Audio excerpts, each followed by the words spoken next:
A massive blue-skinned monster has emerged in the city streets, and it's currently holding a baby hostage. Because the local police have already been killed by the creature, the surrounding crowd is left paralyzed by terror. Just as the monster prepares to devour the child, the creature's arm is severed. This sudden intervention comes from our hero, a man dressed casually in a blue t-shirt and shorts, his identity hidden behind a baseball cap and a black mask. The monster throws the baby away and lunges at our boy. Seeing that the civilian is now out of harm's way, the hero shifts his full attention to the threat. He meets the creature's lunge with a devastating strike that slams the beast directly into the asphalt, creating a massive crater. Before the creature can even recover, the masked man follows up with a powerful kick that sends the monster flying into a nearby building. The monster tries one last time to snap at our hero from the rubble, but the swordless warrior responds by slamming his heel into the creature's open mouth, effectively crushing its head. To ensure the threat is neutralized for good, Bro finishes the fight with a blur of high-speed punches. The force is so extreme that the monster is literally torn apart and obliterated. As the dust settles, a heavy silence falls over the crowd.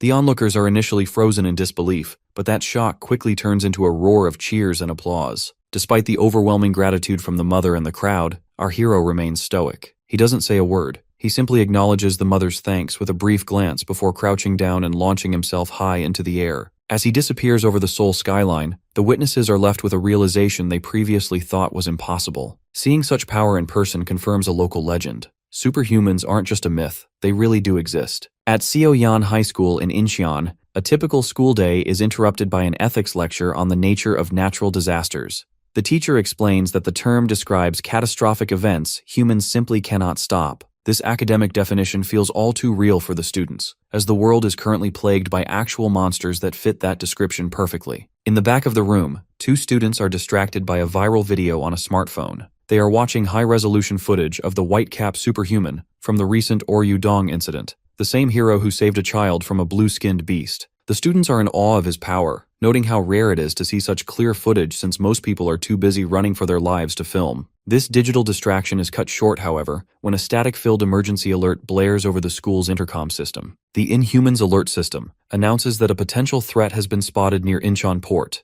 Because of the immediate danger, classes are cancelled and students are ordered to head home straight away. While most students are excited about the unexpected break, one of the girl students feels a sense of dread. She notices that these attacks are becoming more frequent and dangerous. She glances at her classmate, Lim Kang, who is remarkably still fast asleep despite the chaos. Luckily, Lim Kang isn't actually as lazy as he looks. A hidden earpiece in his bag begins to vibrate, and he quickly snaps awake to answer a call. On the other end, a voice, named Juri, provides him with the exact coordinates of the monster at the port. Our hero plays it cool, pretending to be a regular, carefree student to avoid suspicion from his classmate before heading to the bathroom to change. Meanwhile, the situation at Incheon Port has turned deadly. A blue monster is terrorizing the industrial area, stopping moving trucks with its bare hands and crushing them like soda cans. Two workers, Jae-gu and his older boss, are trapped behind shipping containers. The monster is relentlessly hunting them, eventually catching up and tossing Jae-gu aside like a rag doll. Just as the beast is about to finish them off, the boss stands his ground with a metal pipe, willing to sacrifice himself to buy his younger coworker time to escape. As the boss prepares for his final moments, the monster suddenly senses something and turns away. It ignores the humans for a moment to grab a massive shipping container, spinning it with terrifying strength before launching it through the air like a projectile aimed directly at the workers. Just before the massive metal box can crush the men, Lim Kang arrives. Dressed in his signature white cap and mask, our hero leaps into the air and shatters the entire shipping container with a single devastating punch. As he lands, cracking the pavement beneath his feet, he casually warns the monster that throwing such large objects is dangerous. Lim Kang stands before the blue creature while his handler, Juri, watches nervously from a remote command center. Despite the tension, Juri reminds our hero through his earpiece of an important protocol: always try to communicate before fighting. Since these monsters are typically mindless predators, finding one capable of speech could provide vital information about their origins. Following this logic, our protagonist attempts to de-escalate the situation by asking the beast if it can understand him. Unfortunately, the creature is far from interested in a conversation. In response to the boy's question, the monster's skin turns angry red as it lets out a deafening roar. This transformation marks a massive spike in its aggression. The beast lunges with such sudden speed that it catches our guy off guard, forcing him to leap into the air and block a heavy follow-up kick. Because the force of the impact is so great, Lim Kang is sent skidding across the pavement. He quickly realizes that this particular opponent is much faster and stronger than its bulky frame suggests. While this struggle unfolds, the rest of the world is watching. A news helicopter circles high above, broadcasting the fight live to a captivated public. On the ground, the Inhuman Subjugation Special Task Force has arrived with tanks and railguns, but they aren't joining the fray just yet. Their captain knows that conventional weapons are useless against threats of this caliber. According to military analysis, our heroes' power far exceeds their standard firepower. Therefore, if the white cap falls, the city has no defense left. The battle at the port grows increasingly desperate. As the monster pursues him, it uses a long, spear-like tongue to throw our hero off balance mid-air. This momentary opening allows the creature to grab Lim Kang by the ankle and slam him violently into a shipping container. The impact is massive, leaving the crowd and the military in shock as dust settles over the site of the crash. However, the military has a contingency plan in place for this exact scenario. Seeing our protagonist in trouble, the captain authorizes Plan B, which involves a specialized sniper with a bionic arm. This marksman fires a high-powered energy projectile that strikes the monster directly in the head. The force of the headshot successfully knocks the beast to the ground, providing a brief moment of hope. Yet, as smoke rises from the wound, the monster remains conscious, turning its gaze toward the sniper with a look that suggests the fight is far from over. The tension at Incheon Port reaches a breaking point as the military officer watches the red monster close in. To buy time, the specialized sniper uses his cybernetic arm to rapidly chamber and fire high-powered energy rounds. Each shot strikes the beast with surgical precision, hitting it in the side and top of the head, but the monster remains standing even under this relentless barrage.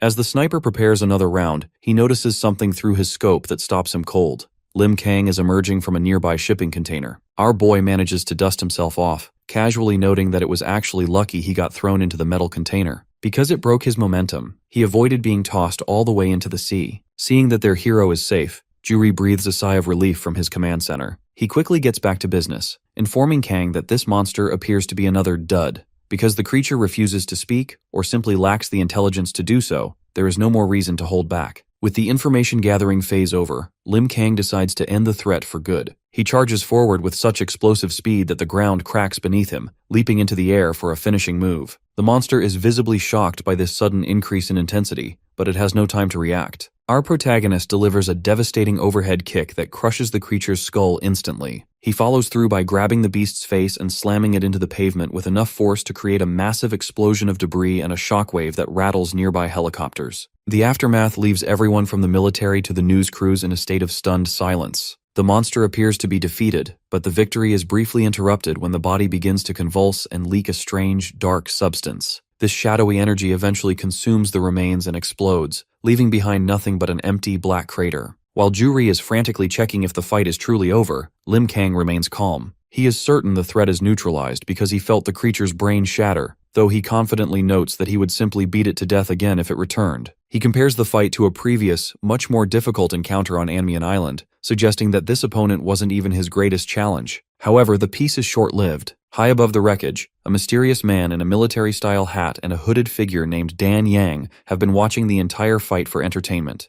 The man in the hat is impressed by the ruthless display of power and realizes that the white cap superhuman hasn't even used his full strength yet. Intrigued, he tells his companion he'll be right back and vanishes in a blur of motion. Down in the crater, Lim Kang's instincts flare as he senses a new presence. Before he can react, the stranger moves past him at high speed, appearing on the scanners as an unknown threat. The newcomer is revealed to be a man with long white hair, black facial markings, and a malicious grin. He stands before our hero, acknowledging his reputation as the white cap superhuman. Our protagonist finds himself face to face with a mysterious white-haired man, while a second figure in a pink cloak watches the scene from high atop a nearby crane. Because Lim Kang is naturally observant, he immediately alerts Juri to the presence of this second individual. News helicopters broadcast the confrontation live, and while the public and the military watch with bated breath, no one can hear the conversation taking place. The military captain orders his men to stay back and maintain their guard, recognizing that they are completely powerless to intervene in a clash between beings of this level. The white-haired stranger begins the encounter by mockingly praising the hero's flashy fighting style, even comparing him to Ketchup Man, a famous TV superhero. Because Lim Kang is a massive fan of the show, he briefly loses his serious edge and becomes visibly flattered. This lapse in focus infuriates Juri, who screams through the earpiece for him to stop blushing and start interrogating the stranger about his identity and origins. When our hero tries to get back on track, the stranger laughs off the questioning. He reveals that he has been tracking the white cap superhuman through social media and news broadcasts for a long time. However, he claims that he didn't come to the port specifically for Lim Kang, and insists he has no intention of fighting. Ju-ri is immediately skeptical, reminding his partner of a past incident in Samchuk,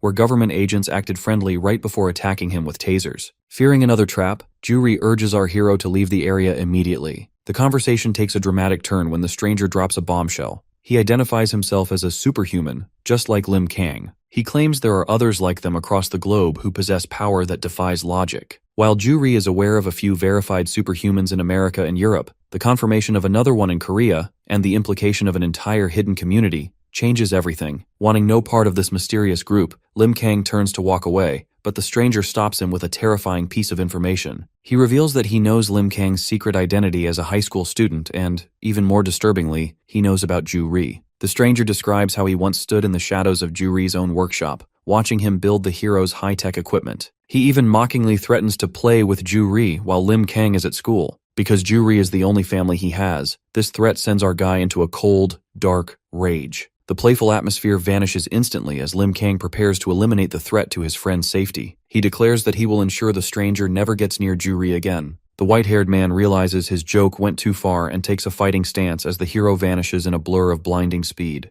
Our hero lunges forward with a punch intended to end the confrontation, but the stranger manages to catch the blow with a single hand. The resulting shockwave is so violent it shatters the pavement beneath them. Despite the raw power of the strike, the stranger survives, mockingly noting that Lim Kang must have pulled his punch at the last second. The stranger mocks our hero for showing generosity in a fight, warning that if they actually trade serious blows, the entire surrounding area will be blown to smithereens. Because Nangi's eyes glow with a menacing red light, it becomes clear that he is a superhuman capable of total destruction. From a command center, Ju-ri frantically shouts into the earpiece for Kang to calm down. Ju-ri realizes that fighting an unknown superhuman who already knows their identities is a losing game, so he convinces our protagonist to retreat for the sake of strategy. Understanding the logic, Lim Kang lowers his guard, which prompts the stranger to laugh and prepare for his departure. Before he leaves, our guy demands a name to ensure he can find him later. The stranger identifies himself as Nangi before vanishing alongside his companion, Dan Yang. This anticlimactic ending leaves viewers around the world frustrated. In a private hall, a man named Ben grumbles about the lack of a spectacle, while in an upscale office, the hulking Bashilov and a blonde executive watch the broadcast in silence. The executive notes that the two probably backed off to avoid turning the city into a graveyard, though he remains suspicious of the white cap hero's motives. Back at the port, the two workers Lim Kang saved attempt to show their gratitude by offering him a hot meal of asori stew. However, our hero remains stoic and launches himself into the air, leaving a massive shockwave in his wake. As the military begins the cleanup, the specialized sniper with the bionic arm expresses his bitterness to the captain. He argues that even their best armor-piercing rounds are just toys against these threats. Because human weapons are so ineffective, he fears they are all doomed to a meaningless death. The focus shifts to Commander Baek Oh-jin of the Inhuman Subjugation Special Task Force, who is coordinating the recovery of the creature's remains. He orders the captain to ignore national agencies and focus entirely on loading the monster's body onto a mysterious black craft labeled Transport Vehicle 101. Once the ramp closes, the craft departs for a restricted location known as the Falcon Area. Baek Oh-jin then reports the incident to a high-ranking politician named Marcus Gerald. Despite the report mentioning 14 deaths, Marcus is completely indifferent to the casualties. He scolds the commander for wasting his time with useless crap and complains about having to speak to the public, whom he privately views as dirty ants. While the transport plane carries the inhuman corpse into the clouds, Marcus Gerald steps onto a brightly lit stage. Under a banner promising a new generation, he puts on a fake smile and introduces himself to a cheering crowd as the hope for a peaceful world. High above on a shipping container, Nangi and Dan Yang watch the aircraft disappear, confirming that the military and the government are moving the remains exactly where they expected. Far across the world in New York City, a violent confrontation unfolds between a monster and the famous American superhero, Ketchup Man. Dressed in his iconic red and yellow suit, the muscular hero brutally interrogates an elderly inhuman, demanding the location of a base belonging to a figure named Sherlock. Because the hero's grip is so tight, the creature can barely speak, yet Ketchup Man interprets this struggle as defiance. Showing no mercy, the American hero delivers a monstrous punch that sends the creature hurtling into the streets below like a meteor. The hero follows up with his signature Ketchup Smash, creating a massive shockwave that shatters the pavement and leaves the inhuman broken in a crater. While a crowd of adoring fans cheers for his manly figure, and news reporters hail him as Earth's hope, the reality is a bit more cynical. Ketchup Man spares the creature only so it can deliver a warning to its leader. though he nearly changes his mind just to be spiteful. This display of power is broadcast globally, ending with a cheerful animated theme song that highlights his status as a commercial icon. Back in Korea, Lim Kang is watching the premiere of this very episode in a messy bedroom. He is such a dedicated fan that he stayed up just to see the broadcast, even though his handler, Ju Ri, is exhausted from their real-life battle the previous day. As our boy gushes over the hero's exploits, he recalls Nan-gi's earlier comment about him being similar to Ketchup Man. This thought causes our protagonist to blush with pride, as he secretly loves the comparison to his favorite TV character. The peaceful morning is ruined when Ju Ri mentions that school is actually back in session. Because the local inhuman threat was neutralized so quickly, the emergency cancellation was lifted. This realization sends our hero into a state of pure panic. He dresses with superhuman speed and sprints out the door, leaving a trail of clothes behind him. As Lim Kang makes his way to Seoyeon High School, he overhears his classmates debating the recent fight at the port. While some students mock the white cap hero for having his punch blocked by Nan-gi, others defend him as a selfless warrior. The conversation is interrupted when a student accidentally bumps into Choi Tae-ik, a massive and intimidating figure in a gray parka. Tae-ik is a high-ranking member of the Gun-do Gang, a notorious group of fighters from Mabong Middle School who now treat the high school as their personal playground. When Tae-ik catches our guy staring at him, a brief but tense staring contest ensues. Not wanting to blow his cover, Lim Kang plays the part of a normal-looking retard and offers a hollow apology, allowing the bully to walk away with threats. His classmates warn him to stay clear of the gang, explaining that because the school is new and lacks upperclassmen, these thugs have no one to keep them in check. Inside the classroom, we meet Hong Moo-hee, a student with a bandaged face from boxing practice, and her friend Yeo Jin-ju. There is clear tension between them, as Moo-hee is worried that Jin-ju is hanging out with a dangerous crowd. When our boy finally slumps into his seat, Jin-ju points out that his fly is open, a result of his frantic morning rush. As Lim Kang struggles with his zipper in total embarrassment, Moo-hee watches with a small smile, finding his clumsiness endearing. However, the domestic drama at school stands in stark contrast to a growing threat elsewhere. In the middle of the Atlantic Ocean, a fisherman spots a massive, dark shape moving beneath the waves. The piece of the open sea is fragile, a fact two fishermen learn far too late. While working their shift, a father proudly shows off a penguin doll he bought for his daughter's birthday. He explains that because her dream is to see penguins in Antarctica, he jumped at the chance to buy the toy. It's a touching moment of domestic planning. He's eager to get home after lunch because he fears his long shifts on the boat might cause his daughter to forget his face.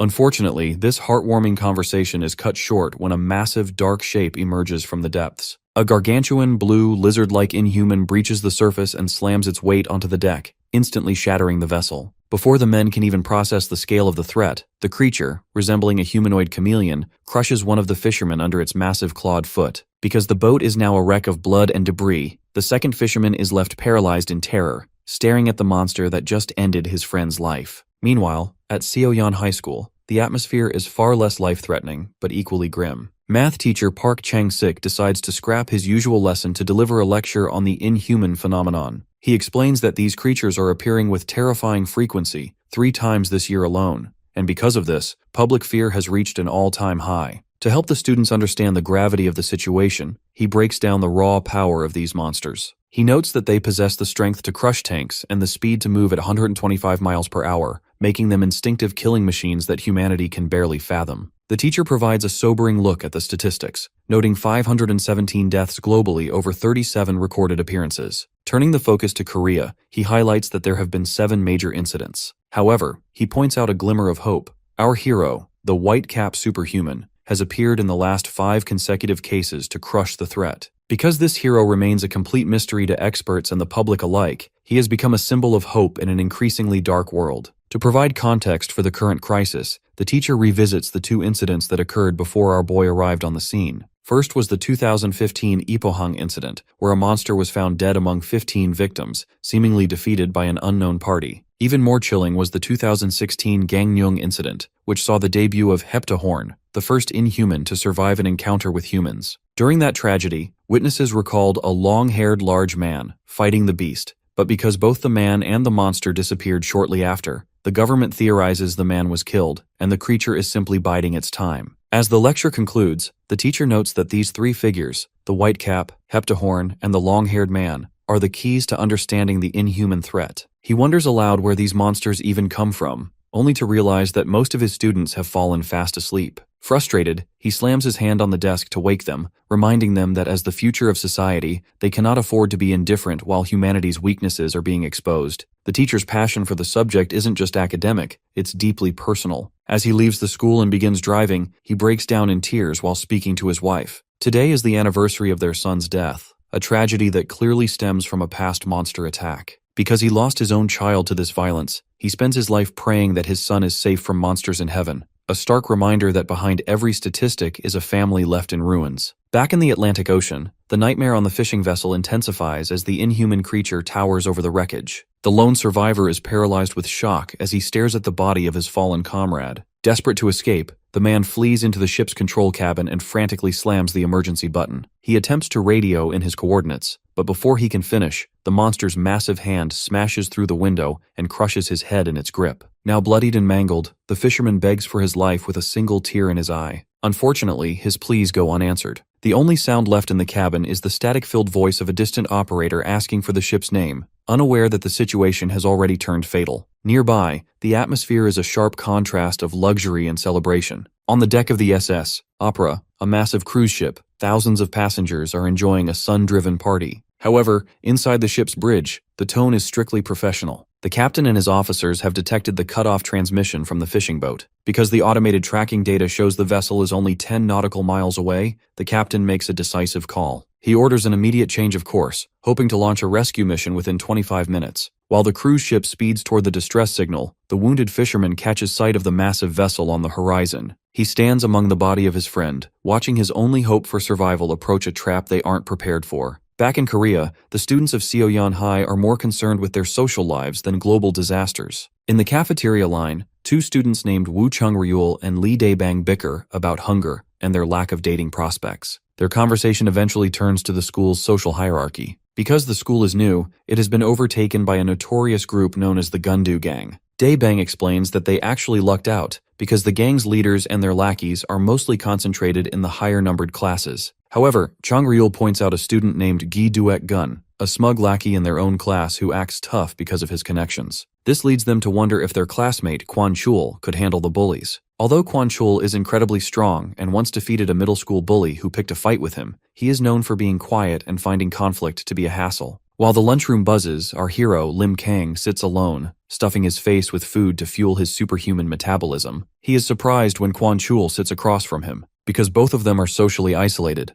Kwon-chul suggests they eat together from now on. When Chul asks if Lim Kang does sports to maintain his physique, our guy innocently claims he is self-learning taekwondo, which Chul finds mildly amusing. The budding friendship is interrupted by a violent crash. Choi Tae-ik, a high-ranking member of the Gundu gang, kicks a student across the room just for being too slow in his way. Tae-ik announces that he is having trouble managing his anger and decides to scout the room to beat up 5 people simply because he doesn't like their looks. As the other students cower in fear, Lim Kang and Kwon-chul watch the scene silently, their lunch interrupted by the brewing schoolyard violence. While schoolyard bullies cause trouble in Incheon, the United States government is facing a much larger catastrophe. In a dark meeting room in New York, the Secretary of Defense expresses his helplessness over the rising death tolls. The tension breaks when 2 powerful individuals arrive: St. Pearl, a blonde woman in blue armor, and Galen Withrow. James, a high-ranking official, informs them that they are facing an unbelievable worst-case scenario. He reveals that the SS Opera, currently carrying 3,000 civilians, is under active attack by an inhuman in the middle of the ocean. Since the ship is isolated in the middle of the Atlantic Ocean, the passengers are effectively trapped with no way to escape. Pearl, recognizing the urgency, cuts the briefing short so they can begin their journey immediately. As they head toward a waiting helicopter, the Secretary of Defense is left behind in a state of visible shock. He is so overwhelmed by the raw, intimidating presence of the superhumans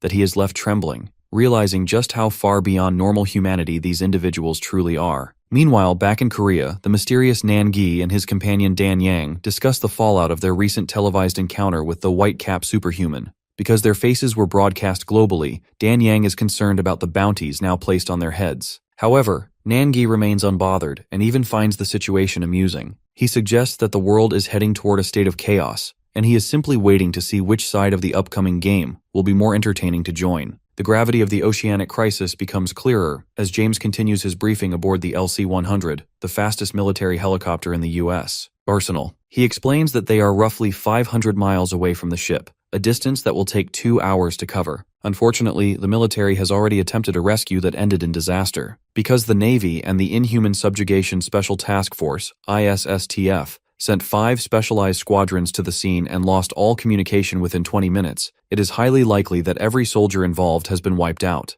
This failure has forced the government into a desperate and cold-blooded contingency plan. Because the SS Opera is currently on autopilot and heading directly toward the Florida coast, the authorities fear the Inhuman will reach the mainland and cause an even larger massacre. As a result, they have authorized fighter jets equipped with miniature nuclear missiles to sink the ship, and everyone on it, before it reaches land. Galen and Pearl are disgusted by this solution, but Pearl remains focused. She commands James to stop trembling, confidently declaring that the outcome will change now that she has arrived. The scene shifts from the global stage to the local tensions at Seoyeon High School in Incheon. The lunchroom has turned into a scene of intimidation, as the bully Choi Tae-ik begins a random hunt to beat up students simply to vent his frustration. He singles out one of a student, aggressively grabbing him by the hair for the minor offense of standing in his way. Just as the violence is about to escalate, Hong Moo-hee intervenes, fearlessly calling out the bullies to put an end to the harassment. This sudden defiance leaves the entire student body frozen in shock, as no one expected the girl with the bandaged jaw to stand up to the school's most feared bully. While the crowd panics, Lim Kang and his classmate Kwon Chul watch the exchange with unbothered, neutral expressions. Choi Tae-ik is initially stunned, but his shock quickly turns into a murderous rage. He towers over Moo-hee, mockingly claiming that the cafeteria food must have made her delusional. He makes it clear that he has no qualms about being violent toward girls, and winds up a massive backhand strike to silence her. However, before the blow can connect, Kwon Chul intervenes by catching the bully's wrist mid-air. With a bored expression, Kwon notes that he rumors about the gang being total scum were clearly true. He mockingly calls Tae-ik a giant freak, causing an immediate stir among the onlookers who recognize Kwon Chul as a formidable fighter from a rival middle school. The situation escalates instantly. Enraged by the interference, Tae-ik launches a powerful kick that sends Kwon Chul flying across the room and through several tables. While the bully's lackeys assume the fight is over, our protagonist and the other students watch as Kwon Chul stands up, completely unfazed. He taunts the bully to finish his sentence, prompting a wave of cheers from the students who are desperate to see the gang finally lose. Kwon Chul goes on the offensive, leaping into the air to deliver a flying kick followed by a devastating punch to Tae-ik's jaw. The impact is so loud that the bully's followers are horrified to see their leader staggering. Tae-ik spits a thick glob of blood onto the floor, his muscles bulging as he realizes he isn't fighting a bargain bin opponent. He declares that he won't show any mercy, while Kwon Chul silently evaluates the situation. Despite hitting him with a full-powered strike, the bully's massive size allowed him to stay conscious, suggesting this won't be a quick victory. Just as the two prepare for a second round, a new presence interrupts the fight. A massive student with mint-colored hair and gold teeth, known as Nam Gung-moo, steps between them. Identified as one of the 3 heads of the Gundu gang, he is so imposing that Moo-hee wonders if he's even human. Because a teacher is approaching, the radish head leader orders a ceasefire. He leads a bloodied Tae-ik away, but not before delivering a chilling warning to Kwon Chul, promising that he will see him soon for crossing the line. As the gang retreats, a heavy silence falls over the room. While the other students whisper in fear about being stuck in a school with such ruthless thugs, Lim Kang remains focused on his meal. He lets out a massive, room-shaking burp, casually complaining that these crazies think they own the place. The girls at the next table are left disgusted, completely unaware that the boy she is complaining about the noise is the most powerful superhuman on the planet. Meanwhile, the focus shifts to a stormy night over the Atlantic Ocean. James, the military liaison, informs St. Pearl and Galen Withrow that they have reached the SS Opera. Despite being 1,000 feet in the air, Pearl demands that the helicopter doors be opened. She equips a biometric earpiece to stay in contact with James, who will monitor their locations from the air. Before jumping, Pearl sends a defiant message to the U.S. government. Since she has arrived, they can officially cancel the nuclear strike. The 2 superhumans dive into the lightning-filled sky, landing on the cruise ship's deck with an impact that shatters the surface. They find a scene of total carnage, with bodies scattered everywhere. On the rain-slicked deck of the SS Opera, St. Pearl and Galen Withrow prepare to move out. Pearl is certain the Inhuman is nearby because it has already brutally decimated the crew. Unbeknownst to the heroes, they are being watched. Deep within the ship's wreckage, a massive, blue-scaled monster fixes a singular reptilian eye on Pearl, tracking her every move. From the safety of a helicopter, their technical liaison, James, attempts to coordinate the search. Because the cruise ship is a massive labyrinth with different layouts on every floor, finding the creature by chance is unlikely. This complexity forces the team to make a difficult tactical choice. To cover the most ground quickly, James suggests they split up. While Pearl heads to the lower cargo bays, Galen moves toward the upper levels and the engine room. James warns them that while this is the fastest way to find survivors, it also means they will likely have to face the threat alone without backup. Pearl wastes no time, leaping off the side of the vessel and using her superhuman strength to punch handholds directly into the metal hull as she scales down. Once she reaches the lower levels, she kicks through the ship's exterior to gain entry. She finds herself in a vast, silent storage bay. Since the area is filled with undisturbed cargo and lacks any signs of violence, Pearl initially reports that everything seems normal. The situation is far grimmer for Galen. As he moves through the upper decks, he finds nothing but a trail of bodies. Every vital area, the bridge, the control room, and the information center, has been turned into a graveyard. The tension spikes when the communication link begins to fail. Because the ship has entered a region similar to the Bermuda Triangle, the electronic interference becomes overwhelming. This leaves James in the helicopter feeling helpless, as he can track their locations, but can no longer provide verbal warnings or support. Amidst the static, Galen hears a faint groan and discovers a lone survivor. Unfortunately, the elderly man has been driven to madness by the trauma of the attack. Instead of seeing a savior, the survivor screams at Galen as if he were a demon, his mind completely broken by the horror he witnessed. Meanwhile, in the cargo hold, Pearl has a much more hopeful encounter. A young girl peeks out from behind some crates, recognizing the famous hero. Pearl reassures the child, though she manages a small moment of levity by correcting the girl for calling her Mrs. As Galen continues his search, he enters the grand event hall, where the scent of blood is almost suffocating. He is startled to see a blonde woman standing in the distance who looks identical to St. Pearl. Confused by how his partner could have moved from the bottom of the ship to the top so quickly, Galen approaches her. This mistake proves nearly fatal. As the figure turns, it reveals a pale face and a red eye. Before Galen can react, the creature's torso splits open into a massive, toothy maw. This shape-shifting inhuman lunges forward, sinking its teeth deep into Galen's shoulder and side. Galen is thrown across the floor, bleeding and in total shock. Because the monster successfully mimicked his ally, Galen finds himself severely wounded and facing a terrifyingly deceptive enemy with no way to call for help. Because Galen let his guard down when he saw the likeness of his partner, St. Pearl, the inhuman was able to land a catastrophic opening blow. The situation is even more dire than it looks. As he stands in a pained crouch, he realizes that if his reflexes hadn't kicked in at the last microsecond, he would have lost his head. Unfortunately, the damage is already severe. Galen is missing his entire right arm. Despite the agony and the profuse sweating, he remains analytical. He watches as the creature's disguise slips, revealing a grotesque intermediate state where a mimicry of Pearl's head sits atop a massive blue-skinned neck. Because the monster can physically transform, Galen concludes that it isn't an illusionist, but a deadly shapeshifter. To stay in the fight, Galen shows incredible grit. He uses his remaining hand to tightly wrap his black cloak around the bleeding stump of his shoulder. This improvised bandage is the only thing keeping him from passing out from blood loss. Driven by a cold, murderous rage, he demands the beast return his limb before engaging in a brutal, close-quarters brawl. While this struggle unfolds in the dining hall, the rest of the team is struggling with the environment. High above the ship, the technical liaison, James, is fighting through a violent lightning storm. Since the ship is in a high interference zone, his earpieces have failed, leaving him to rely on flickering radar icons to track the team. He notes with growing dread that Galen's movements are erratic, suggesting he is locked in a life-or-death struggle. Fearing the worst, James orders the pilot to land on the deck despite the dangerous winds. Meanwhile, the real St. Pearl is still in the cargo hold. Luckily, she finds a large group of survivors who have been hiding behind crates in the lower levels. Seeing their famous hero, the civilians, led by a young girl and a desperate woman, beg for her protection. Because there are so many lives at stake, Pearl feels a renewed sense of urgency to clear the ship and find her partner. Back in the dining area, the fight has reached a stalemate. The Inhuman has fully reverted to its true form, a hulking, blue-scaled beast that uses its superior size to corner Galen. Because he is missing an arm, Galen finds himself struggling to maintain his balance in a fistfight.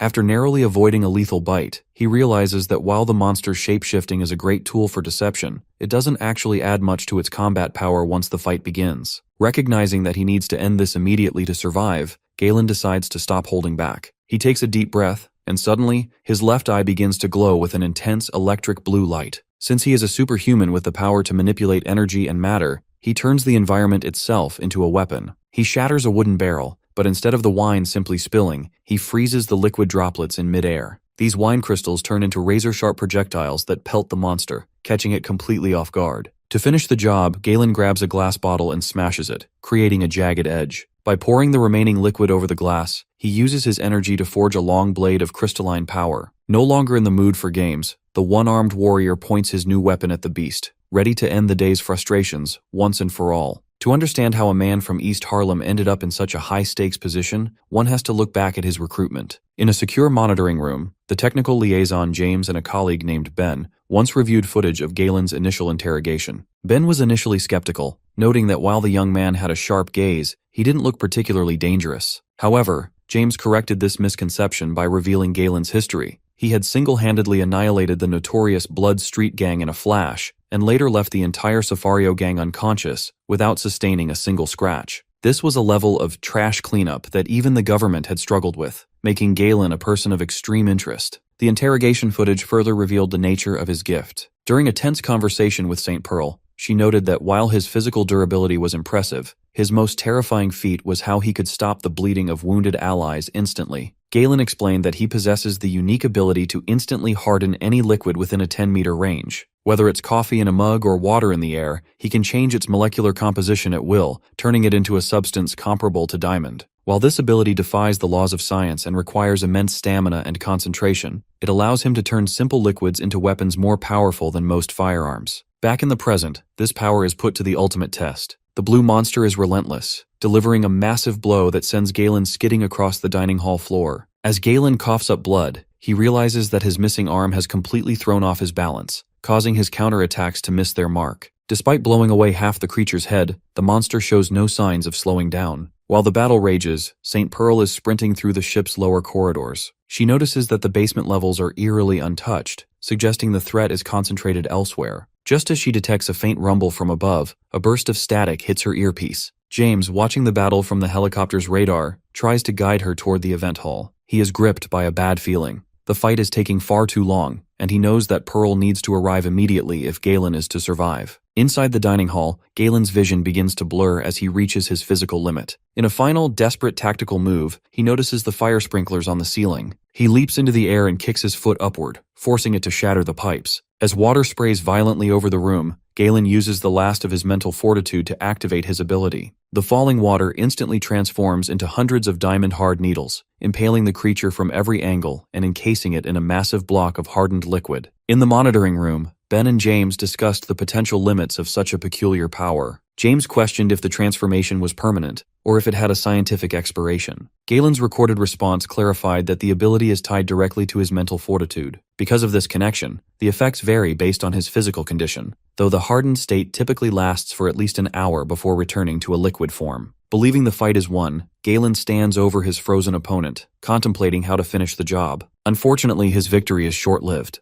A sudden dark streak cuts through the air from the shadows. Before Galen can even register the new threat, a second, larger inhuman emerges and severs his head with a single brutal strike. As his body collapses and the world fades to black, the warrior's final thought is one of pure horror. There was a second monster hiding behind him the entire time. Meanwhile, the situation at the command center turns from hopeful to hysterical. James, working frantically on his laptop to coordinate the team's rendezvous, notices a sudden change on his radar. While St. Pearl's signal remains steady, the icon representing Galen, labeled W, suddenly vanishes from the screen. Because the earpieces are tied directly to the wearer's biometrics, James knows this isn't a technical glitch. The disappearance of the signal can only mean one thing: Galen Withrow is dead. The weight of this realization leaves James trembling in terror, clutching his head as he watches the lone remaining icon on his display. Back inside the ship, the silence of the dining hall is shattered as St. Pearl kicks through the heavy wooden doors. She arrives ready for a fight, but she is immediately paralyzed by the carnage before her. She finds herself staring at a grotesque tableau: the blue monster, the new white entity, and the remains of her partner. When she looks down and sees Galen's severed head lying in a pool of blood, her initial shock transforms into a cold, harrowing silence. This tragedy brings back a poignant memory of a conversation the two shared on a park bench. Pearl had once tried to give Galen a lecture on the importance of remaining rational and cool during combat. She warned him that inhumans are unpredictable, and that if one of them were to fall, the survivor must control their emotions and retreat if necessary to protect the world. At the time,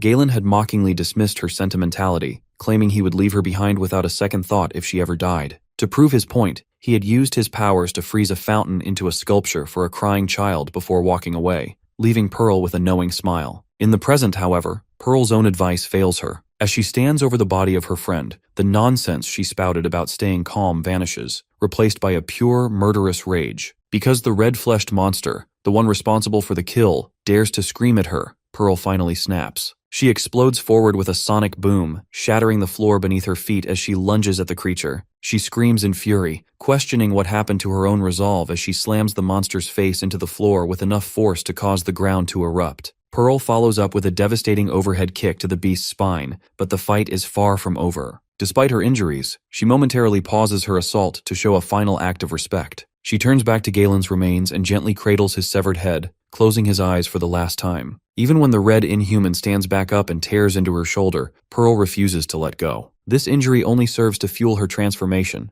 When she looks back at the monster, her eyes are no longer human. They glow with a predatory light. Because she has decided to abandon her usual tactical restraint, Pearl becomes a demon of vengeance. She catches the monster's massive arm with her bare hand and begins to crush the limb, effortlessly swinging the giant beast through a stone pillar. Covered in blood and radiating a terrifying aura, Pearl declares that this is the worst day of her career. She warns the monster that she is now doing things their way, promising that its death will be more painful than anything it could possibly imagine. The red inhuman is not finished yet, however. It lets out a pained roar and attempts to lunge at Pearl with a bladed arm, but Pearl is far too fast. She vanishes in a blur of motion and delivers a devastating punch directly into the monster's face, distorting its features and sending blood spraying across the wreckage. Because the first strike wasn't enough to satisfy her vengeance, she follows up with an explosive strike that sends the beast hurtling through multiple steel walls of the ship's interior. Standing among the ruins of the vessel, Pearl looks at the mangled heap of flesh with indifference. She tells the creature it doesn't even deserve the time it would take to receive a full beating.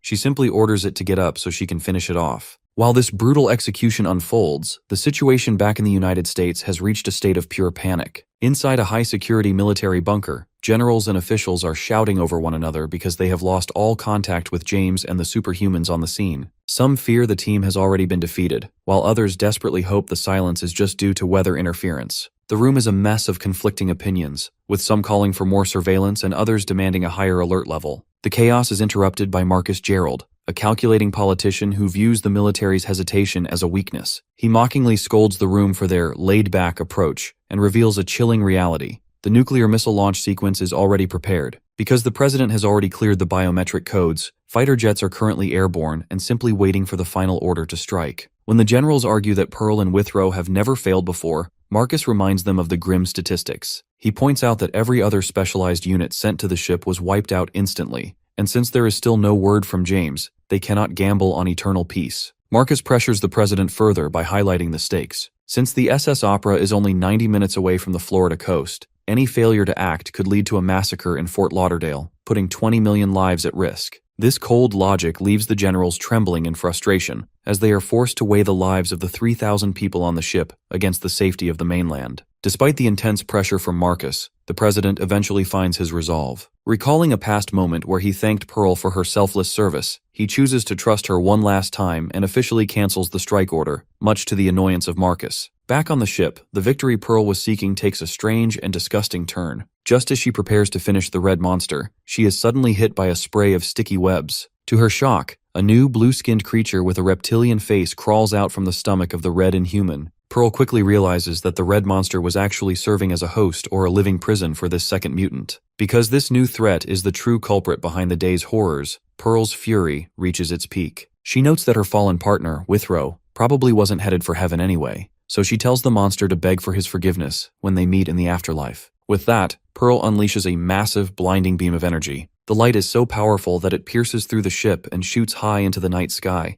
acting as a violent beacon of her power against the darkness of the storm. Inside the military helicopter parked on the helipad, the pressure wave causes the cabin to jerk violently. James is thrown against his seat, wide-eyed with terror as he screams to find out what happened. Because of the catastrophic damage visible from his window, he frantically signals the pilot to open the doors. Meanwhile, amidst the smoldering wreckage, St. Pearl stands alone. Her body glows with residual energy as she stares out through the massive hole she just created in the side of the vessel. As the helicopter touches down, James sprints toward the edge of the crater in the ship's side, gasping in disbelief at the level of destruction. In the center of the ruins, he sees the silhouette of the exhausted Pearl, her suit torn and her face marked with blood. The initial shock of the victory quickly shifts to an agonizing sorrow as James realizes the cost. Overwhelmed by the loss of Galen Withrow, James collapses to his knees and sobs openly on the metal deck. Despite the tragedy, St. Pearl remains stoic, watching the grieving man with a heavy, silent gaze. The news of the incident reaches the highest levels of government. In a secure underground bunker, an official receives a frantic report over the phone. Visibly shaken, he bursts into a briefing room where the president and military generals are gathered.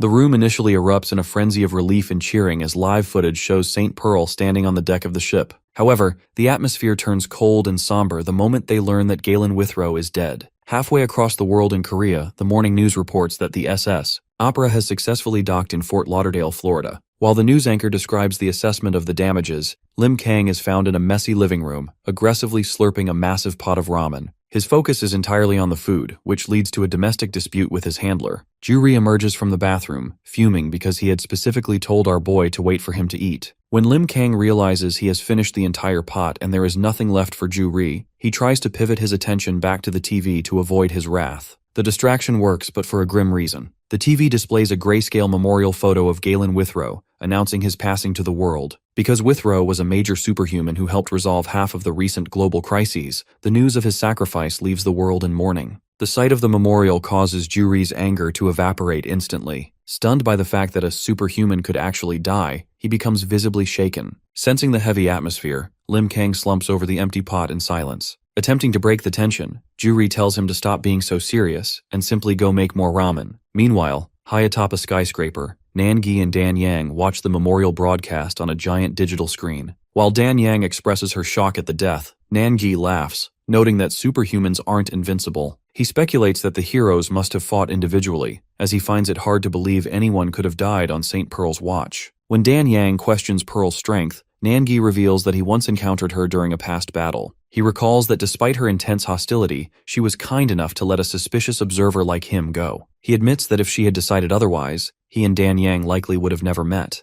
The aftermath of the mission remains chaotic for those involved. On Interstate 95 in Florida, a frantic James speeds down the highway in a black sedan. He uses a burner phone to wake his colleague, Ben, who is confused by the early morning call. James is covered in sweat and trembling with fear as he drops a terrifying bombshell. Galen Withrow's body has mysteriously disappeared. Because the disappearance occurred before the ship even docked, and while it was still at sea, James is certain that this wasn't a clerical error. As a result, Withrow's funeral has been cancelled to keep the incident top secret. James is visibly disgusted by the situation, viewing the theft of a fallen warrior's remains as a vile act of desecration. He tasks Ben with investigating the cruise line's data while he prepares for a high-level briefing. Meanwhile, in Korea, Ju-ri is facing a much more personal crisis. After recalling a dismissive message from his sister, a self-proclaimed genius working in America, Ju-ri realizes he is completely out of money. He suspects that Lim Kang's massive appetite has drained their shared finances. Rather than remaining dependent on his sister's erratic monthly allowance, the 18-year-old resolves to earn his own living. Luckily, he spots a flyer for the Ali Cup arm wrestling tournament, offering a massive 8 million won prize. Seeing an opportunity to solve his financial woes, he immediately calls Lim Kang.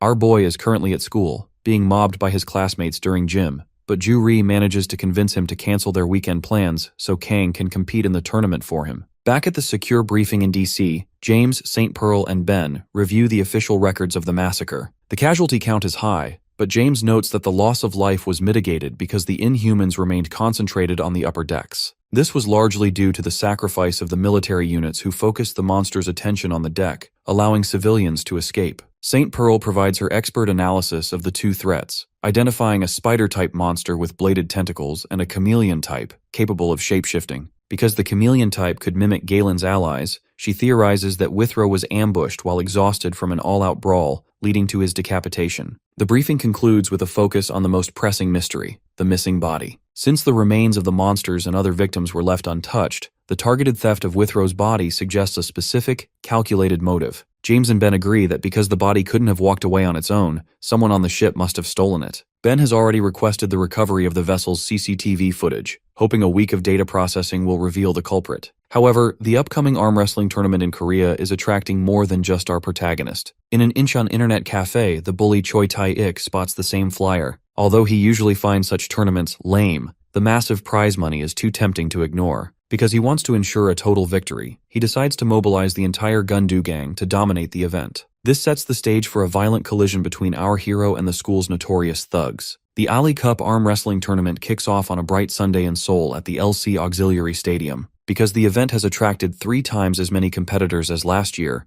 the organizers have implemented a preliminary round to quickly narrow the field down to a final 16. While the top 3 finishers will walk away with prize money ranging from 1 to 5 million won, Everyone is truly eyeing the legend trophy that symbolizes the ultimate champion. Amidst the massive crowd, Ju-ri is visibly anxious, but not necessarily because of the competition. He has discovered that the Hollywood star Ketchup Man is visiting Korea today, and he has planned a strict schedule to ensure they reach the airport by 5 p.m. Following this logic, Lim Kang needs to win the tournament quickly so they can catch their bus on time. To maximize their chances of being noticed, Ju-ri has even prepared matching Ketchup Man uniforms for them to wear. Our hero is fully on board with the plan, his eyes sparkling at the thought of finally meeting his idol. As the officials call for number 82, Ju-ri pushes a nervous Lim Kang toward the registration desk. He reminds him of their secret training. Because he is a superhuman, he must act like he is struggling to avoid drawing unwanted attention. Unfortunately, our protagonist finds it incredibly difficult to gauge his own strength. His first opponent is a massive man who scoffs at the idea of facing a high schooler,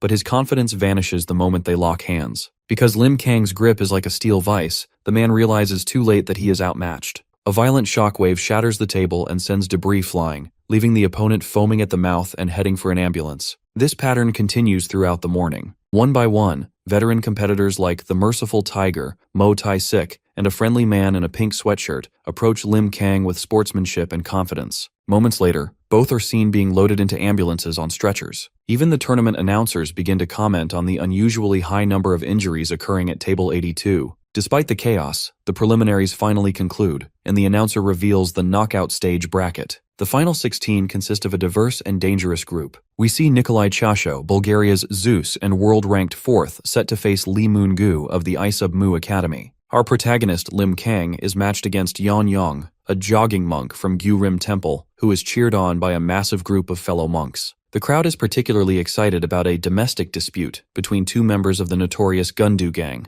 Nam Gung-mu and Choi Tae-ik. Because the bracket was selected randomly, these two allies are now forced to crush each other to advance. While the other finalists look intense and ready for war, high above the clouds, an actor named Matt Dion travels toward Korea in the first-class cabin of a commercial airliner. Although he is the lead star of the famous Ketchup Man drama, he is currently battling a persistent cold. To fulfill a specific promotional contract, his manager, Rose, insists that he wear his full superhero costume for his arrival. Matt finds the tight suit incredibly uncomfortable, but because he cares deeply about his influence and the fans waiting at the airport, he settles into his heroic persona before drifting back to sleep. Meanwhile, the arm wrestling tournament has reached a point of high-profile betrayal. Two members of the Gundu gang, Choi Tae-ik and Nam Gung-mu, face off in a match that was supposed to be rigged. Because Tae-ik wants to ensure their leader wins the top prize, he orders Gung-mu to throw the match. However, Gung-mu refuses to take orders, choosing instead to remove his glasses, a sign that he is entering a serious, life-or-death struggle. This act of defiance infuriates Tae-ik, leading to an explosive clash of strength. As that brawl unfolds, Lim Kang prepares to face a monk named Yeon Yang. Since the monk is highly disciplined, he immediately senses a massive, whirlpool-like aura within our boy. He realizes he is facing someone with unimaginable power, and asks to catch a glimpse of that true strength. Before they can settle their match, the crowd is distracted by a shocking upset at a nearby table. A man named Lee Moon-gu has just defeated a world-ranked professional, causing his supporters to erupt in celebration. Because of this massive victory, Moon-gu secures his place as a crowd favorite for the finals. Back at the gang's table, the struggle between the two thugs finally concludes. After a grueling test of endurance, Choi Tae-ik manages to slam Gung-mu's hand down to secure the win. Simultaneously, Lim Kang finishes his own match. Despite the monk's best efforts, our protagonist remains completely unmovable. With a small grunt, our hero pins the monk's hand effortlessly, advancing to the next round while looking more relieved about the time than the victory. The tournament bracket is further thinned when the gang leader, Park Gun-do, wins his match by default, because his subordinates kidnapped and tied up his opponent. However, instead of being pleased, Gun-do is disgusted by the pathetic behavior of his followers. He interrupts the event by brutally attacking his own teammates, knocking both Tae-ik and Gung-mu unconscious before walking away in a fit of rage. Because the leader forfeits his spot, the semifinals proceed with the remaining competitors. In the second semifinal, Lim Kang faces the battered Choi Tae-ik. The bully is in a foul mood and threatens to bury our protagonist at school if he uses even an ounce of strength. This threat causes our guy to overthink the situation. Because he is distracted by the intimidation, he accidentally applies too much pressure. This lapse in focus results in Lim Kang inadvertently crushing the bully's hand and slamming it into the table with massive force.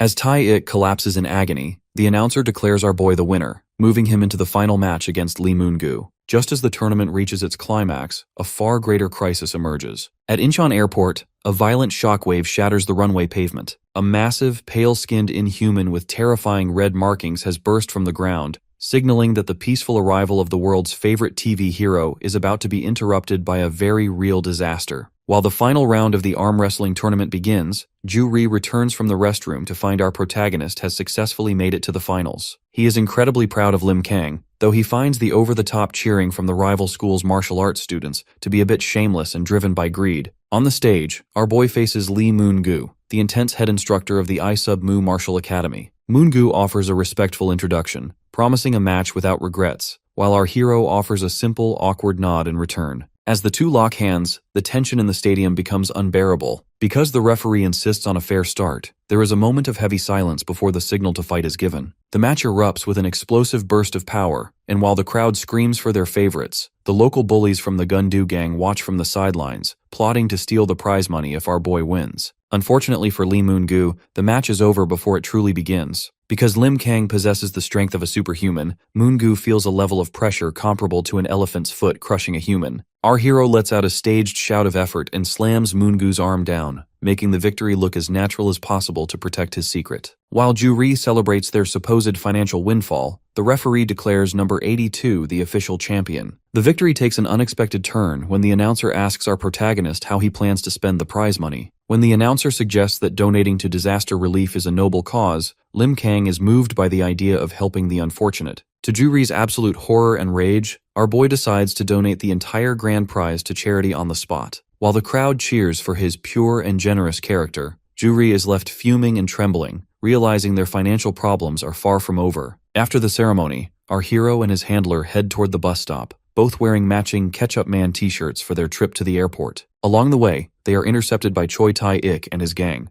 The bully, whose arm is still in a sling from their previous encounter, threatens to settle the score at school. Luckily, Lee Moon-gu and his master Oh Bang-won intervene to show their respect. Moon-gu is so impressed by the match that he offers Lim Kang a business card, inviting him to train at their academy. The atmosphere shifts instantly when the elderly master Oh Bang-won approaches. He casually takes the legend trophy from Ju-ri to admire it, but our protagonist's instincts immediately flare. Because he senses a powerful presence, he tells Ju-ri to stand back. In a blur of motion, the master moves several feet away, revealing that he knows Lim Kang is the white-cap superhuman hidden behind the mask. Identifying himself as the successor of the martial arts Subak, Oh Bang-won tells the boy to find him at Yongpo Mountain if he wants answers before vanishing into a cloud of dust, taking the trophy with him. Left with no prize money and no trophy, a defeated Lim Kang and Ju-ri finally arrive at Incheon Airport to meet their idol. However, the terminal is eerily empty, and they soon realize why. A loud emergency siren blares through the building, announcing that an inhuman has been spotted on the runway. Outside, the situation has turned critical.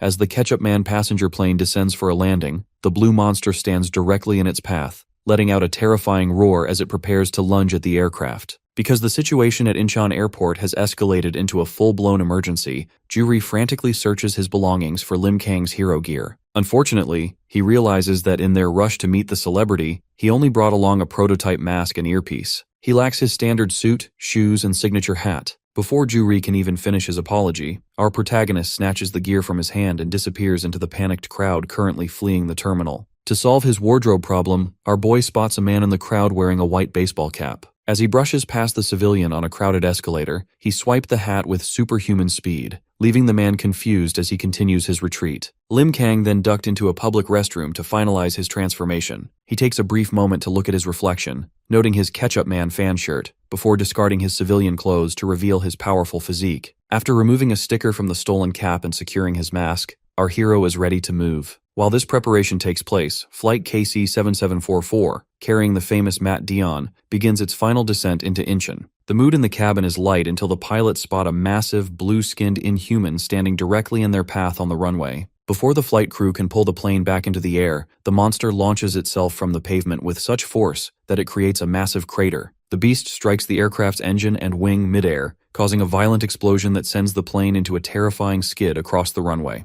The crash leaves the passengers, including a wounded Matt Dion and his manager, trapped inside a smoke-filled cabin. Because the plane is now a stationary target, the inhuman approaches the wreckage to finish the job. It demonstrates its raw strength by easily crushing a nearby forklift before lifting the heavy machinery over its head to hurl it at the cockpit. Just as the metal projectile is about to crush the survivors, our protagonist intervenes. Leaping from the roof of the plane, Lim Kang delivers a high-speed kick that shatters the forklift into a cloud of debris. Our hero lands firmly on the asphalt, standing between the terrified passengers and the monster. The blue inhuman is left in a state of visible shock, realizing that its easy prey is now being protected by the white-cap superhuman. Lim Kang stands his ground on the Incheon airport runway, his focused expression visible even behind his mask as the dust from the shattered forklift settles around him. Inside the mangled aircraft, a bloodied passenger watches in disbelief, instantly recognizing our hero as the famous white-cap superhuman. The blue-skinned monster lets out a deafening roar, but our protagonist remains unfazed. Because he needs a projectile to match the beast's aggression, he reaches out and grabs the forklift wreckage, casually lifting the massive machine with a single hand. Our boy heaves the forklift at the monster with incredible force. Although the beast is stunned by the flying machinery, it manages to leap into the air just as the forklift shatters against the pavement in a massive explosion of debris. As the monster descends through the smoke with red eyes, Lim Kang launches himself upward to meet it. He delivers a devastating knee strike to the creature's midsection, followed immediately by an overhead punch that slams the monster's head and sends it hurtling back down to the runway. The impact creates a massive crater in the concrete. As our hero lands and approaches the settling dust, he finds the sensation of the fight strange. Despite hitting the creature with his full power, it felt as though he were striking soft clay rather than a solid body. This observation is interrupted by static in his earpiece as Juri finally establishes a signal. Juri explains that he has set up a makeshift command center near the airport gate and is hacking into the control tower cameras to monitor the fight, especially since he rushed out without his usual action camera hat or even a shirt. Our protagonist warns Juri to get to safety, but he refuses to leave his partner alone. This brief distraction allows the monster to catch Lim Kang off guard with a lunging strike to the head, sending him skidding across the pavement. Luckily, our boy recovers instantly, catching the monster's next punch and flinging the beast away into a nearby terminal building. He follows the creature inside, only to find the monster's face becoming bloated and distorted. Suddenly, the monster spits out a thick, ink-like substance that obscures the area. Because of this dark cloud, our hero is forced to block a heavy strike that lunges through the darkness. He responds with a counterpunch to the monster's bloated face, noticing that the creature's skin ripples like liquid under his fist. As the monster retreats and begins to growl, Juri checks in again with a startling update.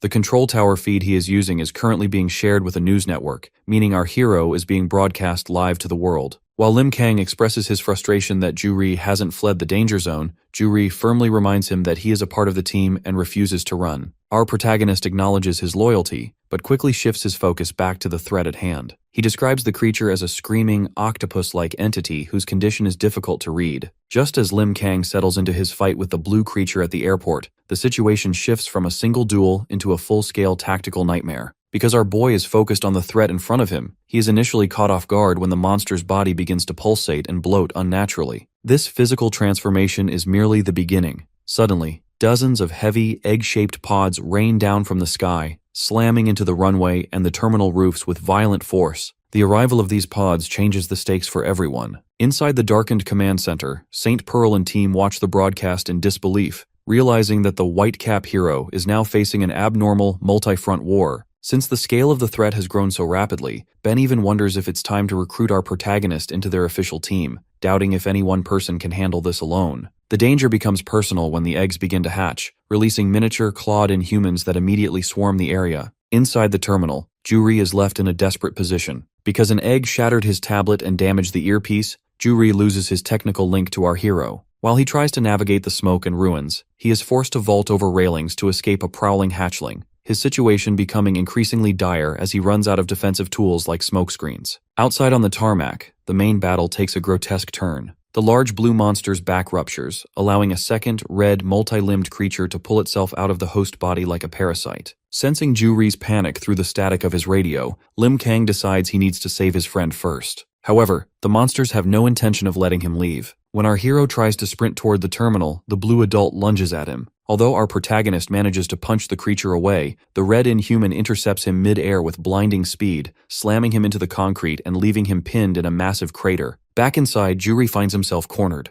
Despite his own terror, he spots a civilian woman paralyzed with fear and realizes he can't just save himself. Realizing that the hatchling is about to kill the stranger, Juri courageously charges out from cover, striking the beast with a fire extinguisher. Unfortunately, the gap in power is too great. The monster remains unfazed, catching Juri's leg and flinging him into a wall with bone-crushing force. As Juri lies bleeding on the floor, he has a moment of clarity. Looking at the monster's shadow, he thinks of Lim Kang and realizes how lonely he must have been fighting these horrors by himself for so long. Just as the creature opens its maw to deliver a finishing blow, a sudden intervention saves him. A combat boot slams into the ground, and a man in black tactical gear appears, pushing the hatchling instantly. This newcomer is revealed to be B, the specialized sniper with the bionic eye. Because his unit has arrived to provide backup, the tide of the battle begins to shift. B immediately coordinates with his team, ordering all units to focus on the smaller hatchlings so they can provide the necessary support for the white cap hero to finish the main fight. Nearby, Juri lies injured and gasping for breath against a wall, while a predatory hatchling looms over him. Seeing the danger, B prepares to reveal his true firepower. He zips open a protective sleeve to uncover a high-tech mechanical arm, which begins to whir with lethal intent. This advanced prosthetic was the result of an intense modification surgery. During his recovery, a scientist explained that his arm was designed to house the Kesser Rail, a weapon with unimaginable destructive output, but a catastrophic energy drain. This power problem was solved by a young genius who recently joined the American branch of the ISSTF. She developed the Natom capsule, a vial of glowing blue energy that serves as the weapon's battery. Despite the incredible advancement, the technology is unstable, effectively making our soldier a human test subject for a weapon that only lasts 2 minutes per charge. Back in the present, a hatchling prepares to lunge at the defenseless Juri. To counter this, the soldier calls out for his tactical dog, a Labrador named C, who sprints through the debris wearing a vest loaded with energy supplies. B snatches a Natom capsule from the dog's vest and slams it into his forearm. The sudden surge of energy is so violent that he screams in agony, but the power allows him to deliver a massive, explosive punch that sends the monster flying. While the battle in the terminal intensifies, the situation on the runway has become a bloodbath. The Inhumans are currently tearing through the fuselage of the crashed airliner, causing the passengers inside to descend into a state of pure panic. Rose, the manager for the actor Matt Dion, tries to rally the healthy men to find weapons and fight back, but his plea is met with a furious outburst from a terrified passenger. This man screams that fighting a creature immune to bullets is a suicide mission, accusing the celebrities of being unable to distinguish their TV shows from a lethal reality. The argument is cut short when the airplane door is smashed inward and a monster enters the cabin. The terrified man immediately abandons his principles, shoving a woman aside as he tries to flee for his own life. In the terminal, B continues his desperate defense, using his bionic eye to track the swarming hatchlings. He fires a concentrated blast from the Kesser Rail, but he quickly realizes that even this experimental weapon can't kill these creatures in a single hit. He concludes that he must aim for the same spot twice to be effective,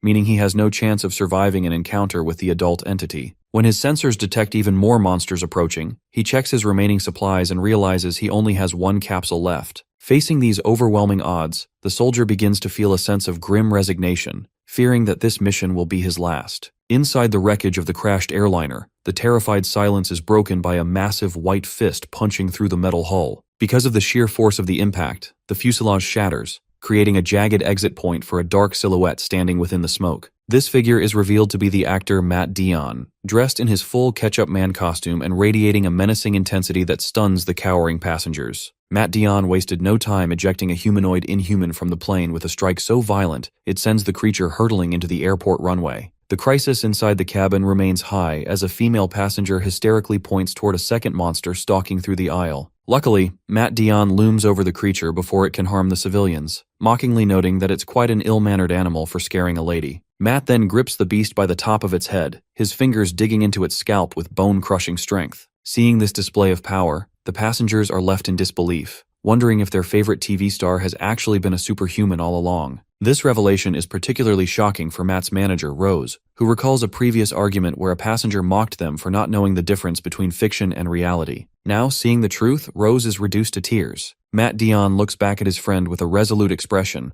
acknowledging that his career as an actor is likely over because he has finally exposed his secret identity. He delivers a heartfelt farewell, thanking Rose for their time together before officially firing him to ensure the manager isn't tied to the dangerous battle ahead. With his ties to his old life severed, Matt launches himself out of the plane and onto the runway, landing with enough force to crack the concrete. He stands amidst the inhuman remains, casually joking that the red substance on the ground is simply ketchup. Despite the bravado, Matt seems annoyed that he has to sing his own opening theme song to get into the mood. When a monster charges him from behind, he obliterates its head with an effortless backhand strike without even breaking his stride. Matt's attention then shifts toward the terminal, where he spots the larger mother entity responsible for the chaos. He declares that he won't be going easy on the threats, promising to make the monsters extinct. This heroic stand is broadcast live, leaving global officials like Ben and James in total shock. Even St. Pearl is perplexed. She recalls meeting Matt Dion at past promotional events, and never suspecting that the idol was a peer with hidden, immense power. While the world watches the runway, the battle inside the terminal reaches a desperate conclusion.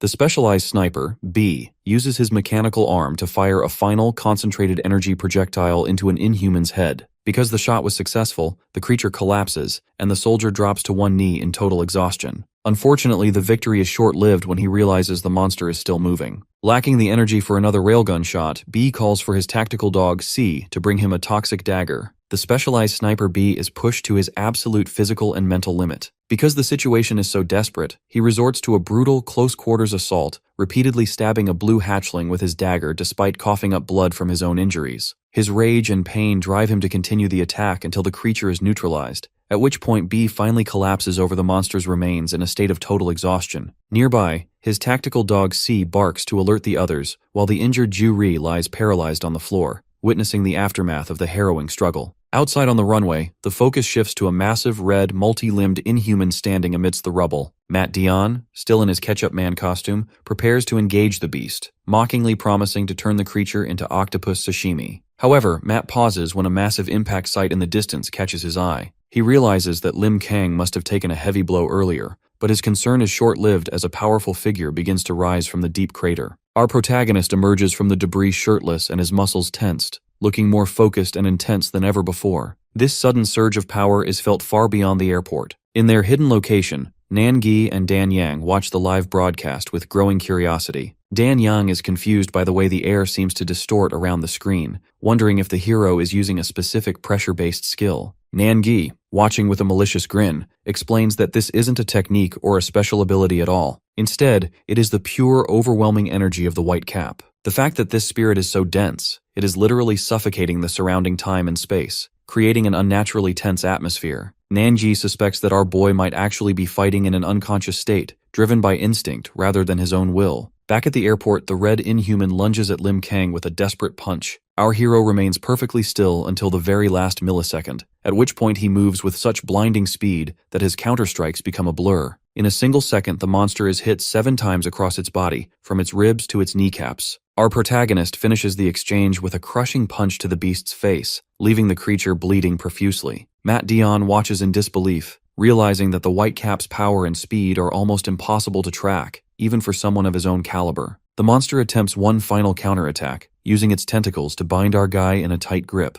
This proves to be a mistake, as Lim Kang exerts a sudden burst of raw power that causes the tentacles to explode into shreds, leaving the inhuman mangled on the pavement. Seeing the massive difference in capability, Matt Dion concludes that the fight is over and begins to approach. However, the victory is interrupted by a new, chilling voice echoing across the runway. A pale, long-haired entity wearing a cloak appears, accompanied by a massive, blob-like inhuman. This newcomer tells the heroes to let the monster go, making it clear that this isn't a request, but a demand. Matt Dion stands paralyzed with shock because the massive entity in the red cloak just spoke. This is a terrifying development because, while the creature is clearly an inhuman, Matt can't sense its presence at all. As he struggles to understand what kind of monster he is facing, Lim Kang remains focused and ready behind his mask, even as the white-haired newcomer mocks their confusion. The inhuman speaks with total disdain, lecturing the heroes on how arrogant humans are for fearing what they consider to be inferior beings. The power of this new threat is demonstrated instantly when he casually yanks the battered red monster through the air with an invisible force. Because of this display of telekinetic ability, our boy and Matt Dion are forced to watch as the speaker continues his lecture. High above at their vantage point, Dan Yang is overcome with terror. She realizes that this monster isn't just speaking,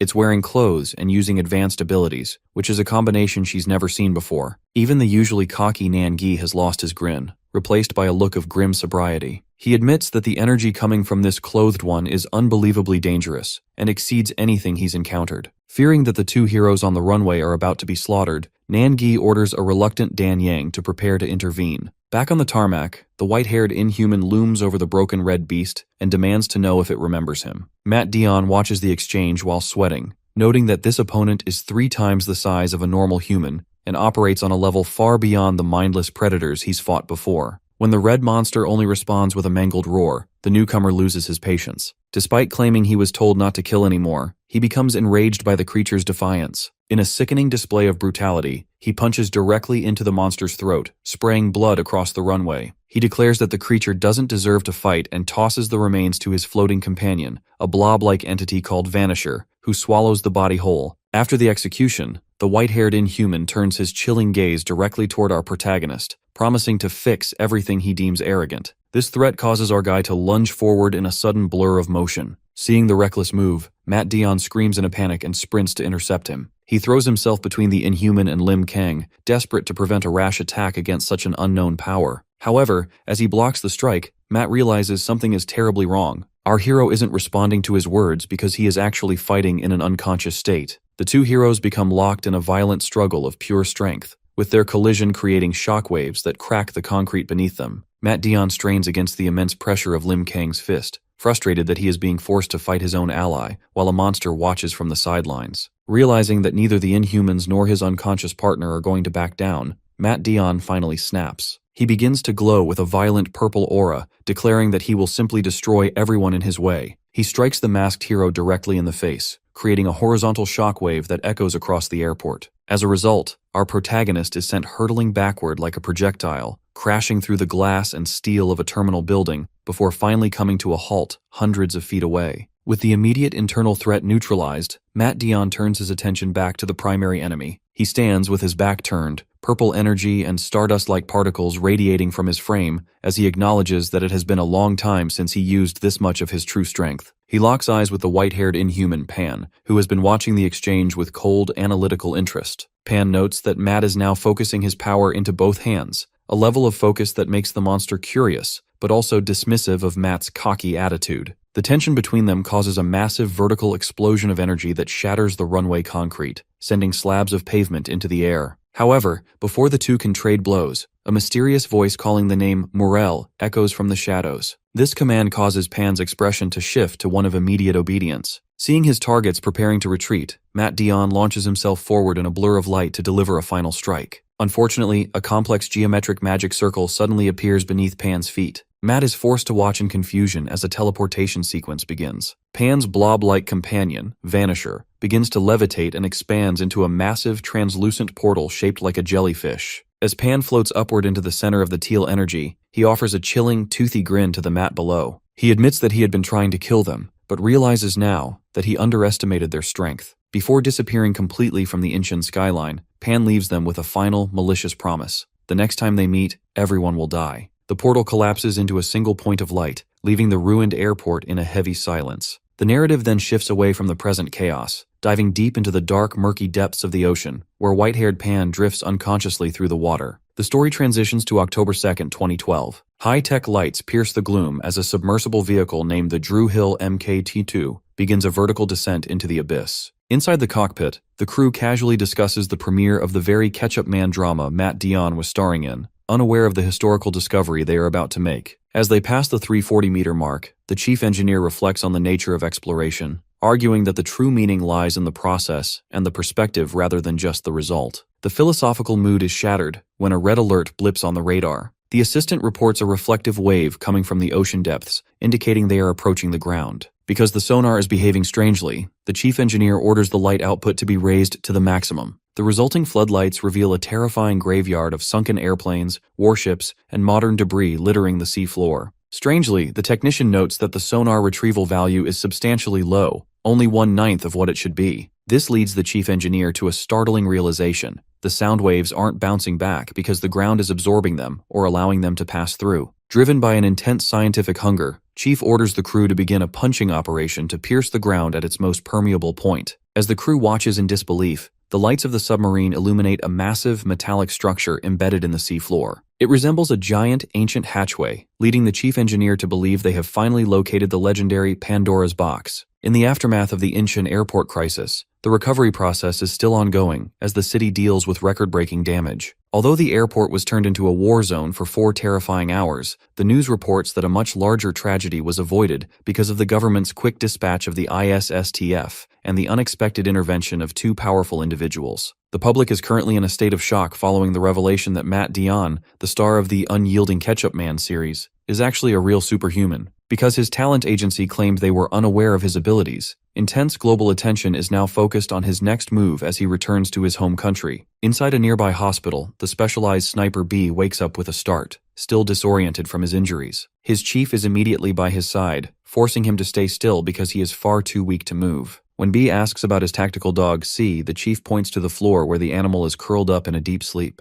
Luckily, C only suffered minor abrasions, though he eventually collapsed from exhaustion after refusing to leave his partner's side. The chief provides a sobering update on the incident, noting that while 50 people were injured, 6 lives were lost, including 4 ISSTF members who died fighting the hatched monsters. He reveals that B was also at death's door due to severe blood loss and a punctured lung caused by his own mechanical suit shattering into his internal organs. Strangely, B survived only because a young civilian provided clumsy but effective first aid by securing his airways and wrapping his torso in clothes. When the sniper asks where the kid is, the chief explains that the child was also in serious condition and had to be taken to a different hospital. B finally closes his eyes in relief, thankful that they both made it out alive. Meanwhile, Juri snaps awake in his own hospital bed after a series of blurred, traumatic memories. He is startled to find Lim Kang sitting right there, watching over him. Because Juri is covered in bandages and has his arm in a sling, he winces in pain when our boy accidentally jostles the bed. Once the initial confusion clears, the conversation turns toward the battle. Our protagonist admits to a startling possibility. He might have actually lost his fight against an inhuman. He explains that while he was rushing to save Juri, he was blindsided by the octopus-like creature in midair. The fact that the monster stomped on his head with such force, Lim Kang has no memory of the middle of the fight. He only knows that when he eventually woke up on an airport rooftop, he saw Juri being loaded into an ambulance and followed him to the hospital to ensure his safety. As they watch the hospital television, the news displays images of the new, advanced inhumans like Pan and the blob-like creature. Experts are now warning that these clothed and speaking entities are far more dangerous than anything humanity has seen before, reviving global fears of a second or third wave of monsters that cannot be easily eradicated. Lim Kang watches solemnly, noting that it was Ketchup Man who ultimately drove these new threats away. For our boy, seeing his idol reveal himself as a true superhuman is a moment of profound realization. The focus then shifts to a government facility in America, where a chaotic official conference is taking place. Various agencies are shouting at one another, fighting for control over the interrogation of the famous actor. The tension is broken when St. Pearl ignores the bickering men and walks straight into the interrogation room. She greets Matt Dionne with a serious, intense gaze, acknowledging their past acquaintance. Since the situation is so unprecedented, even the usually confident Matt Dionne finds the meeting awkward, as he wasn't expecting a peer of her caliber to lead the inquiry. In a secure interrogation room, St. Pearl bypasses official protocols to confront the famous actor Matt Dionne. Because she is aware of his true power, she makes it clear that she isn't interested in why he hid his identity, but she is curious about the gentle idol image he has portrayed. Ketchup Man's actor persona has been replaced by a rugged, ill-tempered reality. He crossly tells her he isn't in the mood for nonsense and demands to know her business. This interaction is watched closely by government officials behind a one-way glass. While some are annoyed by Pearl's rogue behavior, James defends her actions. He explains that since Matt Dionne is a superhuman, only another superhuman like Pearl can truly understand and communicate with him. The conversation takes a sobering turn when Matt admits he has never felt guilty about hiding his identity or felt a personal responsibility to save the world. This honesty shocks the listening officials, and Pearl realizes she had a wrong impression of him. As she prepares to leave, feeling the meeting has reached a dead end, Matt stops her by mentioning her fallen associate, Withrow. This comment causes a violent surge of energy to radiate from Pearl, shattering the calm of the room and causing a nearby glass of water to shake. She warns him to choose his next words carefully, but Matt remains steady. He reveals that during the airport battle, he spoke with the giant inhuman, Pan, and discovered that the creature possessed a high level of intelligence and a massive ego. Matt explains that while he has fought inhumans before, these new threats are on an entirely different level. Because the White Cap hero was fighting in an irrational state, and the inhumans eventually retreated, the situation ended, but not before a chilling message was delivered. Matt informs Pearl that the inhumans didn't just issue a warning, they spoke as if the death of all superhumans was a guaranteed fact. James and the other observers are horrified by this revelation. Matt points out that while monsters used to appear indiscriminately, the presence of an intelligent leader suggests they are now moving systematically. If these coordinated inhumans successfully destroy the world's scattered superhumans, it will mean the inevitable end of Earth. Despite understanding the stakes, Matt maintains his independence. When Pearl asks if he still refuses to fight, he clarifies that he will fight, but he has no intention of joining a team or following a government schedule. He towers over her, declaring that he prefers to work alone and tells her not to look for him again. This isolation is interrupted when Ben peeks into the room, jokingly suggesting that being an official superhuman is a daunting task that requires a manager. To Matt's absolute shock, Ben introduces a familiar face. Rose, the manager Matt had previously fired to protect him, walks into the room. While the heroes in America attempt to organize, the focus shifts to a snow-covered cathedral in Russia. Kirillov guides the hulking Maxim Basilov through the frozen wasteland. Bashilov is in a foul mood, cursing the monster they are tracking for making him wander through the snow on an empty stomach. As they approach the cathedral, they find a massive inhuman footprint embedded in the ice. Driven by hunger and rage, the Russian powerhouse stomps toward the building, promising to end the creature the moment he finds it. While stuck in heavy nighttime traffic, Matt Dion reflects on the long history he shares with his manager Rose. He recalls a nostalgic flashback to a time they shared drinks and celebrated their friendship, promising to stay connected no matter what. However, in the present, the actor's tone is much more severe. He makes it clear to Rose that their time for sentimental play is over, as the global situation has become too critical for idle distractions. When Rose asks if they are officially joining the team led by St. Pearl and James, Matt remains cautious. He explains that it isn't a matter of taking sides. He simply values his independence too much to be bound by bureaucracy. Despite this, he admits that because Inhumans are beginning to reveal themselves while humanity is still unprepared, superhumans must eventually stick together to win the upcoming war. Meanwhile, the investigation in Russia leads Kirillov and Maxim Basilov to a massive, snow-covered cathedral. They find it strange that the front doors are perfectly intact despite being the site of an Inhuman's trail, as most monsters would have simply smashed through them. Once Basilov pushes the heavy doors open, the two men enter a dark, silent hall that reeks of blood. Kirillov notes that something feels off because the energy of an Inhuman seems to saturate the entire four-story building, rather than originating from a single spot. The tension breaks when they realize the pews are filled with pale-skinned entities with red eyes. As these creatures lunge at them with a scream, Kirillov observes that they aren't traditional Inhumans. Although they move 3 or 4 times faster than a normal person, they are significantly slower than the monsters the heroes are used to fighting. While Kirillov leaps onto a stone pillar to analyze the threat, Basilov takes a more direct approach. He catches one of the entities by the throat, realizing that the creature is single-mindedly focused on biting his neck. When Kirillov tries to warn him that these creatures might still be human, Basilov shuts him down with a brutal punch that obliterates the attacker. He argues that they shouldn't be foolish or hesitant because these beings no longer smell like humans and are already dead. Seeing the logic in his partner's ruthlessness, Kirillov apologizes and joins the fight. They move through the cathedral to send the remaining innocent souls to heaven, certain that a true inhuman culprit is hiding nearby and pulling the strings. In a hospital back in Korea, Juri wakes up to find Lim Kang fast asleep and leaning heavily against his bed. As Juri watches the news, he sees reports of massive death tolls and disappearances in northeastern Russia, which military officials are attributing to inhuman activity. Because the world feels like it is crumbling bit by bit, Juri is overcome by a sense of dread, fearing that an uncontrollable wave of destruction is heading their way. Back at the Russian cathedral, the struggle comes to a head. Basilov stands over the mangled remains of the pale entities, frustrated by the nature of the fight. He looks up and spots a tall, cloaked figure hanging upside down from a wooden beam high in the ceiling. Recognizing this as the mastermind who forced them to kill the transformed humans,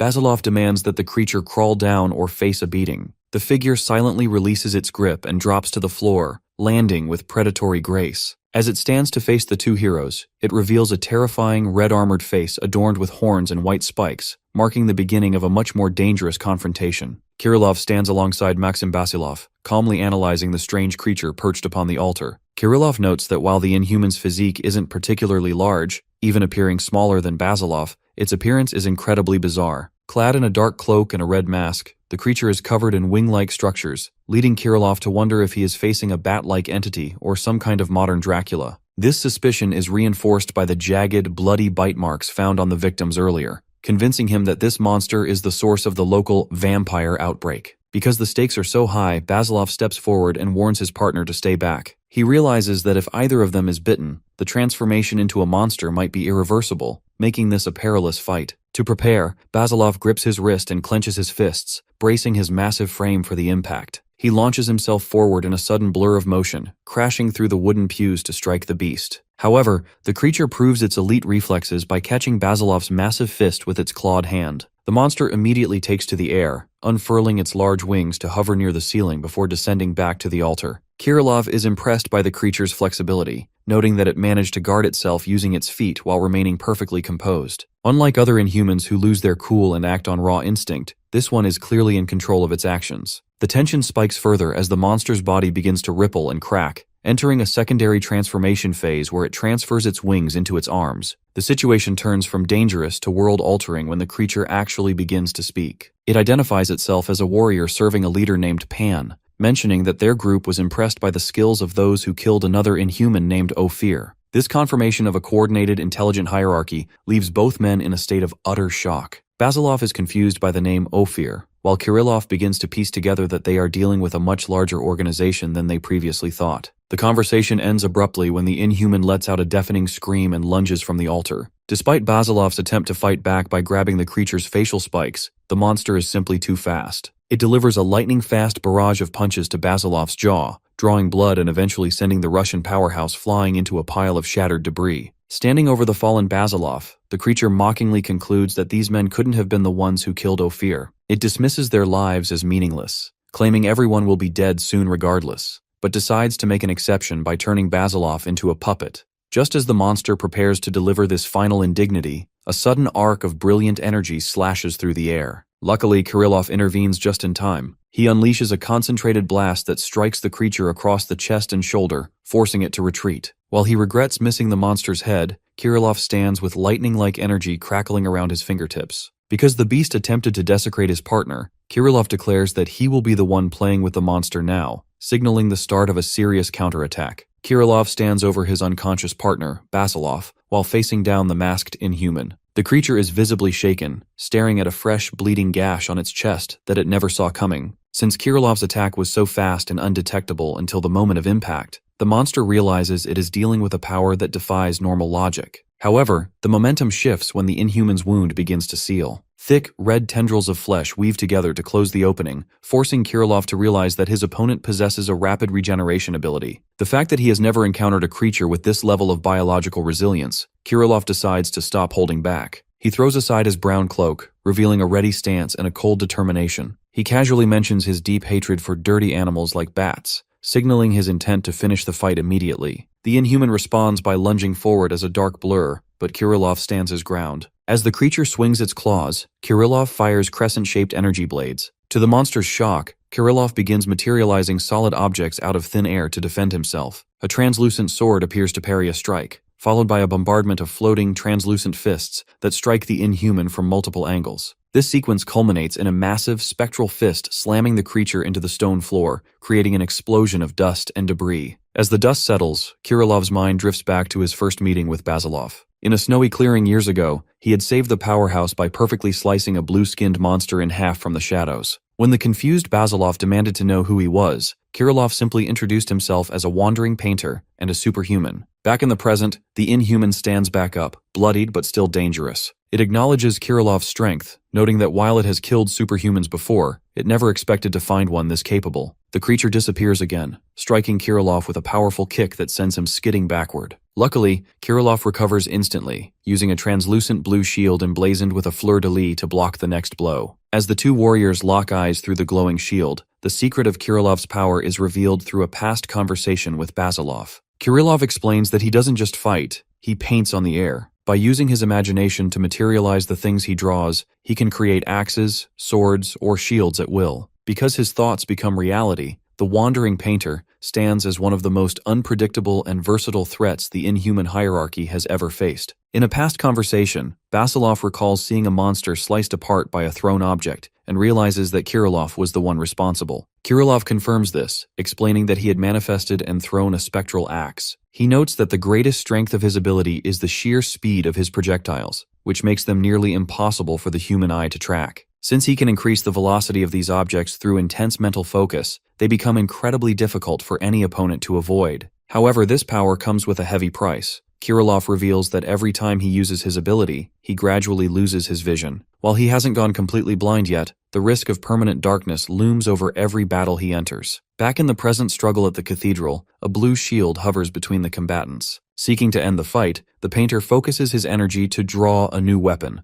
materializing a giant, spectral spiked mace. He hurls the Morning Star with devastating force, catching the Inhuman off guard. The spiked ball slams into the creature, sending it flying across the hall through rows of wooden pews and into a stone pillar. Although the impact is enough to crumble the masonry and leave the monster coughing up blood, the Inhuman remains conscious. Kirilov is visibly frustrated by the beast's durability, as his attempt to crush its head failed to neutralize the threat. The strain of the battle begins to take its toll on Kirilov. As his eyes glow with blue energy, blood starts to leak from the corners of his eyelids, and his vision becomes dangerously blurry. Realizing he is losing his sight, he tries to stay focused, but a hazy white fog begins to consume his field of vision. This momentary lapse proves nearly fatal. When the painter blinks, the spot where the monster lay is suddenly empty. The creature lunges from the shadows, appearing behind him for a lethal clawed strike. A spray of blood cuts across the air as Kirilov is slashed and sent crashing to the floor. The monster stands over the fallen Kirilov, mockingly placing its heavy foot on his head. It acknowledges that Kirilov was a formidable opponent, but prepares to crush him regardless. Suddenly, the creature notices blue energy particles swirling around its foot and realizes it has been standing over a decoy. From the upper balcony, the real Kirilov appears, having used his remaining strength to reposition and manifest a massive, ornate energy bow. Despite his eyes streaming with blood and his vision failing completely, the painter pulls the string to its limit and releases a spear-like arrow. The projectile pierces the Inhuman's chest and pins it to the floor with incredible force. As the monster screams in agony, Kirilov gasps for air, wondering if he has ever pushed his power this violently before. Unfortunately, the creature's resilience is inhuman. In a display of horrific willpower, the monster grips the energy spear and rips it from its own chest, causing a fresh explosion of blood. It looks back up at the balcony with a mangled face, promising to kill the archer. Kirilov is left in a state of shock, realizing that his most powerful strikes have failed to stop the beast. Luckily, Kirilov is not alone. In a memory, he recalls following Basilov through a snowstorm, admitting that he chose to stay by the man's side because he believed Basilov was a strong leader who surpassed his own strength. Back in the present, this faith is rewarded. Just as the monster prepares to strike, a shadow looms behind it. Basilov has finally recovered and stands tall behind the creature, ready to turn the tide of the battle. Kirilov gazes down at his partner with a mixture of concern and intensity, noting that it has been a long time since he's seen Basilov in such a battered state. Because the situation has reached a breaking point, Basilov asks if the Inhuman is finally done playing around. His head snaps up, eyes glowing with a pure light and his face contorted into a mask of absolute murderous rage. This sudden shift in the atmosphere is so powerful that the red-masked Inhuman recoils in shock, sensing that the dynamic of the fight has fundamentally changed. As the Russian hero rises to his feet with heavy, deliberate movements, the monster struggles to maintain its composure while spitting dark blood onto the stone floor. The creature is visibly confused because its opponent's silhouette now appears leaner and more condensed than before. While the Inhuman mocks the warrior for standing up again, it secretly focuses on its own recovery. The fact that the wounds from Kirilov's energy blades take time to heal, the beast lets out guttural, pained screams as it channels dark energy to weave its flesh back together. Kirilov realizes the monster is focusing entirely on regeneration, and frantically warns his partner to strike before it fully heals. Luckily, Basilov dismisses the warning with cold indifference, claiming the monster's recovery doesn't matter. This confidence stems from his unique and terrifying ability,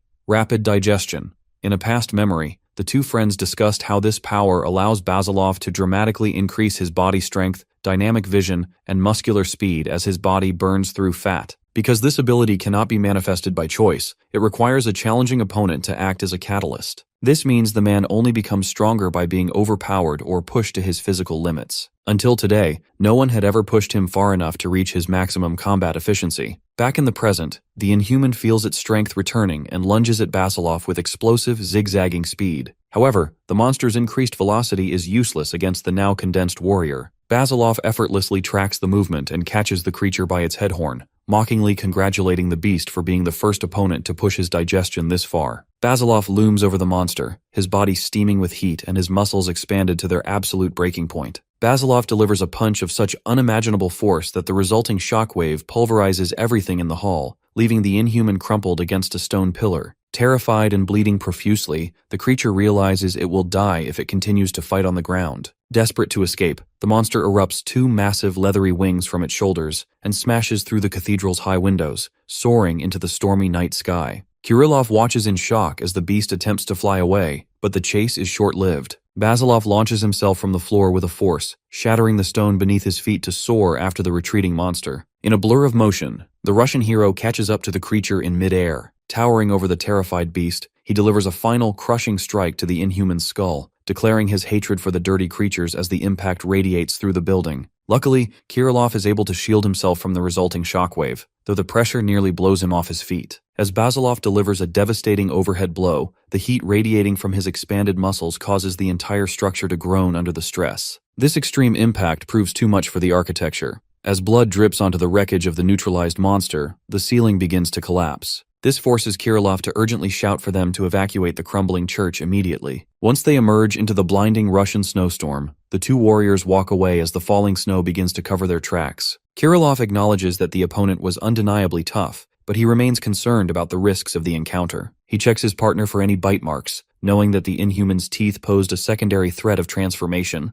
Basilov, however, is more concerned with his stomach than his wounds. Because he has been starving for 2 days to fuel his abilities, he is incredibly irritable and insists they go find a meal immediately. While the heroes seek food, the narrative shifts to a dark, high-ceilinged room where a new group of advanced Inhumans is gathered. A pale-headed entity named Morel informs their leader Pan that the Inhuman known as Grab has likely been killed by a superhuman. Pan is visibly annoyed by this news, as he had specifically ordered his subordinates to avoid fighting while searching for the remains of Ophir. Despite this loss, the Inhumans remain unbothered, suggesting that the death of one dumb bat won't interfere with their larger coordinated plans. Back in Korea, the focus returns to Lim Kang's domestic life. Juri has been discharged from the hospital and hobbles back to his apartment on crutches, his leg still encased in a heavy cast. Although he is relieved to be home, he feels a sense of lingering trauma from the airport battle. He finds a sticky note from Lim Kang attached to a frying pan, informing him that our hero made him fried rice before heading to school. While Juri is initially touched by the gesture, the reality of the meal is unfortunately quite grim.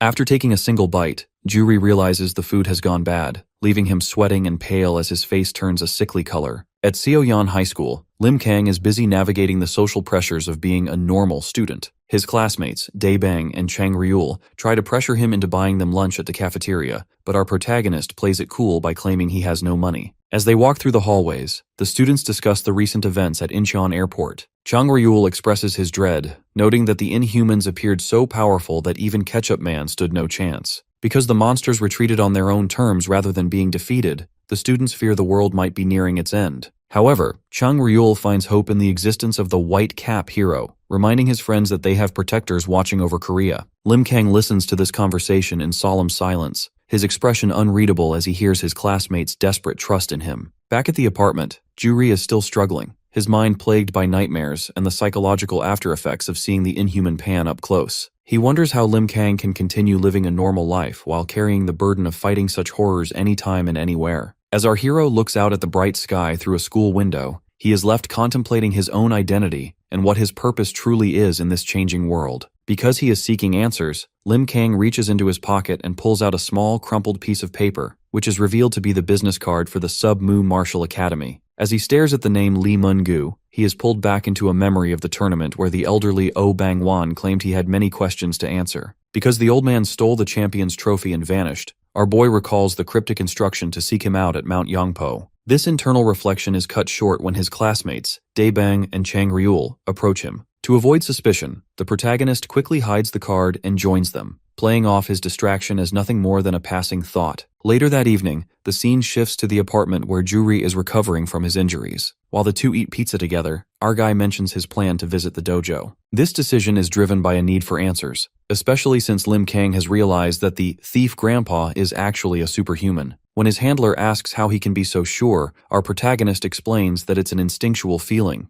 the same unsettling sensation he gets from Inhumans, like the mysterious Black Hat Man he encountered at the port. Their conversation is interrupted by a special news broadcast featuring a superhuman analyzer named Chief Kim Hyun-jung. Since Inhuman attacks are becoming more frequent, the public is desperate for information. The analyst clarifies that while the world only knows of 3 official heroes, St. Pearl, Matt Dion, and the late Galen Withrow, there must be many more hidden protectors. He uses the sheer number of defeated Inhuman corpses found in places like Russia as evidence. However, he warns that not all superhumans are on humanity's side. He points to Black Hat and his companion in the red cloak as potential enemies, labeling them as a dangerous opposition to the world's safety. The broadcast takes a shocking turn when Chief Kim reveals that a new superhuman has officially come forward to cooperate with the government. This newcomer is Jane Sonata, a woman from Scotland who claims to have single-handedly defended the United Kingdom and is already acquainted with St. Pearl. While Juri reacts with visible shock and trembling to the appearance of another powerhouse, the interviewer pivots to the identity of Korea's own White Cap.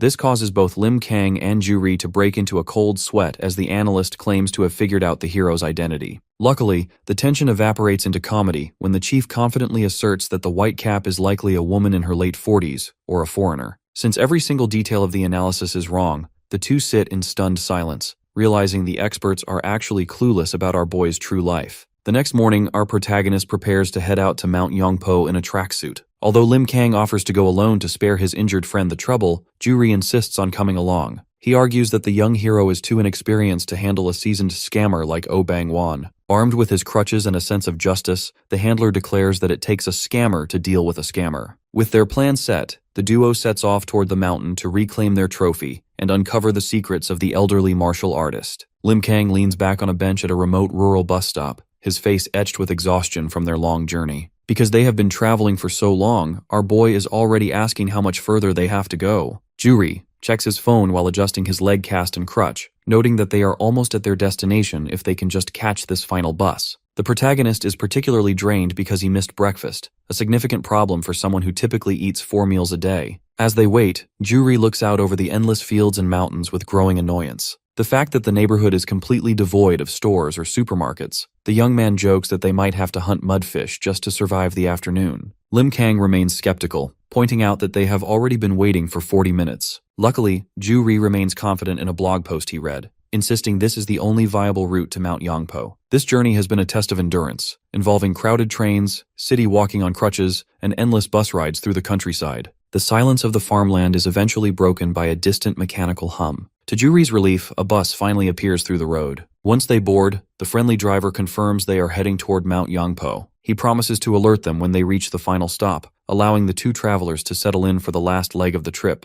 As the bus rattles past rice fields and tractors, the conversation turns serious. Juri reminds Lim Kang that they are heading toward a potentially dangerous individual. Since they suspect the old man is a superhuman and already know he is a thief, Juri warns our hero to stay on guard. However, the protagonist is surprisingly calm. He admits that even though the grandpa is a stranger, he has an instinctive feeling that the old man isn't actually a bad person. While they talk, a news report on the bus TV catches their attention. The broadcast features Jane Sonata, who has issued a stern warning to the paparazzi. Because she is officially cooperating with the government, she threatens to destroy any surveillance equipment used to harass her. Shortly after, the driver announces their arrival at the mountain, and the duo hops off to begin the final climb. They quickly locate a wooden signpost nestled in the trees that points the way forward. The scene shifts far away to America, where the nighttime city skyline remains bustling. Inside a dark bedroom, St. Pearl is jolted awake by a vibrating smartphone. It is an urgent call from James, who is calling from the laboratory. Although he apologizes for waking her, James reveals a major breakthrough.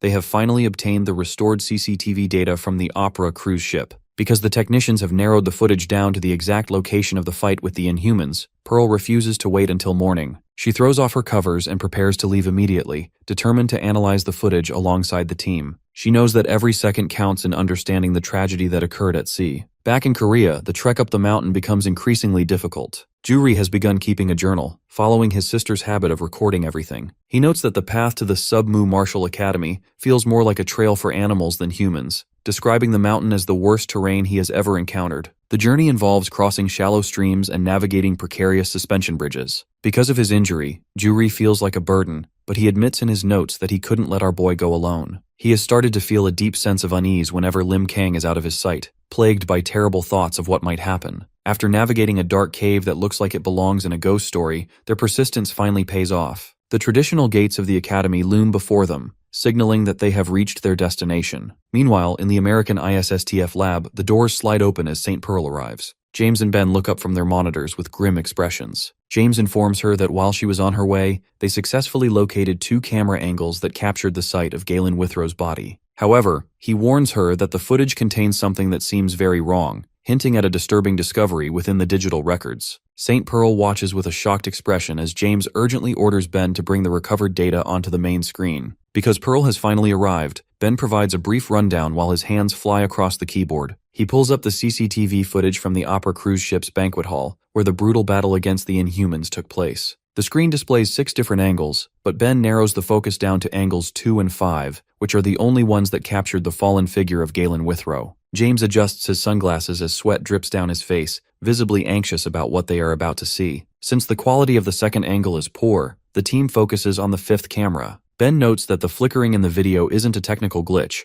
Rather, it's a physical phenomenon caused by the intense energy of Pearl's own battle nearby. He directs their attention to the digital timestamp at the bottom of the screen. As the clock hits 01:17:48, the corpse of Galen Withrow suddenly vanishes from the floor. The three analysts stare at the empty monitors in utter disbelief. Pearl narrows her eyes, realizing that this wasn't just a simple disappearance. The footage feels hazy. To get a better look, she orders Ben to play the video back at the slowest possible speed. At 0.1x speed, the mystery begins to unravel. As the timestamp passes 47 seconds, a faint, blurry afterimage appears to dash over the corpse. Pearl spots the anomaly immediately and orders a pause. Ben zooms in as far as the resolution allows, revealing a distorted, fast-moving figure standing over the body. James points out a distinctive bucket hat, while Ben notes what appears to be bright-colored long hair and a long coat. Pearl realizes with grim certainty that this is the individual responsible for stealing their fallen partner. She is left shaken by the thief's unbelievable speed, recognizing that someone moved fast enough to nearly bypass high-speed surveillance. James immediately pivots the investigation,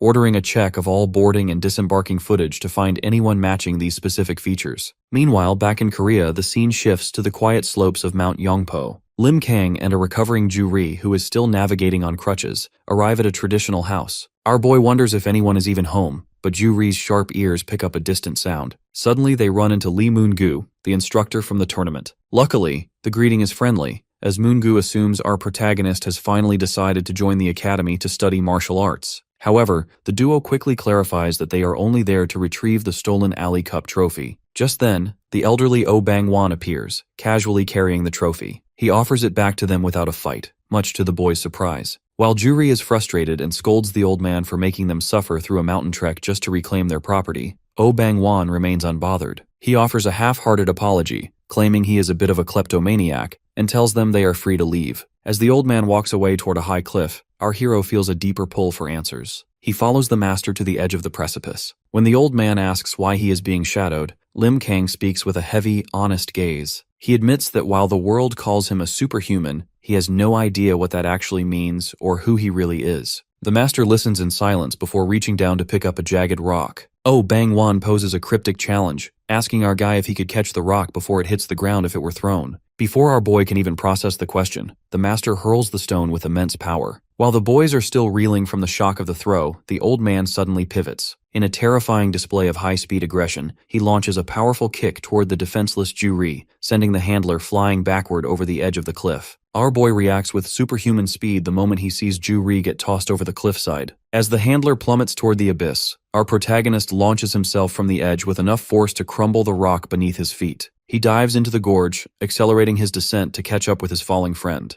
To manage the plunge, our hero braces against the vertical face, digging his fingers into the stone to create friction. Because this slowing maneuver works, he is able to snag the unconscious Ju Ri midair. Holding his friend tightly, the young hero arrests their momentum by punching his free hand into the cliffside, bringing them to a halt. While hanging from the rock, our protagonist notices that Ju Ri has fainted from terror. This forces an immediate recovery, and our boy carries the limp handler back up the vertical wall to the safety of the grassy clearing. Fury consumes Lim Kang as he glares at the elderly master, demanding to know what the old man was thinking. However, Oh Bang-won remains completely unimpressed by the hero's rage, coldly asking if our guy wants to fight him. When the protagonist hesitates, the master calls him arrogant and naive. He lectures the boy, explaining that feeling sympathy for an old man while a friend is in danger is a sign of weakness. According to the master, this is an absence of responsibility. He claims our hero's heart is as empty as a tin can because he puts false pressure on people he doesn't actually want to fight. He offers a final, harsh warning.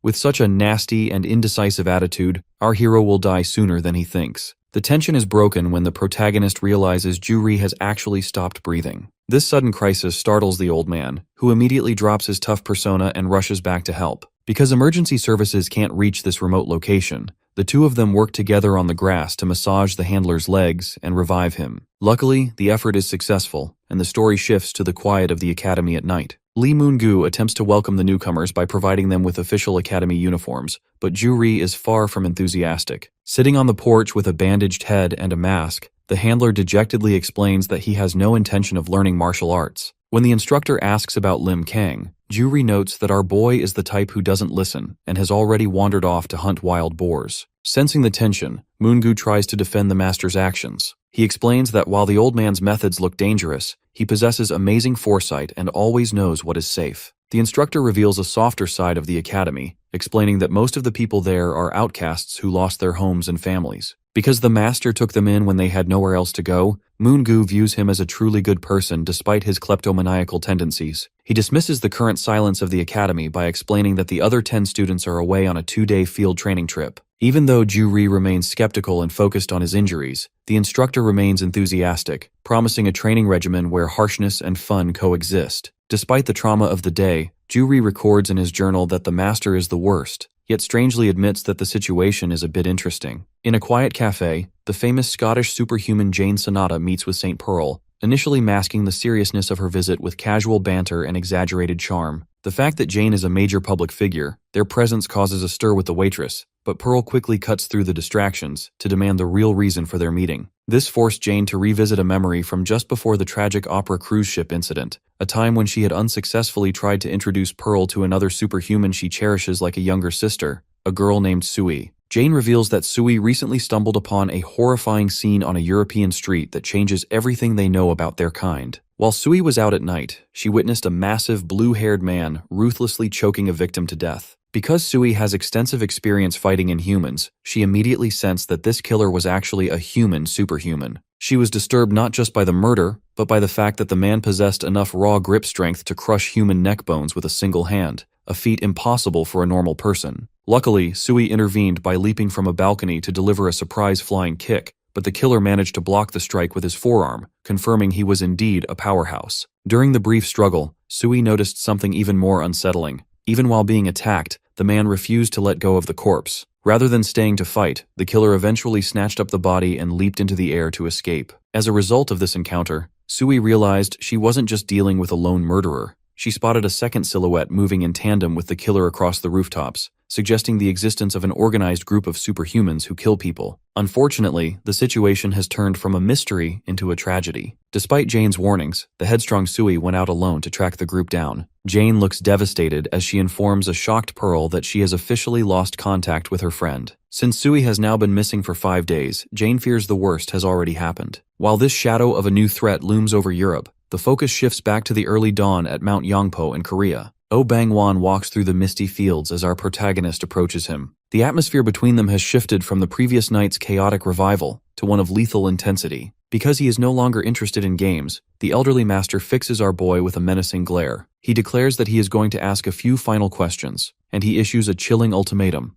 If our hero doesn't answer with absolute honesty, the master will kill him on the spot. Lim Kang is left in a state of visible shock as the elderly Oh Bang-won confronts him in the mountain clearing. The master admits that while they are practically strangers, he has already identified a glaring issue with our boy. Because the protagonist seems to lack a basic understanding of his own position, the old man can't decide if the youth is simply an idiot, has a death wish, or is truly fearless. Rather than continuing a useless conversation, the master decides he needs to see the truth for himself. The area is suddenly blurred by an explosion of motion as Oh Bang-won vanishes and reappears instantly in front of our hero. This forced the young man to endure a blindingly fast upward kick directly under his chin, followed by a massive, straight punch to the center of his face. The sheer force of the blow sends Lim Kang hurtling backward until he crashes violently into a pile of large rocks. Despite being asked repeatedly if the strikes hurt, our guy pushes himself up from the rubble with a grim expression and calmly states that they did not. This resilience leaves the master in genuine surprise. As he stares at the protagonist, he realizes that even after such a brutal assault, there isn't a single scratch on the boy's face or hands. This anomaly prompts the old man to ask if our boy has ever shed blood, or even felt a lack of stamina during a fight. Looking back on his previous battles as the White Cap,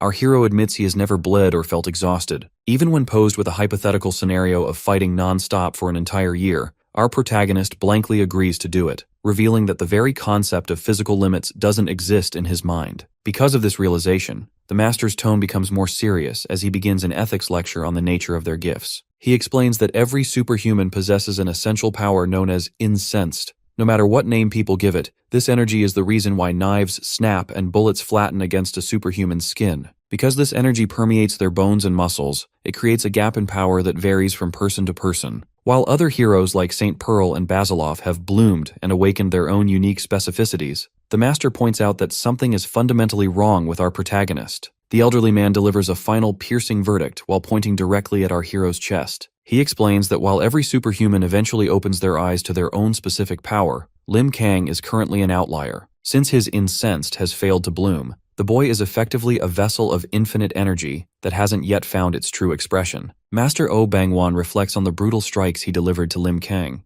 admitting that the bout led to a surprising and ironic conclusion. He observes that while other heroes fight with incredible physical strength that nears infinity, they do so without the presence of incense. Because our boy is currently in this state, the master realizes the young hero still has significant time to reach his full potential. He acknowledges that our protagonist is already a talented and strong superhuman, defined as a being who transcends human limits to engage inhumans in hand-to-hand combat. The master explains that while most superhumans have incensed permeating their bodies to varying degrees, which dictates their zero tolerance for damage or their specific combat styles, this does not yet apply to Lim Kang. He notes that our hero is a rare case who has been fighting at an incredible level purely as a human being, without any visible incense. This revelation leaves the old man shocked and confused, as the living witness standing before him suggests the boy started at a high level from the very beginning. When the protagonist mentions his past failure and loss of consciousness at the airport, the master reveals he watched the White Cap superhuman live on the news. He explains that after our hero passed out, his original power underwent a forced awakening. Because the boy's inner strength became too great for his mind to handle, he didn't actually faint from the monster's hit. Rather, his mind collapsed under the weight of his own surging power. The master compares our boy's untapped potential to a massive iceberg, calling his level of power truly immeasurable. The conversation turns grave as the master recalls the appearance of the giant inhuman Pan. He describes the cloaked entity as an unprecedented monster of overwhelming power and theorizes that such a creature appeared specifically to target our hero. The master believes that Lim Kang is the only true obstacle standing in the way of these intelligent inhumans taking over the world. Warning that the Earth will soon fight for its survival, the master offers a paternal gesture and promises to help bring out the boy's true strength,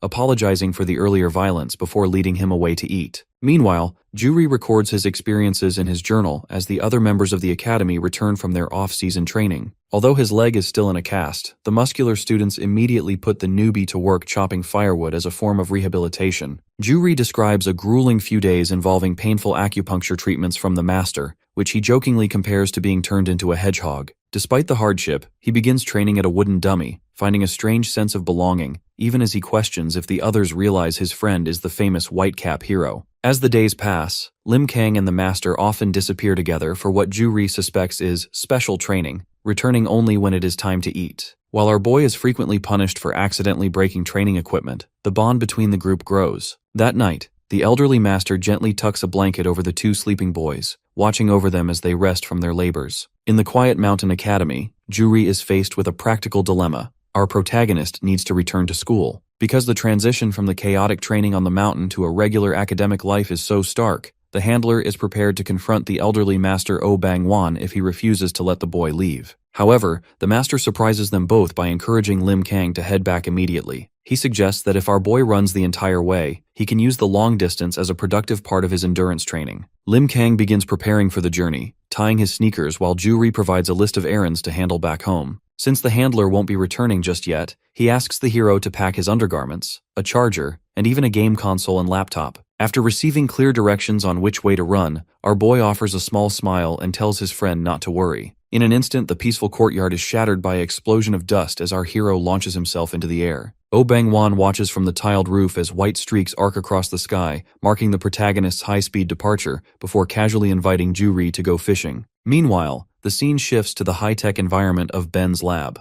Ben is meticulously analyzing security footage from an X-ray checkpoint that all passengers on the Opera cruise ship had to pass through. He is focusing on the distorted figure in the bucket hat, trying to find a matching clue that connects to the thief who stole Galen Withrow's remains. Because identifying the culprit is essential for the honor of the fallen hero, James encourages Ben to push the technology to its limits to reveal the thief's face. James suspects the individual may not have boarded the ship through normal means, making the digital investigation even more critical. The intensity of the lab work is interrupted by a call from St. Pearl, who reveals she is currently in Northern Ireland. James is shocked by her sudden relocation, but Pearl explains that she has teamed up with Jane Sonata to find Jane's sister, a superhuman named Sui. Unfortunately, Sui went missing after witnessing a series of rapid murders and disappearances that Pearl believes were caused by other superhumans. This leads to a chilling realization. There is a potential connection between these European crimes and the theft of Withrow's body. Pearl acknowledges the danger of facing hostile superhumans, but insists on resolving the case to save Sui. The fact that she knows the investigation might take several days, she instructs James to maintain a high level of vigilance. In the event of a new inhuman warning while she is away, Pearl tells James to contact Matt Dionne. Since the famous actor is currently in the United States, he is the only powerhouse available to defend the region in her absence. James is relieved to know that Jane Sonata is backing Pearl, even as he admits that an unprecedented mission to hunt down rogue superhumans feels incredibly ominous. As the conversation ends, Pearl's eyes glow with a fierce intensity, signaling her absolute resolve to see the mission through. Observing the exchange, Jane Sonata notes that Pearl is fortunate to have such dedicated colleagues, even as they prepare to step into the heart of a very dangerous conflict. In a ruined stone courtyard, a blue-haired superhuman drags a bloodied body across the pavement before flinging it aside with a single hand. The victim, dressed in a green shirt, hits the stone face down with a heavy thud, leaving him motionless and covered in gore. An unseen speaker observes the carnage, noting that the body is completely destroyed and that their mission has hit a problematic snag. From the shadows of the crumbling room,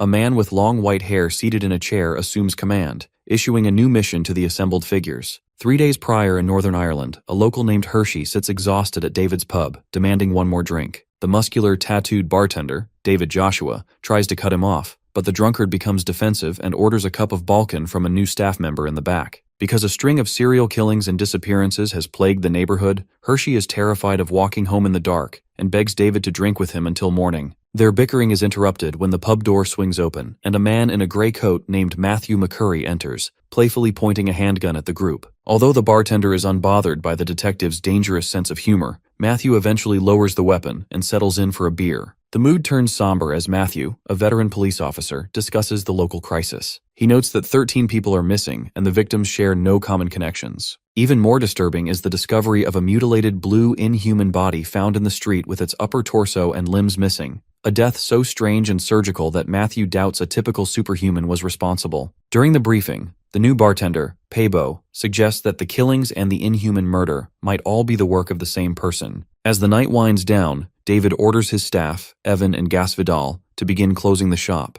Gasvidal carries the now unconscious Hershey out the door. Matthew realizes it is time to leave and promises the staff he will reclaim their neighborhood from the criminals, though he humorously avoids giving them a tip by claiming he left his wallet in the car. As the detective walks away from the pub, Evan watches him with respect, believing that an honorable legend like Matthew is the city's best hope for justice. The following day at dawn, the peaceful atmosphere at the pub is shattered when Matthew McCurry returns, but this time his intensity is real. He kicks the door open and points his handgun at the patrons, including a blonde woman and the staff. Because a horrific new crime has been discovered, the detective is no longer joking. He flashes his police badge and orders everyone to raise their hands so he can verify their alibis. A shocked David Joshua tries to calm him down, but Matthew reveals the grim reason for his aggression. Last night, the drunkard Hershey was found dead, his body so badly crushed that the detective now views everyone in the vicinity as a potential suspect. In the tense atmosphere of David's pub, Matthew the detective maintains a grave expression while holding his gun steady. He delivers a chilling update on the local crisis, explaining that the body found in the woods was missing its head and torso, leaving only the limbs behind. Since the remains were so badly dismembered, David Joshua initially hopes the victim might not be Hershey. However, Matthew is certain of the identity because he recognizes an expensive Fastek Philippe watch on the corpse, the same one he saw Hershey wearing during his drunken outburst the previous night. This identification is further supported by a call to Hershey's wife, who confirmed he never made it home. The detective notes that because the expensive watch was left behind, the murder clearly wasn't motivated by robbery. Instead, the surgical and brutal method of dismemberment matches the profile of the serial killer currently terrorizing the neighborhood. This realization turns the pub into an interrogation room. Matthew begins questioning the staff's alibis, forcing Joshua to recount his timeline. The bartender explains that after the detective left, he and Gasvidal stayed late to clean up before playing cards over a beer, while their coworker Evan slept in the store. According to Joshua, they didn't head home until sunrise, and Evan remained at the pub the entire time. Matthew remains skeptical, especially when he turns his focus to the newcomer, Pebo. Because the neighborhood's wave of disappearances and murders began almost exactly 2 months ago, the same time Pebo moved into the area, the detective views him as a primary suspect. Despite Joshua's attempts to defend his employee, Matthew decides to take Pebo into custody for further questioning. He puts his gun away and leads the quiet bartender out, leaving Joshua, Gasvidal, and Evan in a state of stunned disbelief. The weight of the situation takes its toll, and Joshua decides to close the business early for the night. Evan heads home while Gasvidal lingers, expressing his worry for Pabo. Joshua tries to remain optimistic, admitting his disappointment in Matthew's aggression but trusting that Pabo is innocent. However, the quiet is shattered when Matthew suddenly bursts back into the pub, hysterical and drenched in sweat. He screams that the police car transferring Pabo was smashed, resulting in the deaths of 2 officers and Pabo's disappearance. Frantic, Matthew demands Pabo's resume to find his home address, but the situation takes a sharp, suspicious turn. Joshua notices that Matthew is remarkably unharmed and questions why the detective wasn't in the vehicle during the attack. When Matthew stammers through a weak excuse about investigating another location, Joshua's suspicion turns into open doubt. This causes the detective to snap. His eyes turn bloodshot as he draws his revolver and points it at his friends, accusing the entire group of conspiring against him. The standoff reaches a breaking point as Matthew becomes visibly unhinged. When he notices Joshua hiding a hand behind his back, he fears a counterattack and pulls the trigger. A deafening gunshot rings out, and blood splatters across the floor. Amidst the carnage, a figure in a white bucket hat calmly walks through the gore, noting with amusement that the group managed to tear itself apart without much outside help. The intruder looks down at a bloodied, barely conscious Joshua. As the man looks up, he is horrified to realize that the figure is not the Evan he knew. The man reveals himself to be Jamal Evan, a malicious superhuman who has been hiding in plain sight. As he crouches over the dying bartender while casually holding a severed head, Jamal Evan offers a chilling promise. He will share one final, funny story about their time together before he finishes the job. David Joshua sits slumped against a wall, his body mangled beyond recovery. Jamal Evan, the rogue superhuman, crouches before him while casually holding the severed head of their former co-worker. Because he is staring at a monster he once trusted, Joshua wheezes out a question, asking if Jamal was also responsible for the death of the drunkard Hershey. Evan remains calm, admitting he killed Hershey, though he claims it wasn't his original intention. He explains through a flashback that the night began with Hershey stumbling into a dark stairway where 2 massive, superhuman silhouettes blocked his path. The fact that Hershey was intoxicated and obnoxious, he took out his anger on Jamal. This lack of respect forced the killer to end the man's life simply because he found Hershey's attitude ridiculous. When Joshua asks about the rest of the staff, Jamal offers a mocking smile. He reveals that while he still considers himself part of a team, most of the people Joshua knew are now just corpses on the floor. He looks down at the body of Gasvidal with feigned sentiment, calling him a good friend before lifting the severed head of Pabo. Jamal admits he was particularly curious about Pabo, the handsome new bartender who had been introduced to the staff only months prior. Jamal recounts the moment he intercepted the police cruiser that was transferring Pabo. After smashing the vehicle and killing the officers, Jamal confronted Pabo in a pool of blood. Since Pabo had a strangely calm and bland personality, even in the face of death, Jamal was desperate to know his true identity. He suspected the bartender was either a hidden powerhouse or a fellow maniac killer. To test this, Jamal offered a sinister deal. He promised to spare Pabo and Joshua if the bartender would simply beg for his life with both hands. Unfortunately, the test ended in a way that disgusted the killer. Pabo looked up with a manic, terrified grin, revealing that one of his hands had already been severed. Because he couldn't technically beg with both hands, Pabo pathetically pleaded for mercy anyway. This unexpected cowardice ruined Jamal's interest. Feeling the display was pathetic, he violently grabbed the man by his hair and executed him, finding the entire interaction repulsive. Back in the present, Joshua shouts in defiance, accusing Jamal of having a devil's talent and questioning why he kills so indiscriminately. Evan remains thoughtful, listing boredom, revenge, and curiosity as his primary motivators. However, he insists he isn't a horrible person. As a blue flame erupts over a magic circle, Jamal explains his twisted philosophy. He believes he is bringing life back to worthy souls by sacrificing useless ones. He views himself not as a devil, but as a godlike creator working against the strict laws of providence. As the first light of dawn hits the town, Jamal offers Joshua one final chance to choose life. Because he is filled with pure hatred for the man who betrayed his friends, Joshua simply tells him to go to hell. Jamal offers a dry laugh and walks out of the pub, leaving the bartender to take his final breath. As he stands in the street, Jamal reflects that the world might already be hell, because it never changes. The quiet morning is interrupted by a vibrating phone. Jamal answers a call from someone named Carol and receives a shocking update that causes his expression to turn predatory. This news forces him to return to an ancient, ruined temple where his subordinates are waiting. He informs his warriors that their previous mission has hit a snag because one of their targets, a person of great significance, managed to escape. Because the escape happened recently, Jamal is certain the target is still nearby. He stands up and holds up a photograph of the individual, commanding his team to hunt them down immediately. He warns them that since the target is famous, they must move with absolute precision to catch him before he disappears for good. Evan's subordinates launch themselves into the air to carry out his order to hunt down the individual from the photograph. Jamal Evans stands atop a stone pillar, watching the chaos with a casual, detached expression. Despite his calm exterior, he admits to himself that he doesn't feel good about the situation. He believes that whenever something unexpected occurs, misfortune is bound to follow, which forces him to conclude that he should also make his move. As he begins walking down the stone steps to leave the hideout, Jamal Evan instructs a young girl, Carol, to stay behind. This directive immediately sparks a confrontation. Carol stands up and screams at him in frustration. She is tired of being left behind and bored, even going so far as to call Jamal an idiot. Evan continues walking without looking back, attempting to explain that they will soon sack everything and move their operations to America. However, the argument remains one-sided.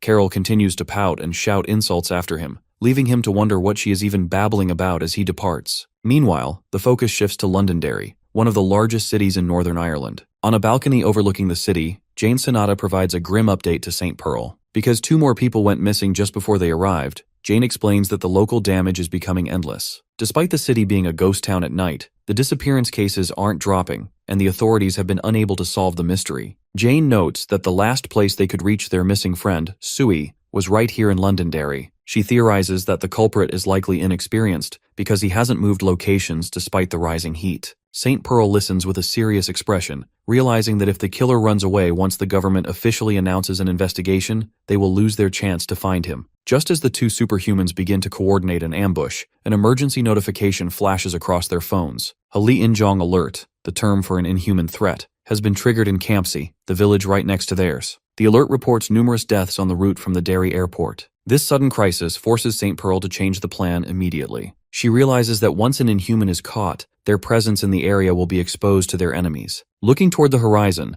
Pearl declares that she cannot ignore an inhuman threat, whether it's in America or here, and the 2 prepare for immediate action. This news of the rising death toll and the discovery of an inhuman corpse in Northern Ireland spreads globally via television broadcasts. In a quiet room, the Russian heroes Maxim Basilov and Kirillov watch the report while maintaining their training. Elsewhere, Nangi and Dan Yang monitor the situation from their hideout, hearing that England is sending an elite counter-terrorism team to handle the homicide cases. Even at the Mountain Academy in Korea, Master Oh Bang-won and his students, including Juri, watch the broadcast in solemn silence. Back in Europe, white streaks of light arc across the sky as St. Pearl leaps through the air over the rooftops. Pearl lands violently in the street, shocking the local civilians, and sprints toward the center of the road. However, she suddenly stops in her tracks, her eyes widening in absolute horror. Standing in the center of the street is a red-haired superhuman with a scarred neck. To Pearl's disbelief, it is the man she thought was dead, Galen Withrow. He is standing over the remains of a blue-skinned inhuman that has been partially encased in a strange golden substance. Seeing him triggers a painful memory for Pearl. She recalls James sitting with his head in his hands, sobbing over Withrow's death. James had shared how much he respected the man's hidden kindness, and how he had finally succeeded in making the blunt warrior smile. In the present, St. Pearl is consumed by a mixture of misery, sadness, and pure, cold fury. She calls out the beginning of his name, and the red-haired figure turns around to face her. The man who looks like Withrow stares back at Pearl with wide eyes for a brief, silent moment before he suddenly launches himself toward the sky with a ground-shaking shockwave. But he is immediately intercepted by a massive, gray-skinned figure. This brute blocks the attack and delivers a devastating counterpunch that sends the red-haired warrior reeling through the air. St. Pearl watches in alarm as the force of the strike creates a massive shockwave, launching red-haired across the skyline and through several stone buildings. Because of the extreme impact, debris rains down on the streets, forcing terrified civilians to scramble for cover. As the dust settles, Pearl stands her ground, staring at the gray-skinned intruder with a look of intense scrutiny. She demands to know what kind of creature he is, but the massive man only responds with a cold, inhuman gaze. Luckily, Jane Sonata arrives to back up her partner, her eyes beginning to glow with a menacing light.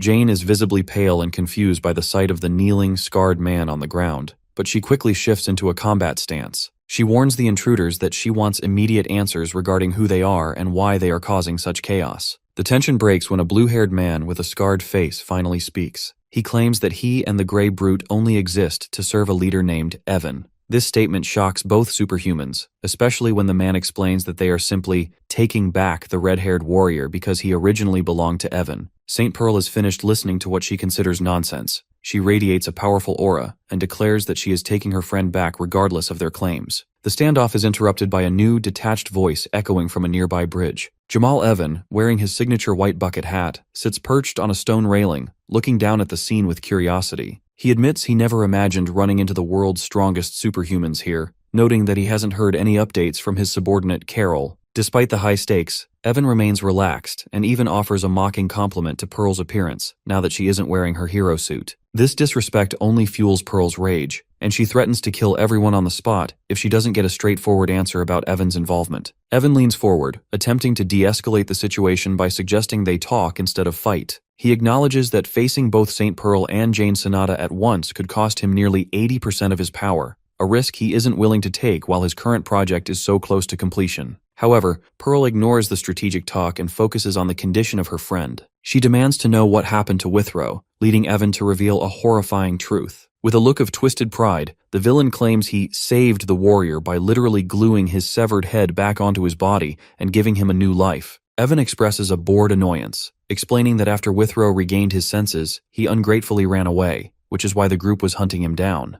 This confirmation of desecration is the final straw for Pearl. As Evan continues to speak calmly about Pearl's power, she ignores his warnings and charges the massive gray-skinned man. With a single, explosive punch, she tears directly through the brute's midsection, declaring that the conversation is over and ordering the monsters to move out of her way. After St. Pearl completely neutralizes the gray-skinned brute, the cobblestone street falls into a heavy silence. Because the massive body has been ripped apart in a single blow, the red-haired warrior watching from the ground is left in a state of visible shock. High above on the bridge, Jamal Evan witnesses the defeat, his eyes widening as he realizes his primary muscle has been taken out instantly. Even Jane Sonata is momentarily paralyzed, her unmoving gaze fixed on the carnage Pearl just created. Sensing the immediate danger is over for the moment, Pearl reaches a hand down to the scarred red-haired man. He looks up at her with a blank, hollow stare, seemingly unable to process the rescue. The peace is short-lived when the blue-haired warrior launches a desperate ambush. He lunges forward with a powerful punch aimed at Pearl's head, but Supergirl reacts with effortless precision. Because she is far more capable than her attackers realize, she catches his massive fist against her forearm without flinching. Blue-haired looks at her in total disbelief, gritting his teeth as he tries to pull away. Pearl maintains an ironclad grip on his wrist, preventing his escape before delivering a devastating counterpunch to his chest. The resulting explosion of energy is so violent that it sends the warrior hurtling backward, shattering a nearby building upon impact. Watching from the bridge, Jamal Evan's expression turns grave. He notes the swirling golden particles around Pearl's fist and concludes that she hasn't even reached her full power yet. Pearl turns her gaze toward the bridge and issues a cold challenge. She mockingly invites Evan to call out the rest of his friends, promising to show him that his original estimate of her power was a massive understatement. Evan narrows his eyes, beginning a frantic mental analysis of her combat style. He realizes that her attacks are unique. They aren't long-range projectiles, but rather concentrated bursts of light that manifest the exact moment she makes physical contact. This divine, golden aura provides her with both unimaginable destructiveness and a durability that defies logic. He recalls blue-haired landing a clean strike on her chin earlier that didn't even make her flinch. Evan concludes that Pearl is likely the only person in the world who receives a divine blessing from the sun,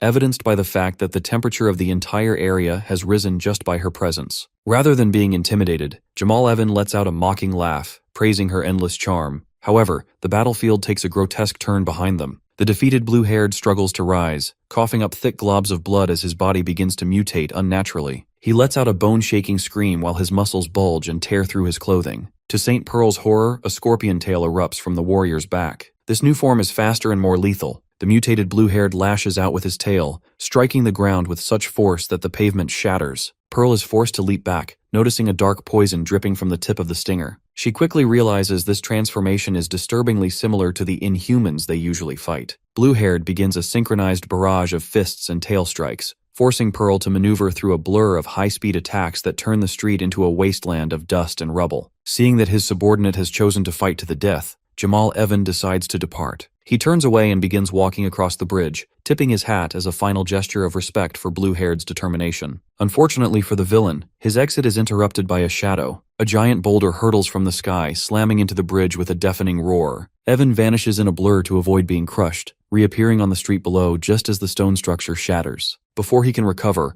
a second massive rock slams into the cobblestones near him. Through the settling dust, Jane Sonata appears, floating in the air while surrounded by a dozen levitating boulders. Since Evan attempted to ignore her presence and walk away, Jane fixes him with a cold, judgmental glare, declaring that he needs to be disciplined for treating her as if she didn't exist. As the confrontation in Londonderry intensifies, Jamal Evan observes Jane Sonata with a calculating gaze, recognizing her presence with a sinister familiarity. Because he has targeted her allies in the past, Jane is consumed by a cold determination, demanding that the villain leave her friends alone. She expresses a sharp disdain for the enemy group, finding it hard to believe that such dangerous individuals are led by a leader she considers trash. Nearby, the chaos of the battle continues as St. Pearl brutally shatters the mutated blue-haired warrior in mid-air. Jamal Evan remains remarkably calm despite the loss of his men, clarifying that he didn't intend to retreat. He reveals that his primary goal was to reclaim the scarred, red-haired Galen Withrow. Looking down at the dazed man kneeling on the pavement, Jamal compares Withrow's mental state to that of a newborn deer thrust into a world of unknown chaos. The fact that Withrow was brought back from the dead through Jamal's horrific methods, the villain insists he is the only one responsible for the warrior's new life. This twisted logic only infuriates Jane Sonata further. She refuses to listen to another word, her eyes glowing with power as the stones around her begins to vibrate in response to her rage. Realizing that Jamal will never stop talking nonsense, Jane launches herself off a bridge to pursue him. She intends to catch and interrogate him about the mess he has created, but Jamal finds himself struggling to keep up with her speed. Meanwhile, the crisis is broadcast globally via a drone. In Korea, Master Oh Bang-won and his students at the Sub-Mu Martial Academy gather around a television, watching the live footage of the inhuman alarm in Northern Ireland. Even though the heroes' identities are partially obscured, Juri is shocked to see Jane Sonata involved in such a large-scale conflict. Amidst the tension, our boy Lim Kang finally returns to the academy, greeted by his classmates just as the broadcast shifts to the desperate fight on the other side of town. At Ben's lab, the situation is equally tense. James and Ben analyze the footage with growing dread, quickly identifying both Jane Sonata and St. Pearl. However, James freezes when he spots the distinctive white bucket hat worn by Jamal Evan. Because this matches the figure from the cruise ship's security data, James realizes they have finally located the individual who desecrated Withrow's remains. While Ben frantically tries to understand why the mission to find their friend Sui turned into a war zone, the battle in Ireland reaches a new level of intensity. Jamal Evans sprints through the streets of Londonderry, forced into a defensive struggle as slabs of rock rain down on him. He quickly realizes that these are not ordinary projectiles. Realizing that the stones move with a strange organic fluidity, he concludes that they possess their own free will. He notes with growing alarm that there are no visible triggers or movements from Jane to manipulate them. She simply watches him, and the stones hunt him like predators. This unknown form of attack makes even approaching her nearly impossible, forcing the villain to admit that Jane is far more terrifying than he anticipated. Despite his high-speed maneuvering, Jamal is eventually cornered. He leaps into the air to avoid one rock, only to be caught off guard when a second stone stops dead in midair. Before he can react, Jane Sonata appears directly in front of him. Calling him a rat, she delivers a devastating punch to the villain's face. The impact is so violent that it sends Jamal Evan hurtling through several stone buildings in a spray of blood. Although stunned by the hit, he quickly regains his composure. Across the street, Jane Sonata stands tall amidst a field of floating rocks, watching him with calculated intensity. She mentally analyzes the exchange, realizing that even though she struck his face within a millisecond, Jamal was skilled enough to kick her stomach at the moment of impact to soften the blow. Despite his great reflexes, Jane remains confident because the damage she dealt was significant. She admits she initially underestimated him, but now recognizes that the opponent possesses a great deal of combat experience. Jamal responds with a mocking smile, laughing off her praise despite his bloodied face. His expression quickly turns predatory as he reveals that he has figured out the secret behind the floating stones. He explains that he feels many souls radiating from her, which triggers a flashback for Jane. Years ago, she explained to young Sui that she doesn't simply control objects. Instead, she is part of a collective called Henge. These consist of 80 individual stones, each possessing its own pure soul and free will. While they share thoughts and emotions, Jane is the last Stonehenge, the primary physical vessel for this collective power. Back in the present, Jamal is impressed with himself for deducing the algorithm of her powers and their specific numbers mid-fight. He admits that fighting 80-1 makes his own situation feel somewhat hopeless. However, he quickly shifts his focus to St. Pearl, whom he calls an absolute being. The stress of the encounter causes Jamal to laugh hysterically as his hair begins to turn white from the strain of being pushed to the brink of death. Jamal mockingly asks Pearl if she is all right, pointing out the wounds on her face caused by his subordinate, Costa. He reveals that Costa was a chimera created using parts from an emperor scorpion, which is why the creature possessed such lethal poison. Pearl notices that she has indeed been poisoned, but luckily, her golden aura causes the toxins to evaporate from her skin almost instantly. Seeing this, Jamal is forced to acknowledge her incredible healing capabilities. Jane Sonata steps forward to join Pearl, disgusted by how Jamal plays with the corpses of humans and animals to create his minions. She demands to know the whereabouts of her sister Sui, but Jamal remains indifferent to the suffering he has caused. He mockingly claims he might have killed her, noting that he has a bad memory for the people he executes. This cold dismissal sends Jane into a dark rage, and she tells Pearl to stay back so she can unleash a powerful technique called Foundation. Just as the battle is about to escalate, the confrontation is interrupted by sudden streaks of white light blasting through the air. These energy streaks narrowly miss Jamal, who stands frozen as the dust settles. A group of new figures emerges from the shadows. Recognizing the newcomers, Jamal notes that his reinforcements have finally arrived, shifting the balance of the conflict once again. The group is a diverse and menacing collection of elites, including a man in a checkered visor, a red-skinned horned creature, and a blonde woman who appears exhausted from a previous struggle. This sudden arrival catches Jane Sonata off guard, while St. Pearl remains stoic, calmly asking if the entire enemy roster has finally gathered in one place. Jamal Evan, observing from behind, mockingly tells Pearl that her confidence might be her undoing now that his full team is present. Because of the massive scale of this clash, the battle is being broadcast globally, though the footage is increasingly difficult to capture. Back in Korea at the Submu Martial Academy, Master Oh Bang-won and his students watch a television screen filled with static. The news reports that a drone sent to film the crisis was destroyed in mid-air by a mysterious flying stone, leaving the reporters scrambling for a way to document the scene. Our protagonist, Lim Kang, watches the flickering screen with an intense focus, hearing the news that Great Britain has prohibited all military units from entering the city to avoid being caught in the crossfire of the superhumans. On the streets of Londonderry, Jane Sonata's attention shifts to a pale, white-skinned inhuman among Evan's group. She realizes with a start that this is the same powerful monster she had previously fought and wounded in a chaotic encounter. Because the creature possessed a unique ability to shred and deceive, it had managed to escape her months ago despite being near death. Strangely, the inhuman now crouches in the street with a neutral expression, seemingly having no memory of the woman who nearly killed him. The standoff is interrupted by an internal crisis within Jamal Evan's team. A gray-haired subordinate informs the villain that their youngest member, Carol, has been kidnapped. This news sends Jamal into a state of visible shock. He is quick to point out the logic of the situation. He questions why the group came to the battlefield instead of searching for their missing comrade. The subordinate explains that they were actually pursuing the kidnapper when they inadvertently ended up at this exact location, suggesting that Carol is actually hidden somewhere nearby. Despite his exhaustion, Jamal Evan resolves to find her, though he insists on securing Galen Withrow first. The battle erupts again when a massive red-skinned inhuman with a gargantuan mutated arm lunges through the street to snatch the dazed Withrow. Luckily, Jane Sonata intervenes, calling down a massive rock from the sky to smash the creature's reaching hand into the pavement. In the resulting cloud of dust, an orange-haired subordinate sprints toward Withrow, delivering a powerful kick to knock Jane's stone away. Standing over the confused warrior, the man tells Withrow to wake up, though he privately notes that the floating stones Jane is using are far more dangerous and unnatural than they appear. Realizing that she is facing an influx of fresh enemies, Jane Sonata decides to unleash her true power. She admits that the excitement of the fight is starting to overwhelm her, and a massive pillar of energy erupts around her as she activates her foundation technique. The resulting pressure is so intense that even Jamal Evan is forced to brace himself against the wind.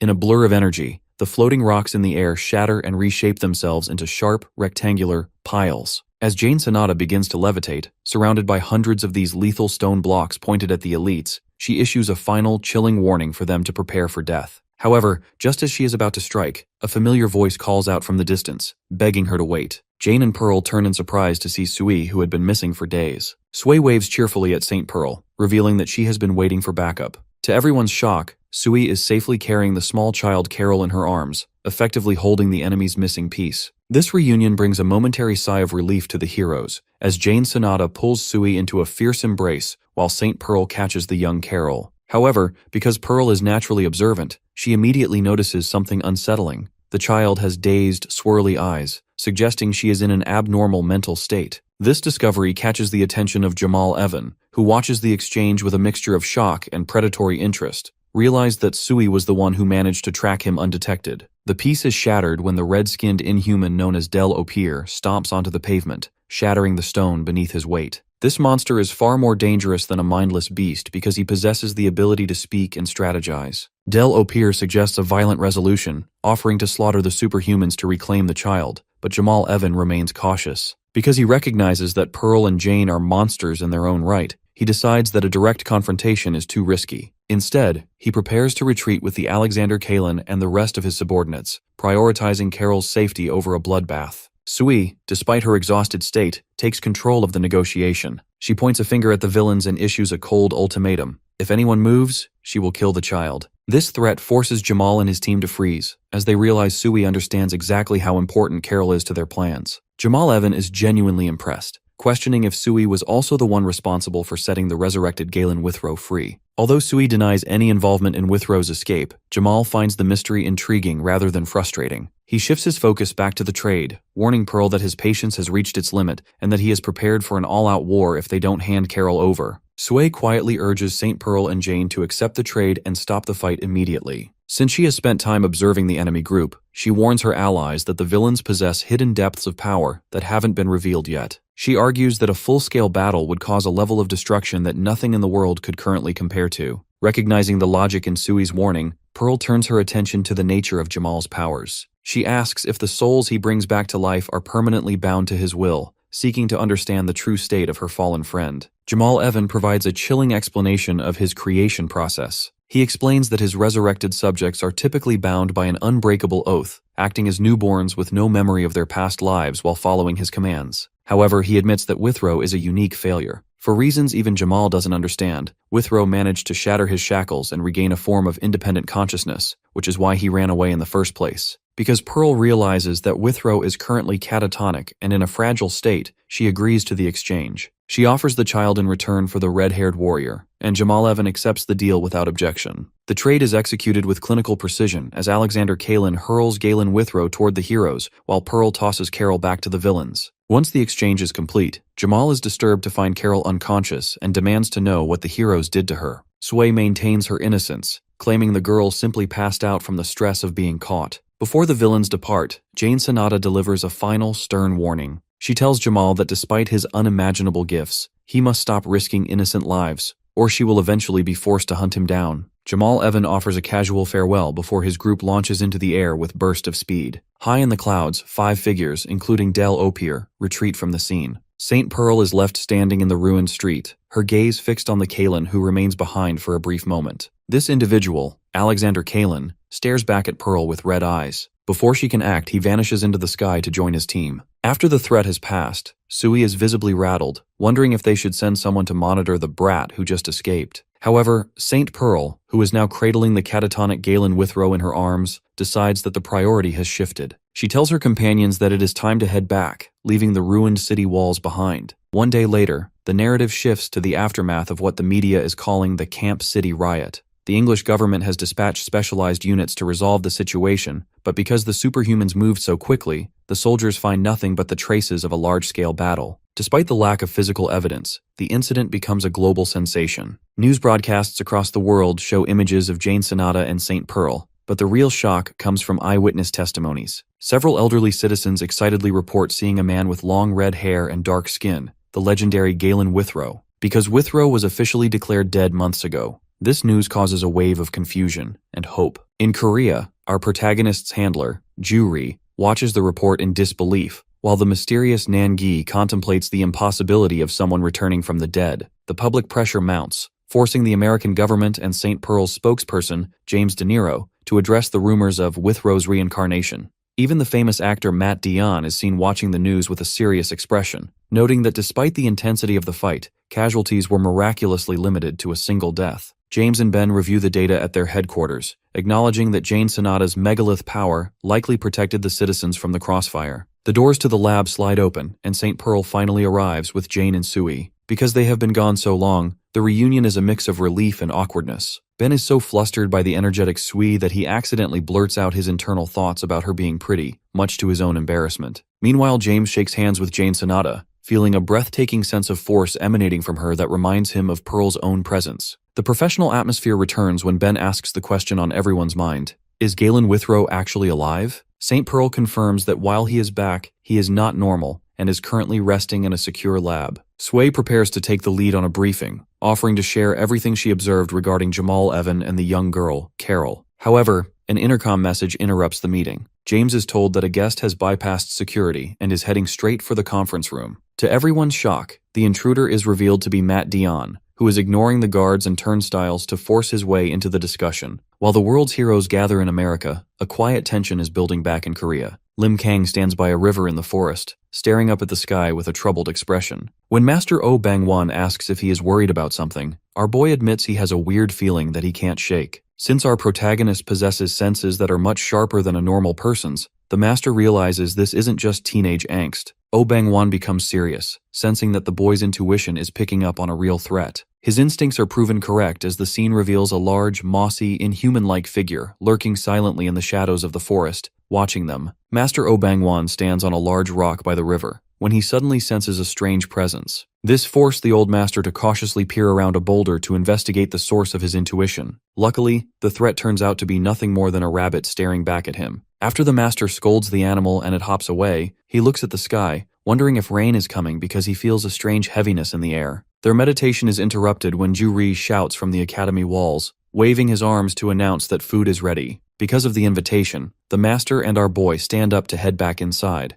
unaware that a massive, mossy inhuman is actually hiding behind a rock just a few feet away. As the heroes walk off, the creature watches them with a low groan. Our protagonist seems to sense the lingering gaze, glancing back with a serious expression as he leaves the riverbank behind. Meanwhile, in a dark hideout, the leader Pan confronts a trembling, blob-like creature named Vanisher. Since the mission was so high stakes, Pan is furious and demands to know if the scout was spotted by the Whitecap hero. Pan's aggression is cut short when the horned inhuman, Morel, intervenes to calm him down. Morel explains that while our hero is incredibly cautious, Vanisher successfully tracked his location without being fully compromised. According to Morel, they are now ahead of schedule. He clenches his fist, declaring that monitoring is over and it's finally time to strike from the front. He orders Vanisher to call in Venomous and the rest of their elites, officially beginning the hunt to kill the Whitecap superhuman. Across the ocean in America, the atmosphere in the ISSTF conference room is tense as Matt Dion pushes open the doors. He walks in with a casual attitude, noting that the harsh expressions on the faces of James and team make him feel like an unwelcome guest. Jane Sonata is particularly annoyed, questioning how the actor managed to bypass high-level security just because he was bored. Luckily, the young Sui breaks the tension by suggesting that Ketchup Man simply couldn't handle being left out of the loop.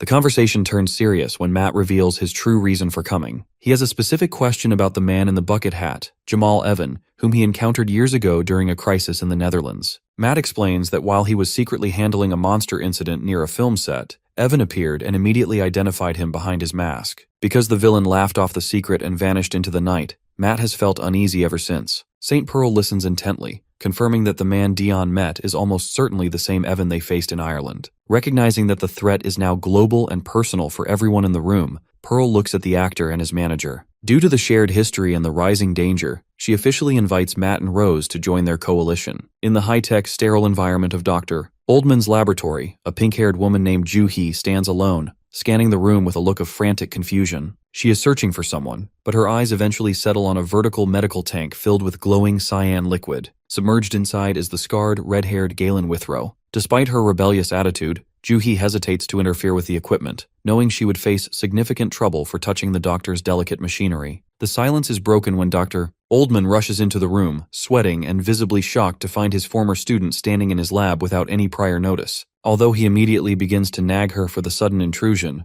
Ju-hee simply smirks. She notes that the doctor hasn't changed a bit before turning to face him with a confident gaze, playfully pointing out that she hasn't actually caused any damage yet. As they settle down with mugs of coffee, the conversation turns toward the global crisis. Dr. Oldman is curious about Ju-hee's intentions, but the young woman reveals she plans to stay for the time being. She believes the doctor would be in serious trouble without her help, especially given the rising threat of the Inhumans. Ju-hee explains that as mere humans, they cannot simply depend on the mysterious power of superhumans to save them. Because Inhumans transcend human limits in both speed and power, she argues that humanity's only hope lies in accelerated scientific development and the creation of superior weapons. Ju-hee is a genius who views most first-class researchers as idiots in a well, who are too comfortable with their boring, established careers. She values practical results over facades, which is why she prefers working as an independent developer. While discussing intelligence, she fondly mentions her brother back in Korea, Although he is still a minor, she considers him a fellow genius who is far more useful than the world's academic elite. The focus shifts to the monitor displaying Withrow's schematics. Joo-hee is confused as to why a powerful warrior like Withrow is submerged in a recovery capsule. Dr. Oldman explains that St. Pearl brought him here after the conflict in Northern Ireland, but the situation is grim. Due to the horrific experiments performed by Jamal Evan, Withrow is in a terrible mental state and cannot remember his own identity. Dr.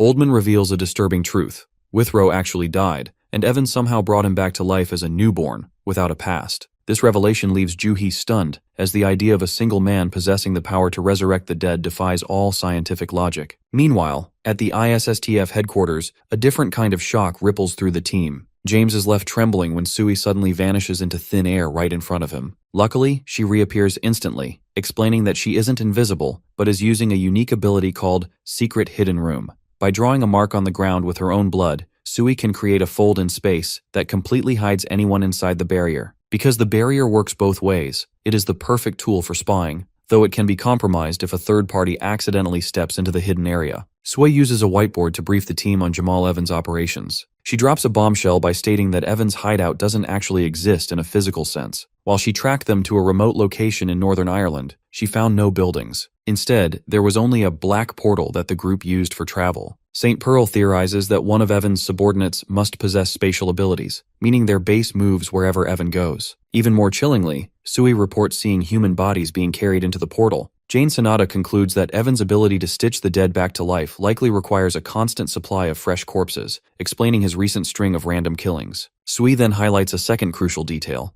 a young girl named Carol who seems to be protected by the gang. While Carol appears to be a normal, grumbling child, Sui overheard an exchange that suggests she is the group's most valuable asset. Carol predicted a massive fight in Korea where many people, and potentially the Whitecap hero, might die. St. Pearl realizes this isn't a coincidence. She remembers meeting Carol on the Opera cruise ship. Following this logic, the team concludes that Jamal Evan is using Carol's ability to predict the future to make strategic decisions. This means the villain isn't just reacting to the world, he is actively changing the direction of the future to suit his needs. The briefing is interrupted by a call from Dr. Oldman. He informs St. Pearl that Withrow is finally awake, though he apologizes for the delay in reporting it. Before hanging up, the doctor mentions that his former student, a huge fan of Pearl's, is also at the lab and has something vital to share. Dr. Oldman hands over the smartphone to his student. Joo-hee introduces herself to St. Pearl. Although she opens the conversation by playfully claiming to be a huge fan of the legendary hero, the tone quickly shifts to the matter at hand.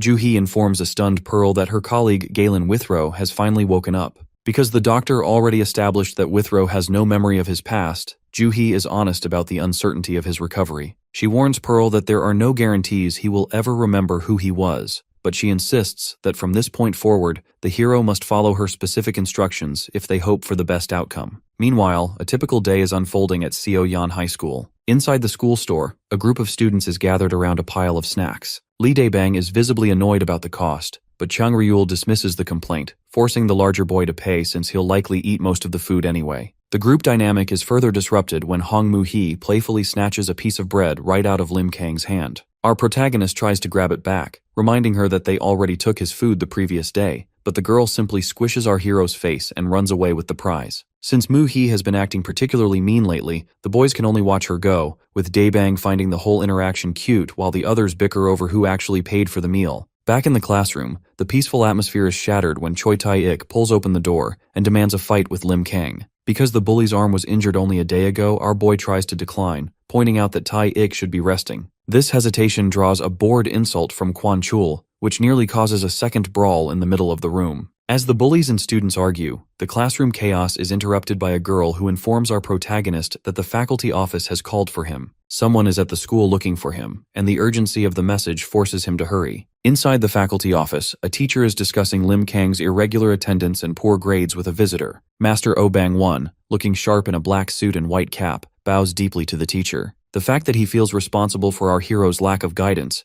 the master takes the full blame for the boy's behavior. The teacher is quick to reassure him, noting that while our hero is often late or absent, he is clearly a good-natured kid who gets along well with everyone. The conversation is cut short by a knock at the door, and Lim Kang stands in the doorway, completely stunned to see Grandpa in a formal suit. As the teacher promises to pay more attention to the boy's academic future, the master leads our hero out of the office and onto the school grounds. Since he usually sees the old man in rags, our protagonist is impressed by the new look. Oh Bang-won explains that Ju-ri helped him dress this morning, having insisted that the old man should wear something respectable if he's going to be out in public. As they walk, the master checks in on the boy, asking if he's truly enjoying his school life. Our hero reflects on the warmth of his classmates, admitting that being at Seoyeon High makes him feel like he has a massive family. Hearing this, the master is satisfied and tells our boy to head back to class so he doesn't miss any more lessons. Before the old man walks away, our protagonist offers a heartfelt thanks, making it clear that he considers the master to be part of that family as well. With a final wave and a promise to see each other later,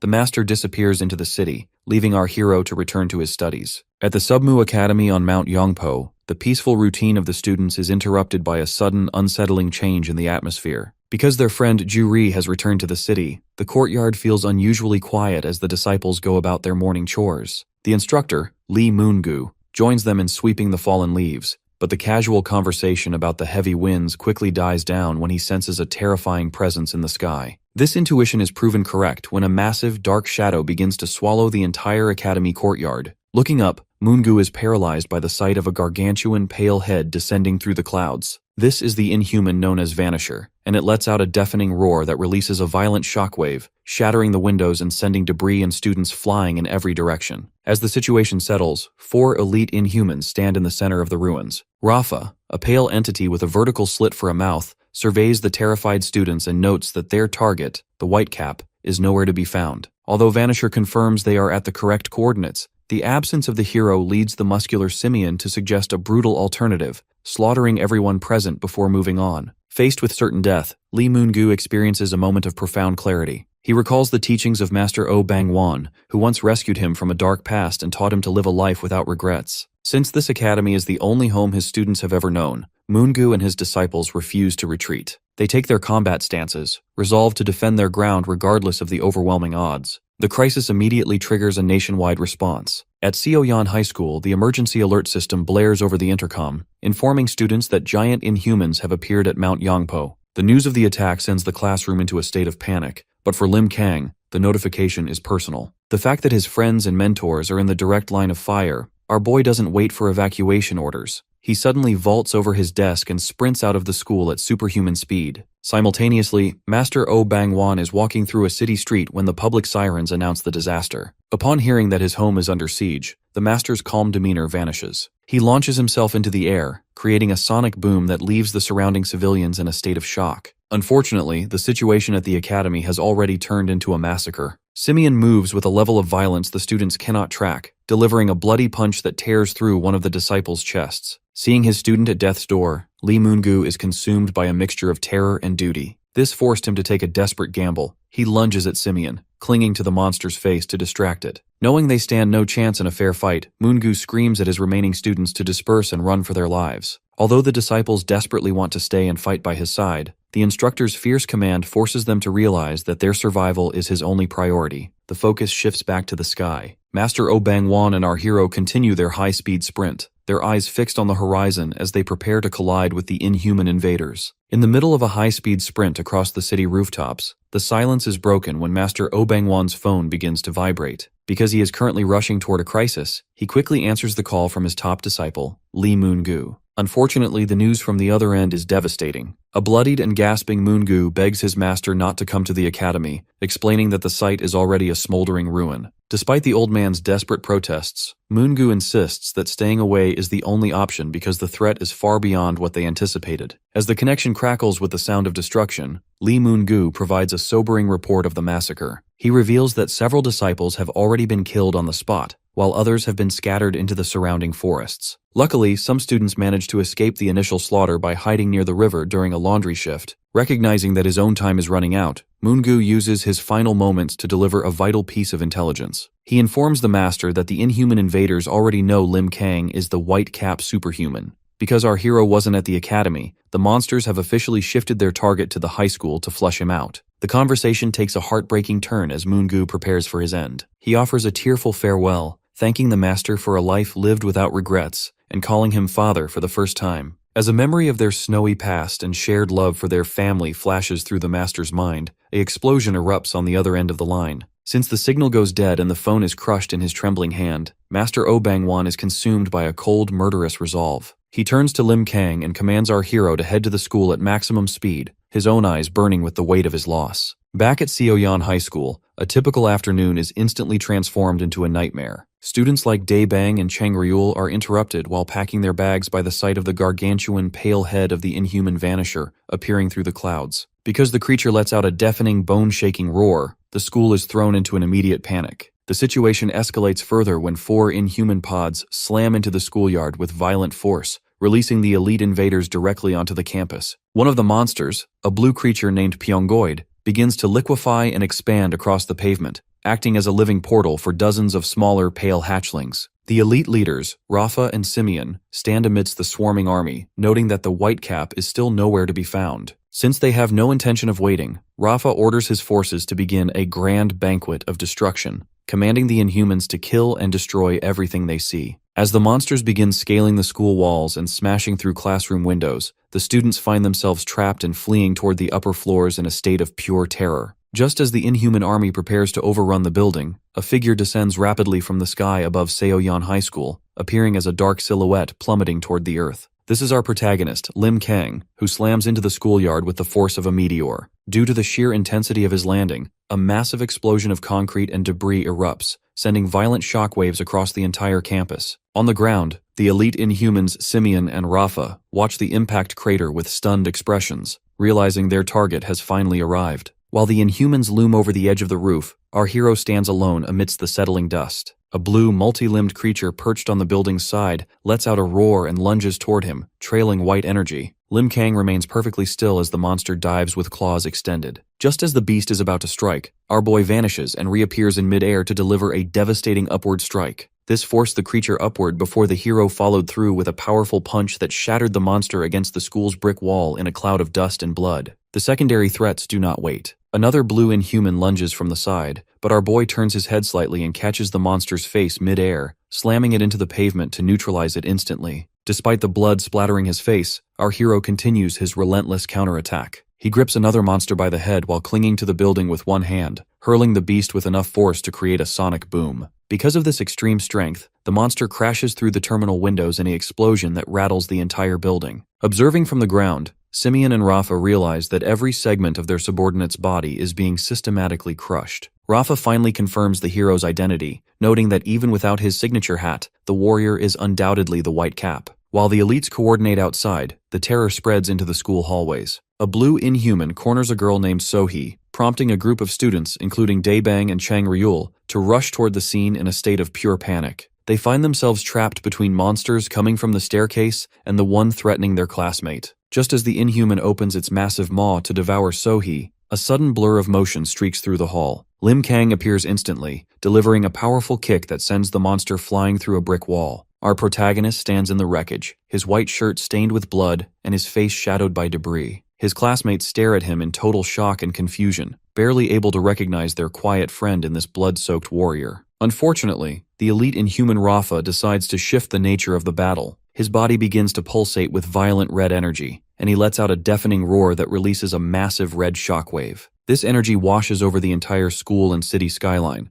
acting as a mental intrusion. As a result, every student, including Lim Kang and the approaching Master Oh Bang-wan, is hit by the wave. The students remain frozen in a trance-like state, their expressions becoming glazed and blank. Because of this mental assault, Lim Kang experiences a horrifying hallucination. He looks down at his hands as the atmosphere changes, only to see a vision of his classmates being brutally slaughtered. In this nightmare, Dae Bang is gripped by the throat, and a clawed limb pierces Moo-hee's chest. Our hero stares at the bloodied bodies of his friends with a hollow, dark expression, his mind momentarily clouded by the illusion of their demise. Luckily, Master Oh Bang-wan is not so easily deterred. He sprints toward the schoolyard, his movement appearing as a blur of high-speed white energy. The master charges the two elites, moving so fast that Simeon cannot even see him coming. He delivers a strike that grazes Rafa, missing a fatal blow by only a millisecond. As Rafa hovers in the air with a fresh wound, he mockingly admits that he finds nothing more fun than digging into someone's mind. Master Oh Bang-wan stands his ground, his face set in a murderous scowl as he adjusts his tie. He sternly judges the monster for causing such widespread hallucinations and demands to know if these are the beings who harmed his sons at the academy. Because Oh Bang-wan is consumed by a cold fury, he unties his tie and casts it aside, fixing his gaze on the elite inhuman Rafa. The master issues a final warning, promising to pay the monsters back double for the destruction they've caused. He points a finger forward with grim determination, vowing to cut the scumbags in half. The battle erupts when the muscular simian leaps into the air with a primal scream. Master remains perfectly calm as the beast descends. Because the master possesses superior counterstrikes, a massive shockwave erupts, sending the simian hurtling backward with a distorted, bleeding face. Moving as a blur of white light, the master reappears beneath the falling simian to deliver a devastating overhead strike. He slams the creature's head into the pavement with enough force to spray blood across the ground. As he continues his high-speed assault, the master shifts his focus to the red, sharp-toothed Hechi. The monster lunges with its massive maw open, but the master pivots narrowly to dodge the bite.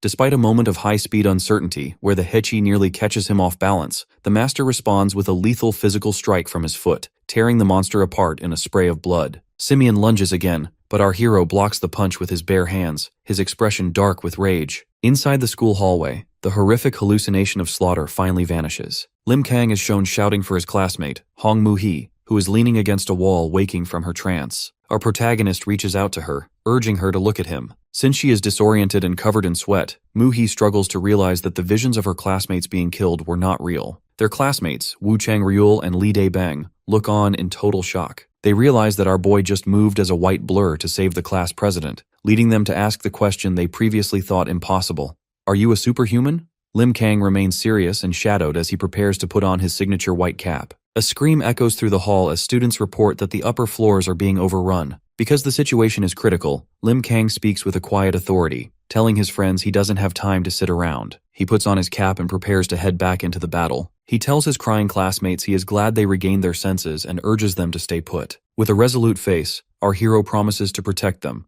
leaving the students in awe as they realize the white cap legend is their own classmate. Back in the schoolyard, Master Oh Bang-wan evaluates his opponents. He notes that the simian is tougher than any monster he has killed so far, and is successfully adapting to his speed. Because the beast is learning his patterns, the master realizes his speed no longer gives him the upper hand. Meanwhile, Rafa speaks in a mocking, distorted voice, noting that the master is using a regular prosthetic leg. He expresses a twisted interest in how the old man transfers energy to an artificial limb, but declares that the master's nightmare is just beginning. Oh Bang-wan looks at the creature with pure disdain, dismissing the monster's talk as boring nonsense. The scene shifts to a conference room in the USA, where St. Pearl is leading an emergency meeting. Since the crisis in Korea has reached a global scale, she announces her intention to form an unprecedented international team to help. This decision shocks Ben, as a hero going to another country to intervene is a historic first. Matt Dion supports the move, noting that the white cap student is currently at a disadvantage against Jamal Evans' forces. St. Pearl begins issuing her orders with military precision. She instructs James to head to Dr. Oldman's lab because a developer named Juhee is specifically looking for him. While James is confused by the request, the rest of the team, including Sui, Rose, Ben, and Dion, is ordered to stay in America. The fact that the mission requires the highest level of power, St. Pearl reveals that she and Jane Sonata will travel to Korea together. The two powerful women are traveling through a black, thunderous sky, heading toward Seoyeon High School to join the war. Inside a trashed classroom, a terrified student cringes against filing cabinets as a gray inhuman with long blue tongues looms over him. Just as the creature opens its mouth to strike, a powerful punch suddenly slams into the side of its head, causing a spray of blood. The force of the fist is so extreme that it crushes the monster's skull instantly, neutralizing the threat before it can harm the boy. The savior is revealed to be Lim Kang, standing over the fallen beast with his white cap pulled low. Since he just witnessed his schoolmate's unbelievable power, the student is left in a state of total shock, eventually falling to his knees as he realizes that the white cap legend and the quiet boy from his school are the same person. Our hero doesn't waste any time on conversation and immediately races out of the room. As he moves through the school hallways in a white blur, he evaluates the gravity of the situation. Since he can sense the heat map signatures of 30 to 40 Inhumans attacking from multiple directions, he realizes the building is being systematically overrun. He determines that his only choice is to head toward the area with the most concentrated trouble, leading him to focus his attention on the school basketball court. Inside the court, the atmosphere is pure chaos. A teacher frantically tries to gather students at the back of the room, while several blue Inhumans prowl among the fallen bodies. Because the emergency exits are blocked by more monsters outside, the students feel trapped and hopeless. The terror reaches a peak when the smaller Inhumans begin to merge into a single, pulsing mass of flesh. This fusion results in the emergence of a massive, multi-limbed creature known as Pyongoid, which features grotesque mushrooms growing from its back. The monster opens a central maw and erupts dozens of long blue tentacles that lash across the gym, forcing everyone to dive for cover. Just before a tentacle can snag a student, Lim Kang crashes through the high windows in a shower of glass. He lands firmly on the court floor and catches the monster's reaching appendages with his bare hands. Fueled by a sense of personal responsibility, our protagonist swings the tentacles with enough strength to pull the massive Pyongoid off its feet. He follows up with a devastating, energy-infused punch directly into the creature's face, caving in its head. The force of the strike creates a violent shockwave that blasts the Pyongoid through the building wall and out onto the school grounds, leaving the monster obliterated. As the dust settles, a heavy silence falls over the witnesses. One student, recognizing the boy in the white cap, is moved to tears by the realization of who has been protecting them. Lim Kang remains standing in the smoking crater, his shirt stained with blood. When he turns his glowing gaze toward the remaining smaller Inhumans, the creatures are so overwhelmed by his murderous intent that they actually begin to back away in fear. Our protagonist has no intention of showing mercy. He moves with a sudden burst of speed, systematically dismantling the remaining monsters with a series of brutal kicks and punches. After slamming two Inhumans' heads together, he stands tall as blood rains down around him. He issues a chilling promise to the cowering beasts, declaring that none of them will escape because he intends to kill every single one of them today. While the massacre continues at the school, Jamal Evan arrives at a deserted Incheon airport. Dressed in his white bucket hat, he casually notes that the weather is far too nice for such violent fighting before deciding that South Korea is actually a pleasant place. On the third floor of Seoyeon High School, horrific scene continues. A blue-skinned Inhuman has pinned Park Chang-sik against a window, impaling the teacher through the shoulder with its prehensile tongue. While students watch in frozen terror, the teacher ignores his own agony to prioritize their safety. Because he views his students as his own children, he uses his remaining strength to grip the monster's face, desperately shouting for the teenagers to flee while he holds the line. In what he believes are his final moments, he urges the young generation to take responsibility for the future, offering a tearful apology for any harshness he showed them in the past. Just as the creature prepares to deliver a finishing blow, Park Gun-do streaks through the hallway with explosive speed. Using his blue gym shirt to blind the monster, our protagonist's schoolmate delivers a powerful flying kick that forces the Inhuman to drop the wounded teacher. Gun-do is immediately joined by Choi Tae-ik, and the two gang leaders combine their strength to tackle the beast toward a window. Since the monster is as solid as an unmoving tree, the boys struggle to gain ground, prompting Gun-do to scream at the onlookers to stop watching and start pushing. Rallied by this command, a group of students lunges forward to join the fray. The collective force finally shatters the glass, sending the Inhuman plummeting toward the schoolyard. Unfortunately, the victory comes with a terrifying cost. As one of the monster falls, another one snags Gun-do's hand with its tongue, dragging the boy into the corridor. In midair, the creature wraps its suffocating tentacles around Gun-do, crushing his ribs and leaving his classmates to watch in horror. Facing the reality of his own death, the young fighter's mind drifts back to a sunset long ago. He recalls a childhood with his father, a man who encouraged him to be honest about his feelings instead of hiding behind a stoic mask. The tragedy of Gun-do's life is rooted in the loss of that father, a brave firefighter who died running into a burning building to save others. Because of this trauma, Gun-do grew up as a cynical, welfare kid, despising the very concept of heroes because of the void his father's heroism left behind. He remembers a quiet moment on the school roof just before the current crisis, where he had ignored an emergency alert only to find Lim Kang standing there as a superhuman. At the time, he had questioned the use of being a hero, but as the Inhuman's grip tightens around his neck in the present, his only remaining thought is how much he misses his dad. Luckily, the cycle of sacrifice is interrupted before Gun-do is lost. As the boy's eyes go blank, a sudden arc of energy cuts through the air, severing the monster's hold and allowing the student to fall safely on the ground. The specialized Sniper B has arrived on the scene, delivering a devastating kick that shatters the air around the Inhuman. With his cybernetic eye and his mechanical limb fully charged, the soldier orders the surrounding students to cover their ears. As the shockwave of the impact radiates through the schoolyard, Gundu watches the intervention in a daze. After a lifetime of resentment, the word hero finally carries weight as he realizes he has been saved. Inside a shattered classroom, the tension is thick with falling glass and the heavy breathing of students. Choi Tae-ik and Nam Gung-moo crouch in terror, their eyes wide as they witness a blood-stained mechanical arm punctuating the air. Before them stands the specialized Sniper B, who has just neutralized a lethal inhuman threat. While some students erupt in relief at the sight of a protector, Park Gun-do lies battered on the floor, his body pushed to its absolute limit. The arrival of a tactical unit brings a sense of order to the chaos. Soldiers move up the stairwell with precision, prioritizing student evacuation while B remains the primary line of defense. Because the situation is still volatile, the sniper orders the students to stay put. However, Gun-do, fueled by a desperate need to prove his worth, reaches out to grab the soldier's leg. Despite his crushed torso and severe internal injuries, he pleads to join the fight,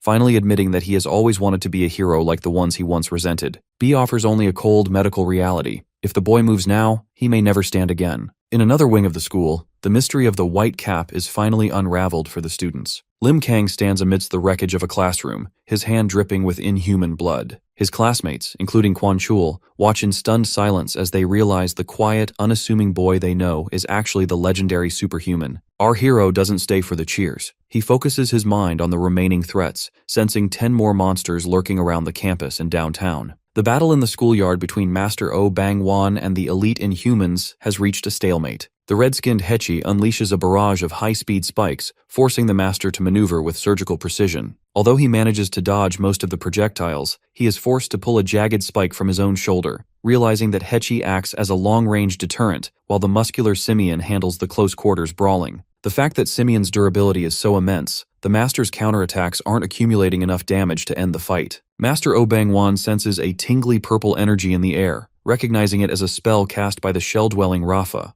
To counter the monster's ability to track him, our protagonist's mentor begins to move in a pattern that leaves no displacement in the air, appearing as a blur that defies Rafa's visual sensors. This unusual movement unnerves the elite Inhuman, who decides to drop the games and go full power. Rafa is genuinely impressed that the old man has remained undamaged, despite a three-pronged assault from some of the strongest beings in their hierarchy. Watching this carnage from a nearby rooftop, Jamal Evan and his subordinate observe the ruins of the school. Because the airport is so close to the campus, Jamal notes how quickly the beautiful scenery has been decimated. While his subordinate suggests opening their hideout, Evan remains cautious. He senses that the presence of these Inhumans is far stronger than normal, yet he has an ominous feeling that getting involved would lead to their certain death. As the sky darkens, the man in the bucket hat offers a chilling prediction. A second wave is coming, and it will bring a level of terror and despair the land has never seen. Master Oh Bang-wan is caught in a violent struggle with the inhuman Simeon, his face straining as he blocks a massive, pale arm lunging toward his head. The Master uses both hands to grip the monster's forearm, holding the heavy limb inches from his face. In a sudden, bloody counter-motion, the Master exerts such incredible strength that the creature's arm is completely torn away. The monster screams in agony, throwing its head back as its limb is severed, sending sprays of blood into the air. Watching from above, the elite Inhuman Rafa observes the carnage with a cold, analytical gaze. The Master stands tall despite his tattered clothes and bloodied hands, mockingly noting that it is funny to hear a monster scream. He stares down his opponent, questioning if these creatures actually feel pain like humans do. However, the Master's confidence is suddenly shattered when he sees a vision of his disciple, Lee Moon-gu, kneeling on the ground and clutching a mangled arm. Since he is distracted by the sight of his battered student, the Master is caught off guard. Simeon seizes this opening, landing a massive punch to the Master's face before kicking him across the pavement. Our protagonist's mentor skids across the yard, gasping for breath in a state of pure exhaustion. As he struggles to recover, the voices of his fallen disciples begin to call out to him through a swirling, purple-tinted haze. He sees the blurred, tearful faces of his students watching him through the fog, and his eyes glaze over until they are a solid white. Because he is now fully consumed by this hallucination, he is left defenseless in the real world. Simeon lunges forward with its remaining limb, delivering a lethal slash that cuts through the Master, leaving the Master broken and mangled in a pool of blood. Rafa hovers in the air, looking down at the remains with detached pity. The elite concludes that while the Master showed impressive mental strength by resisting 3 opponents at once, even the strongest mind eventually falls to the 5 senses illusion. Believing the fight is over, Rafa turns toward the school building, noting that he didn't expect to take so much damage before even meeting the white cap hero. High on a nearby rooftop, the villain Jamal Evan watches with disappointment. He finds it incredible that such a powerful human existed, yet he is frustrated that the master died before he could witness the full extent of the battle. Suddenly, Simeon is startled by a new presence. Before the monster can react, a massive white fist punches through the air, striking the creature with explosive force. The simian is sent flying across the yard, its jaw shattered by the impact. Master Oh Bang-won stands in the center of the yard with clear eyes, revealing that the monsters didn't know as much as they thought. Rafa is struck with panic when he notices a hole in the simian's chest from a strike that should have been impossible. The master fixes his intense gaze on the remaining elite, calling him a rookie as a purple energy shield shatters around him. Rafa begins to spin uncontrollably in the air, his vision blurring as he realizes he is losing his own 5 senses. The master explains that because Rafa can no longer tell the difference between reality and illusion, the monster will be trapped in its own trick for all eternity. When the creature screams that this is a petty trick, the master clarifies that he simply borrowed the ability. He reveals that during their initial exchange, he struck Rafa's forehead to leave a mark, allowing him to steal the enemy's power for a limited time. Our hero's mentor admits that his defeat earlier was a mere performance to bait the monster into a false sense of security. As he prepares for the final blow, the master offers a philosophical reflection on the nature of purpose. He equates superhumans to normal people, explaining that they are all just searching for a reason to live their lives. He recalls a nostalgic memory of his students gathered at the academy, laughing and bickering as they prepared for a group photo. They had wanted the picture simply because Ju-ri was getting his cast off, a mundane but precious reason that brought them joy. Back in the present, tears stream from the master's eyes as he reflects on the life these monsters destroyed. He declares that he will show them the true cost of trampling on someone's life. With a final cataclysmic strike, a vertical line of light suddenly splits the elite inhuman Rafa into 2 bloodied halves. Master Oh Bang-won stands stoically amidst the falling remains, having decisively ended the threat. Because of this overwhelming counterattack, the other elite monster, Simeon, can only let out a final gasp before its life force fades completely. In its dying breath, Rafa utters the name Behemoth, signaling the arrival of a much greater danger. Strangely, the atmosphere in the desolate schoolyard shifts instantly. Both the master and the rogue superhuman Jamal Evan, who is watching from a nearby rooftop, sense a suffocating pressure piercing through the sky. Jamal Evan realizes that the current silence is merely the calm before a devastating storm. Since the tension is so thick it feels like a blade at his throat, he concludes that a truly ridiculous power is about to reveal itself. This intuition is proven correct as the gargantuan, blob-like inhuman known as Babylon Vanisher descends slowly onto the campus. The creature opens its maw to let out a roar so loud it rattles the surrounding buildings. Inside the school, the specialized sniper B hears the scream and immediately moves to lead his tactical team toward the roof. Meanwhile, the students huddle in terror, listening to the playground sounds and desperately hoping that this nightmare will turn out to be a dream. The ground shakes as a massive muscular foot stomps onto the pavement. A giant inhuman with multiple eyes and tusks, identified as Behemoth, stands over the corpses of the fallen elites. He mockingly scolds his predecessors for being defeated by an old man, revealing that he has been watching the entire fight through the Vanisher's portal. Since he saw the master steal Rafa's power, Behemoth recognizes the old man as a dangerous opponent, yet he remains entirely unimpressed. He is joined by 2 other elites, the 3-faced Harper and the horned Galtaran, who have all arrived with the singular mission of eliminating the White Cap. Master Oh Bang-won narrows his eyes, feeling an overwhelming weight he hasn't experienced in years. Because he realizes these new arrivals are prepared for a lethal struggle, he prepares his body for the impact. Behemoth lunges with incredible speed, mockingly noting that the master seems absent-minded. Although the old man attempts a high-speed kick, Behemoth catches his foot with a single palm. The monster acknowledges the master's skill in defeating the previous elites, but dismisses him as a secondary obstacle. With a powerful strike, Behemoth blasts the master toward the school building, leaving him bloodied and gasping for air. Behemoth declares that while they are only interested in the White Cap, they have no choice but to kill anyone else who stands in their way. Luckily, a high-speed white blur streaks toward the school roof at that exact moment. Lim Kang lands and looks down at his fallen mentor, his expression turning to one of pure rage. Seeing his target has finally appeared, Behemoth prepares for the main event. As the master lies on the pavement staring at the sky, he reflects on his aging body and his inability to continue the fight. He offers a silent apology to our boy, believing that even without his guidance, the young hero will eventually succeed. However, the situation takes an unexpected turn when a blue portal opens in the middle of the yard. The mysterious Nangi steps out of the light, laughing maniacally. He addresses the monsters with a mocking tone, reminding them that the human world has a specific rule regarding respect for the elderly. Nangi enters casually into the Seoyan High, his presence immediately drawing the ire of the Behemoth. The inhuman elite is visibly annoyed by the intrusion and demands to know why the stranger has interfered. Rather than engaging in a direct argument, Nangi turns to his companion, Dan Yang, and issues a strict command to stay out of the fight this time. He instructs her to take the injured Master Oh Bang-wan and retreat to safety immediately. As the master lies bleeding on the pavement, he watches the duo with deep suspicion. He recognizes Nan-gi as the notorious Black Hat and fears that he might be an enemy of mankind. Despite these concerns, Dan Yang ignores the master's wariness and kneels to move him, promising Nan-gi that she will stay away from the coming clash. Nan-gi laughs off her concern with a wide, malicious grin,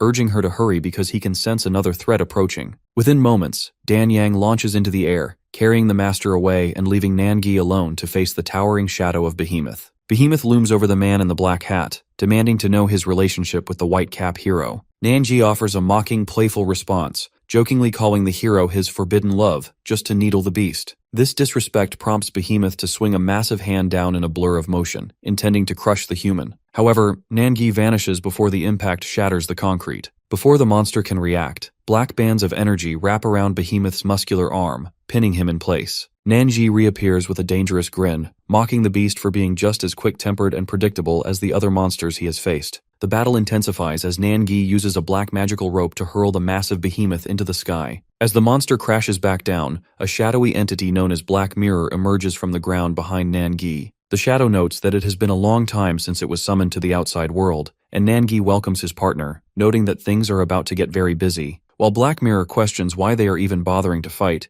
Nan-gi warns the shadow to stay focused. He describes Behemoth as a monster among monsters, explaining that even a single mistake against such a creature would lead to instant death. Behemoth regains his footing, his multiple eyes fixed on his new opponent. He arrogantly declares his plan to slaughter every superhuman on Earth once he finishes with the white cap. He finds it almost amusing that a crazy guy like Nan-gi wants to fight him and asks for a reason. Nan-gi's eyes glow with a fierce red light as he laughs back. He states that because he is a superhuman and his opponent is an inhuman, he needs no other justification to kill him. In a safe location away from the front lines, Master Oh Bang-wan reflects on the overwhelming power he just encountered. He realizes that the single punch Behemoth landed on his chin was so intense that the shockwave traveled through his entire face, and the subsequent strike to his ribs caused unprecedented damage. He looks at Dan Yang with a mix of suspicion and curiosity, demanding to know why she saved him and if her group truly fights for humanity. Dan Yang finally removes her cloak, revealing her blue hair and face. She admits that she is unsure how she feels about exposing herself after so long, but she formally introduces herself to the master, confirming that she is indeed acting for the sake of mankind. Far across the ocean, St. Pearl and Jane Sonata are racing toward Korea atop floating stones. Jane calculates that they are still about 2 hours away, despite the hinges moving at maximum speed. As Pearl looks toward the horizon with a grave expression,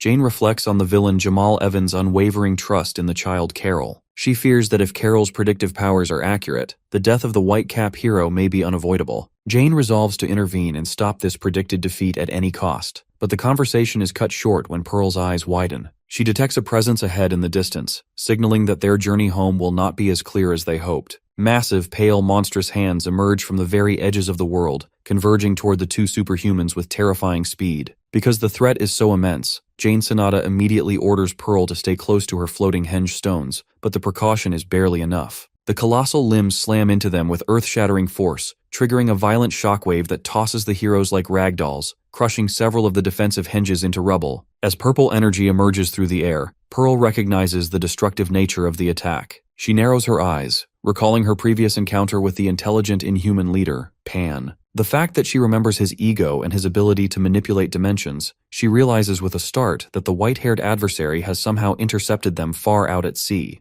In the distance, Pan stands atop a glowing magic circle hovering over the water, accompanied by the blob-like Vanisher. The inhuman leader praises his scout before unfolding a celestial array of magic circles across the sky. He issues a command for Vanisher to return to a figure named Morel before dissolving the creature into a streak of white energy. Within an instant, Pan uses his own incredible speed to appear directly in front of Pearl and Jane. Pan looms over the two heroes. He mockingly asks why they are in such a hurry. Before they can respond to his sudden appearance, Pan lunges forward with a brutal greeting. He delivers a powerful kick that strikes both women simultaneously. Because the force is so extreme, St. Pearl is sent hurtling downward, crashing into the ocean and sinking deep beneath the waves. Jane Sonata screams out in horror as her partner disappears into the deep blue. Underwater, Pearl struggles to regain her senses amidst the sinking debris. She notices that even though the henge stones are broken, the fragments are reacting to her presence, clinging tightly to her joints. Using this unexpected support, St. Pearl erupts back onto the surface with a massive explosion of water.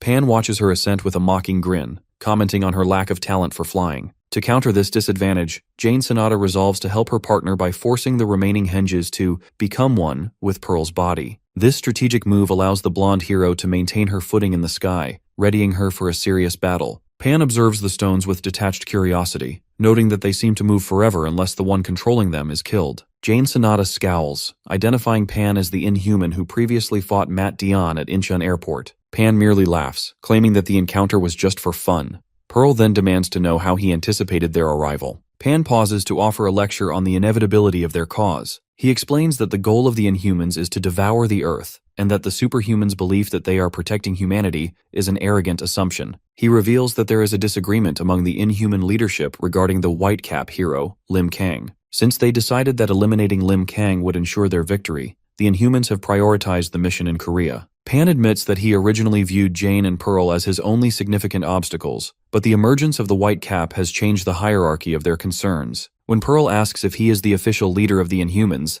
Pan offers a hollow, chilling look that serves as a confirmation. Radiating an aura, St. Pearl declares her intent to end the pointless war by killing him then and there. Pan remains unimpressed, floating amidst a galaxy of magical runes as he dismisses her threat as another arrogant assumption. While this clash of titans unfolds over the ocean, the focus shifts back to the roof of Seoyan High School. The elite Inhumans Galtaran and Harper watch Lim Kang from a distance. Galtaran admits he finds the boy in the white cap to be unimpressive and boring. The fact that he underestimates our hero's true power, the monster prepares to lunge forward to start the execution, unaware that his overconfidence may lead to his own funeral. On the rooftop of Seoyan High School, Master Oh Bang-won sits slumped and broken against a wall, his strength nearly spent. While Dan Yang stands guard over him, his weary gaze is fixed on the horizon where Lim Kang is locked in a brutal struggle against the Inhumans Galtaran and Harper. Seeing the boy's bloodied face and torn shirt, the master recalls a vital command, urging his student to close his eyes and find his center. This moment of crisis triggers a deep memory for the master, taking him back to the mountain academy where life was simpler. He remembers his students gathered around a wild boar, marveling at its size and joking about the destruction it caused to the fermenting food jars. During those peaceful days, the master spent hours observing a dazed Lim Kang, searching for any hint of the scent that defines a superhuman's power. Because the boy showed no outward signs of this energy, the old man felt a sense of profound mystery, wondering if his own abilities simply couldn't grasp the nature of the boy's potential. Even as the other students focused on mundane tasks like buying tangerines, the master's attention remained on our hero. He eventually called the boy away for special training, much to the envy of the other disciples who knew the intensity of the master's focus. Because our protagonist was always hungry, he hesitated at the thought of more work, but Lee Moon-gu and the others could only watch as their friend was led toward the rugged cliffs and the roaring waterfalls of the mountain. Standing by the crashing water, Master Oh Bang-won explained that the scent of a superhuman is rooted in an ultra-high level of mental strength. He noted that because Lim Kang had already mastered 12 techniques of Subak-do along with archery and capturing skills, there was nothing left to teach him in terms of physical martial arts. Instead, the master ordered our boy to strip off his shirt and sit cross-legged directly under the heavy flow of the waterfall. The goal was for the hero to empty his mind until he could hear every single drop of water resonating brightly, maintaining a calm heartbeat regardless of the distractions around him. The master chose to watch from the hidden foliage of a nearby tree, wanting to witness the moment the boy's scent finally emerged without interfering. Unfortunately, the initial training didn't go as planned. Rather than entering a deep meditative state, our boy was caught drinking the waterfall to relieve his persistent hunger. Master Oh Bang-won felt a wave of pity for the starving student, noting that even after repeated attempts at mental training, no significant change seemed to occur. However, the master's pride grew as he noticed the boy becoming more dedicated over time. One evening, as a shirtless Lim Kang walked calmly through the forest, the master witnessed something impossible. 2 small sparrows landed on the boy's shoulders, and a wary wild rabbit began following him as if he were part of the forest itself. Since animals are typically terrified of humans, the old man realized the atmosphere around the boy was shifting. The master watched in disbelief as the entire forest seemed to react to our protagonist's presence. The wind fluctuated around him, and with every step the boy took, the water in the puddles seemed to clear a path, avoiding his feet. It was a sharp, unsettling feeling for the observer, as if the boy was naturally absorbing the life energy of his surroundings. When Lim Kang spotted a large snake and innocently called out to his grandpa, the master broke into a sweat, realizing he had been spotted despite his stealth. He saw a faint light in the boy's eyes and realized that while the atmosphere had become inharmonious, our hero was effectively being chosen by nature itself. The master concluded that Lim Kang possesses the power of a savior, a being capable of protecting humanity even when the world is on the edge of a cliff. Back in the present, this latent power finally erupts. Sizzling with energy, our boy delivers a high-speed, devastating punch to the Galtaran. Because of the sheer force of the blow, the monster is left gasping for air on the roof of Seoyan High School, his blood splattering across the concrete as he pushes himself back up. Our protagonist walks calmly toward his opponent, his presence so overwhelming that it creates a heavy, suffocating pressure in the air. This atmosphere is so intense that even the winged elite, Harper, finds it difficult to breathe, realizing with a start that this terrifying power is coming from a mere high school student. Desperate to turn the tide, Harper takes a deep breath and launches a high-speed acidic projectile toward the center of the roof. Luckily, Lim Kang remains perfectly still as the attack fails to connect. The energy simply circles around him and vanishes into the air without ever touching his skin. Because his best weapon was neutralized without the hero even moving a muscle, Harper is left in a state of total shock. Sensing that they are completely outmatched, Galtaran shouts for Harper to go and retrieve their fallen allies, specifically the elite Rafa, to trigger his power boost. While the monsters scramble, the bloodied Master Oh Bang-wan watches the scene with a mix of pride and paternal dread. He realizes our boy is entering a critical state of blooming, which triggers a memory of their earlier training in the forest. The master recalls how the hero's mind previously disconnected at the Incheon airport because his body couldn't handle the vastness of his own power. Master O explains that our protagonist's hidden energy is like an overflowing cup. If he cannot maintain absolute mental control, his own power will trigger an explosion that results in a global disaster. Since the hero's scent is now blooming darker and more intensely than ever before, the master fears that Lim Kang is currently a ticking time bomb, struggling to stay conscious within his own psychological void. The chaos on the ground takes a grotesque turn when Harper flies down to retrieve Rafa, only to find nothing but a pool of blood where the body should be. Because their companion has vanished, Galtaran loses his patience. He orders Harper to stop hesitating, and instead throw the mangled corpses of the other defeated Inhumans, Simeon and Hechi, directly to him. In a sickening display of scavenger habits, Galtaran opens his massive maw and devours the remains of his own allies. Dan Yang watches in horror, realizing that the monster is using this cannibalism to trigger a massive power boost. After consuming the bodies, Galtaran undergoes a terrifying transformation into his ultimate form,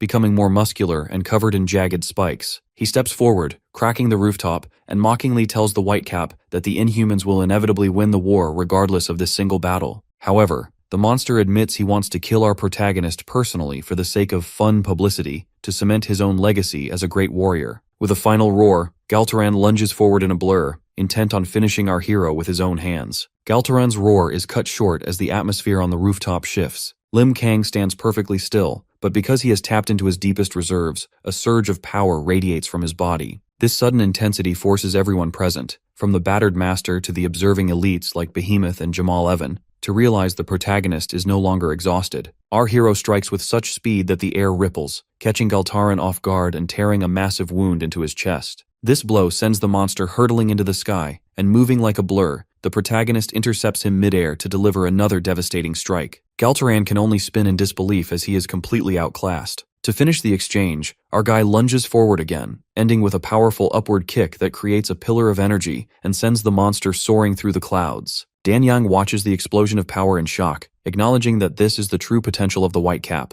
Nearby, Master Oh Bang-wan watches with a grim but proud expression, noting that while the boy's consciousness is split and the state is risky, he is maintaining an incredible balance. The elite Harper can only tremble as he watches Galtaran's mangled body eventually come crashing back down, shattering the school's court. High above, our hero remains in the sky, energy still flowing in his eyes as news drones struggle to film through the smoke and dust. The scene shifts to a global broadcast where a news anchor provides a frantic update on the situation in Incheon. Because over 50 Inhumans have occupied the campus, it has officially become the largest unprecedented attack in history. The news reports that while heroes like the Black Hat and the suit-wearing old man are fighting back, the biggest bombshell has been the revelation of the Whitecap's identity. The world now knows that the hero is actually Lim Kang, a local high school student. This discovery has led professionals to conclude that the entire invasion was specifically designed to target the boy. James De Niro, the spokesman for St. Pearl, confirms the gravity of the Korean War during a press conference. He states that because this situation is more dangerous than anything they've ever seen, both St. Pearl and Jane Sonata are already headed to Korea to intervene. In Russia, Maxim Basilov and Kirillov watch the broadcast with a mix of shock and rage, particularly at the mention of the Black Hat joining the fight. Kirillov analyzes the footage, noting that mankind has entered a final stage of evolution at an advanced speed. He warns that if the 4 heroes in Korea lose, it will mean the end of the entire country. Since the Inhumans have moved with full power to focus on Lim Kang, Kirillov argues that every superhuman in the world now has a simple, singular response they must take. He gestures to his projections, explaining that all superhumans need to focus on helping the White Cap immediately. Although Basilov is visibly annoyed that the young student is being seen as so amazing, his pride doesn't stop him from agreeing to the mission. He stalks away with a frustrated scowl, reminding Kirillov that no matter where they go, he remains the leader. Kirillov simply offers a small, knowing smile, acknowledging that the Russian powerhouses are officially entering the war. In the middle of the schoolyard at Seoyeon High, Behemoth opens his eyes and fixes a sharp, lethal glare on Nangi. Despite being bloodied and battered, Nangi continues his charge. Behemoth notes that since Nangi is finally fighting seriously, he will reciprocate. Because the Inhuman is on a tight schedule, he decides to use his full strength to end the encounter. Nangi mocks the beast's tight schedule and transforms into a swirling mass of shadow energy, signaling a shift in the fight.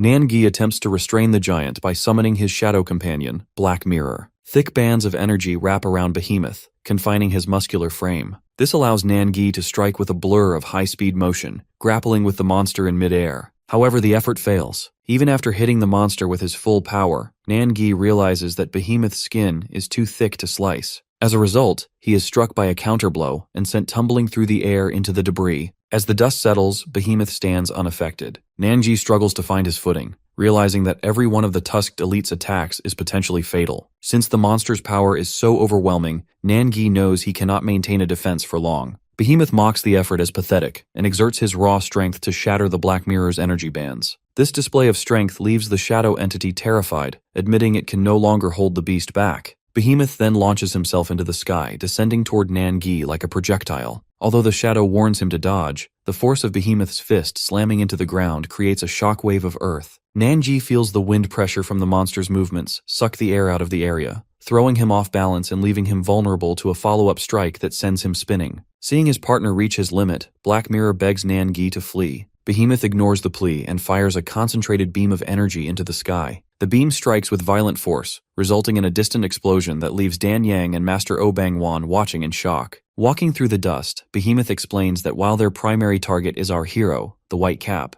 this massacre is only the first step of a larger cause. According to the monster, the order of their kills is irrelevant because every hero and human is already marked for death. He warns them that even if the White Cap survives today, humanity cannot defeat an enemy that has already prepared for war. He tells the survivors they will eventually surrender to despair, leaving them with nothing to do but cry. Luckily, Nangi is not yet broken. He stands among the ruins, heavily injured, but mocks the monster for talking too much. While Behemoth looks on in surprise, Nangi's Black Mirror surrounds his body. He stands firmly, declaring that the Inhumans are exactly as he expected. Because they were nearly caught in a devastating blast, Black Mirror is left questioning what the enemy actually fired. Nangi admits that he doesn't have the answer, but he knows one thing for certain. If that shot had been a direct hit, they would have both been turned to dust. Nangi observes the Behemoth, whose sharp tusks and red eyes radiate a terrifying pressure. Nan realizes that every injury he managed to inflict with his sickle has already recovered in the blink of an eye. This forced him to acknowledge that even his best efforts might be meaningless against such a monster. As a result, his muscled arm is now shredded and dripping with blood, making him feel like he is walking on thin ice. Reflecting on the struggle, Nangi recalls his attempt to use his Roar of the Dead technique. Unfortunately, even that powerful strike failed to leave the Behemoth helpless. Behemoth, meanwhile, watches the black shadow surrounding Nan with a predatory curiosity. He notices that Nangi's momentum hasn't slowed despite the damage,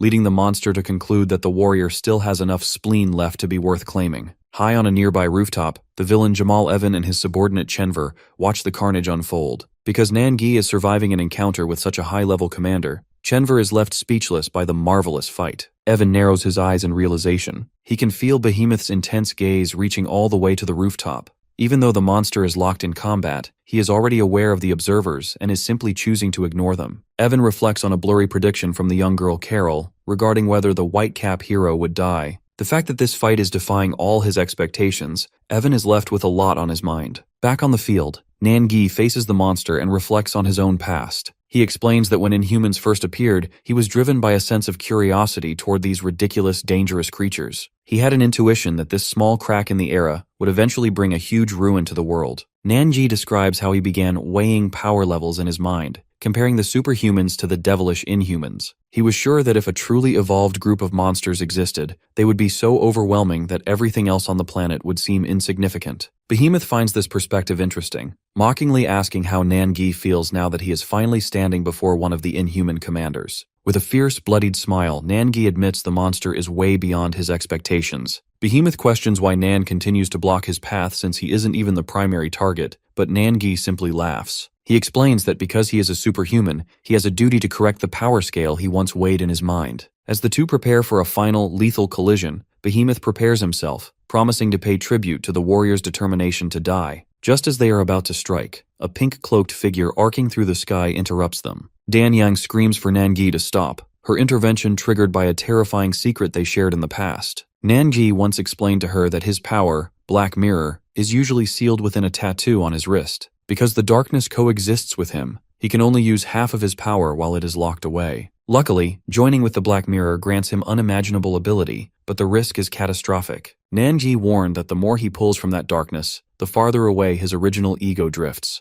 If he cannot separate himself from the shadow after they fuse, he will eventually cease to exist. In the present, Dan Yang watches in horror as Nangi allows the black vortex to consume him, realizing he is willing to lose himself to contain the commander. The tension of the standoff is suddenly broken by a violent impact. The mangled, bloodied body of the inhuman Harper falls from the sky, crashing into the ground after being obliterated by Lim Kang. Both Behemoth and Nangi are shaken by this sudden turn of events. Our protagonist, Lim Kang, stands battered but resolute, staring up at the giant commander. Recalling the advice of his handler to try talking before fighting, our hero fixes his gaze on Behemoth and notes with cold clarity that the monster is indeed capable of speech. This sudden appearance causes Nangi and Dan Yang to freeze in shock. Because Nangi was on the verge of a suicidal fusion with his Black Mirror shadow, the timing is awkward, yet Dan Yang feels a wave of pure relief. From his vantage point on the roof, the battered Master Oh Bang-wan watches his student with a mixture of pride and dread. He recognizes that Behemoth is a creature that transcends normal evolutionary phases, which is why he mentally pleads for our hero to remain cautious. The atmosphere shifts from terror to a roar of collective hope as the students realize who has arrived. Since they recognize the Whitecap as their own classmate, dozens of teenagers lean out of the shattered school windows, screaming Lim Kang's name. Their frantic cries fill the air, ranging from desperate pleas for him to win to casual, tearful jokes about meeting back in the cafeteria. Even the bully Choi Tai-ik is seen sobbing while shouting for our boy to hold his ground. This overwhelming show of support surprises the master, who realizes that despite our protagonist's quiet nature, he has built a massive family worth fighting for. Inside a nearby classroom, the teacher Park Chang-sik tries to keep the dying Park Gun-do conscious, promising him that they will all escape soon because of the savior standing in the yard. Observing the scene from a distance, the villain Jamal Evan watches with a predatory focus. He senses that the time has finally come for the ultimate clash between the two powers. Meanwhile, Nangi evaluates the situation and decides to step back. The fact that the protagonist's arrival marks the final round of this war,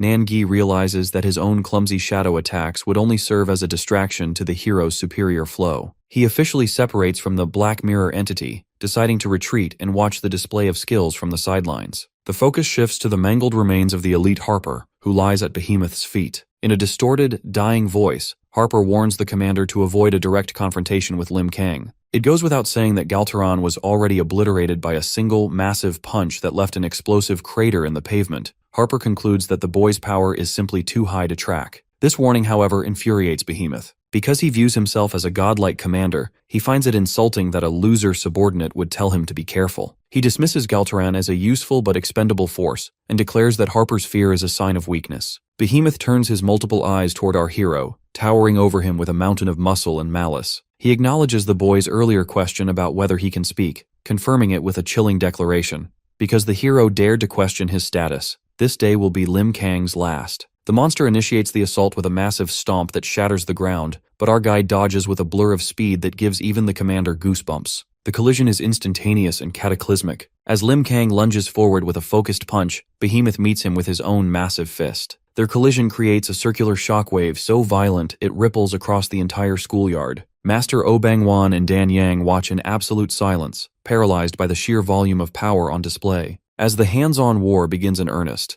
Nangi realizes that the reality of the Whitecap's strength has officially exceeded every limit of his imagination. The high-altitude battle between our boy and the Inhuman commander has reached a level of violence that is literally reshaping the city skyline. Due to the sheer intensity of the collision, Lim Kang is falling through the sky with his white shirt shredded and his body covered in blood. However, he isn't the only one feeling the pressure. Behemoth is sent hurtling backward as a result of a high-speed strike, forced to erupt long, white appendages from his body just to arrest his momentum among the skyscrapers. That's why the center of the city is suddenly consumed by an explosion of energy. Our hero lunges through the smoke, delivering a point-blank punch that slams the commander into a skyscraper with enough force to create a crater. Our protagonist doesn't stop there. He continues his relentless assault, shattering one of the monster's horns before swinging the giant creature through the air by its remaining tusk. As a result, the two combatants plummet toward the street, smashing through glass facades in a blur of motion that leaves onlookers screaming in terror. Inside the nearby office buildings, the situation has turned into a nightmare for the civilians. Because the ground is shaking and dust is raining from the ceilings,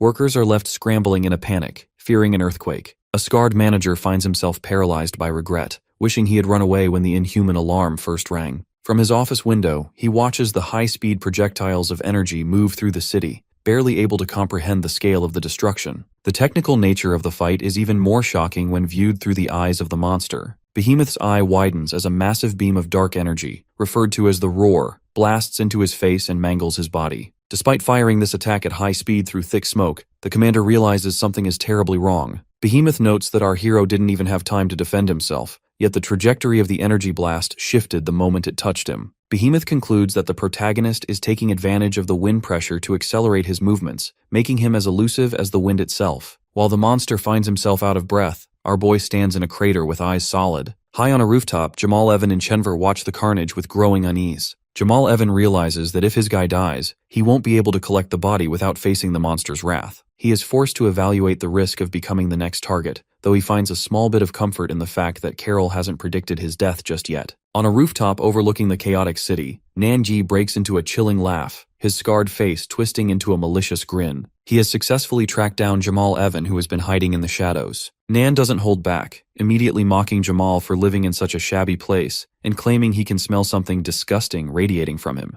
Because Nangi is naturally perceptive, he openly accuses Jamal of being the one responsible for the unnatural and ridiculous experiments used to revive dead bodies. Jamal Evan is momentarily caught off guard by the confrontation, but he quickly regains his calm, analytical composure. He tries to play dumb, questioning how this stranger knows him and insisting they've never met. Luckily, Nangi's intuition is sharper than Jamal's deflection. Nan explains that while they are strangers, Jamal's very aura suggests he wouldn't hesitate to commit horrific acts. Nangi begins to lay out a logical deduction based on recent global events, specifically the resurrection of the hero Galen Withrow. Because St. Pearl is a veteran with a perfect track record, Nangi argues that her initial announcement of Withrow's death was undoubtedly accurate. Therefore, the news that Withrow is suddenly alive couldn't be a mistake. It had to be the result of a mysterious, inappropriate ability to manipulate the dead. Nangi concludes that Jamal Evan is the culprit who saved the corpse, thereby triggering the violent conflict with St. Pearl in Northern Ireland. Realizing he has been found out, Jamal Evan stops pretending and offers a sinister smile, mockingly asking if Nangi wants to be his friend.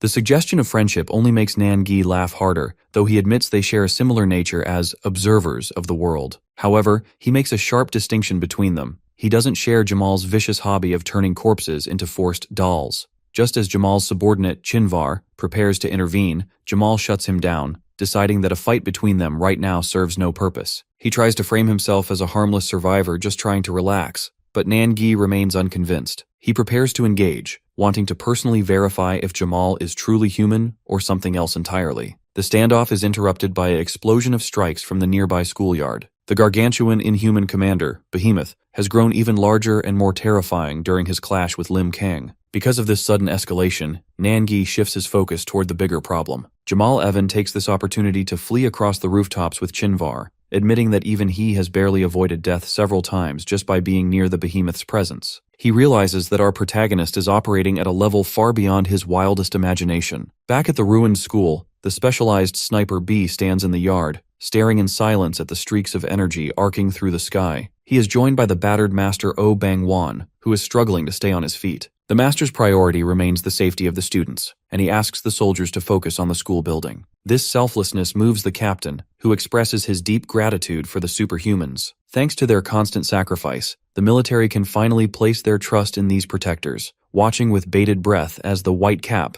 continues his impossible struggle against the monster. The battle above the ocean shifts as Pan, the inhuman leader, captures Jane Sonata. Holding her bloodied frame by the torso, the white-haired monster mocks her size and expresses a twisted satisfaction at finally pinning her down. His clawed fingers dig into her chest and arms, forcing her to feel the immense pressure of his power. She remains defiant, looking up at her captor and suggesting he is the one who is truly trapped. This defiance triggers a coordinated response, as St. Pearl streaks across the sky in a golden blur. A third, biological eye opens on Pan's forehead to sense the incoming threat, but floating stones distracts him. Pearl delivers a high-speed punch directly to the leader, followed by a relentless barrage of strikes that send him hurtling backward over the sea. Pan is forced to release his grip. As Jane begins to fall, he manifests a magic circle from his forehead eye and fires a massive vertical beam of purple energy downward. The destructive blast severs a gargantuan, a hand appearing in the sky, raining chunks of flesh and rock into the ocean. Taking advantage of the chaos, Jane finds her footing on a solid surface in the air and sprints back toward the enemy. The confrontation reaches a fever pitch when Pearl dives from above. Her downward strike creates a pillar of light and water upon impact. Amidst the erupting ocean, she unleashes a rapid barrage of punches. The force of this energy results in a cross-shaped explosion of light, shredding the villain's red cloak and leaving his body covered in deep gashes. Despite being mangled and bloodied, Pan rises with a manic grin. He admits their combined strength is enough to kill him, but notes with amusement that they have already figured out his secret. Jane confirms this realization, stating his movements are tied directly to the third eye on his forehead. The logic of his power is now clear. Every time the forehead eye blinks, Pan instantly relocates to any position his pupil sees within a 50-meter range. This dimensional leap has a cooldown of approximately 5 to 6 seconds. Rather than being intimidated by the discovery, he seems revitalized. He explains that while his anger usually causes him to lash out at subordinates, the pain of this battle has cleared his head. Viewing the two superhumans as the best toys he has ever found, Pan's eyes widen with crazed intensity. He expresses a horrifying hope that they survive, so they can continue making his power shine. As a sphere of purple magic circles manifests around him, he laughs hysterically, unleashing a surge of energy that leaves Pearl frozen in shock. The battle over the ocean reaches a catastrophic peak as a massive fist from Pan slams downward, threatening to crush everything in its path. Because the force is so extreme, Jane Sonata is left in a state of absolute shock, her face splattered with blood as she watches the devastation unfold. St. Pearl lunges forward through a distortion of energy, but the sheer volume of the enemy's assault makes the situation look hopeless. Multiple energy beams arc across the sky, forcing St. Pearl to move at high speed to dodge the irregular barrage. She realizes that the attacks are constant and have no discernible pattern, which makes finding an opening nearly impossible. That's why she attempts to squeeze through the gaps in the energy to land a valid hit. However, the inhuman leader, Pan, simply shifts through dimensions to avoid her. Jane Sonata concludes that they must find a way to break Pan's dimensional barrier down, but she is interrupted when a monstrous fist strikes toward her. As a result of this distraction, Jane Sonata falls through the air amidst floating stone. Pan takes advantage of her vulnerability and delivers a brutal punch directly into her face. This strike is so violent that it leaves Jane with a mangled, bleeding face, forcing her to realize she underestimated the monster's physical aggression. Nearby, St. Pearl is shown kneeling on a rock in the ocean, heavily injured and bleeding. Her shock only deepens when she hears Jane call out to her, just as a gargantuan hand descends from the sky to finish her off. The scale of the disaster is so large that it is even visible to civilians. A commercial airplane flying nearby is forced to divert its course to Russia because the inhuman incident in Incheon has made the local airspace too dangerous. While passengers panic, a young boy stares out the window in awe. He points out a massive hand moving through the clouds, marking the terrifying reality that the battle has reached the upper atmosphere. Back on the water, a pair of gargantuan hands emerge from the ocean depths, surrounding St. Pearl. Jane Sonata screams for her partner to escape, but the trap is too large to avoid. The giant hands clap together with St. Pearl in the center, creating an explosion of energy and water that shakes the diverting airplane nearby. Pan hovers before the closed hands, confidently declaring that St. Pearl is finished. He explains that the trap is designed to increase pressure until any foreign substance inside completely disappears from this plane of existence. However, Pan's victory is short-lived. A sudden surge of energy causes the inhuman leader to look upward in shock as a golden light begins to leak from between the giant fingers. This moment of near-death triggers a memory for St. Pearl. In a past conversation with James, Pearl admitted that she isn't a god or an immortal being. She is simply a human who understands that people rely on her. Since she officially jumped into the front lines as a superhuman, she felt the weight of that responsibility, especially after the loss of Withrow. She confessed that her only wish is to be strong enough to protect those who trust her forever. Driven by this selfless resolve, a pillar of golden light strikes the ocean in the present. St. Pearl emerges from the trap with intense energy and crackling lightning. This transformation leaves both Pan and Jane Sonata in total disbelief. Now radiating a level of power that defies logic, Pearl fixes her gaze on Pan and repeats her question, demanding to know if he is truly the leader of the Inhumans. Jane Sonata, despite being battered and bloodied, watches in absolute disbelief because she has never seen her partner manifest this specific form before. St. Pearl appears to have sprouted wings of pure light, looking more like a soaring phoenix than a human. Jane realizes that something miraculous has happened. Even though Pan's previous trap should have crushed the henge spirits into dust, St. Pearl's utter willpower has allowed her to break through, drawing the lost souls back to her as a source of power. This sudden surge of energy catches Pan off guard. Although he tries to maintain his arrogant composure, the Inhuman leader admits that his initial fondness for Pearl has turned into genuine unpleasantness because her new strength is becoming a real problem. Before he can even finish his sentence about the nature of his leadership, Pearl strikes like a bolt of lightning. She slams into Pan's side with enough force to create an explosion of water and energy, forcing him into a defensive struggle. St. Pearl doesn't give him a second to breathe. Wreathed in golden fire, she lunges again and delivers a brutal blow directly to Pan's face. This is a significant shift in the fight because her movements have become completely different, faster, sharper, and far more aggressive. In a desperate countermove, Pan manages to land a heavy blow on Pearl's back, launching her away. He spits blood and admits that he was only playing with her earlier, but his rage is clearly peaking. As his multi-pupiled eyes glow with purple energy, he realizes that the time for moderation is over. However, Pearl recovers instantly and pummeled him with a series of rapid-fire strikes that leave the monster screaming in agony.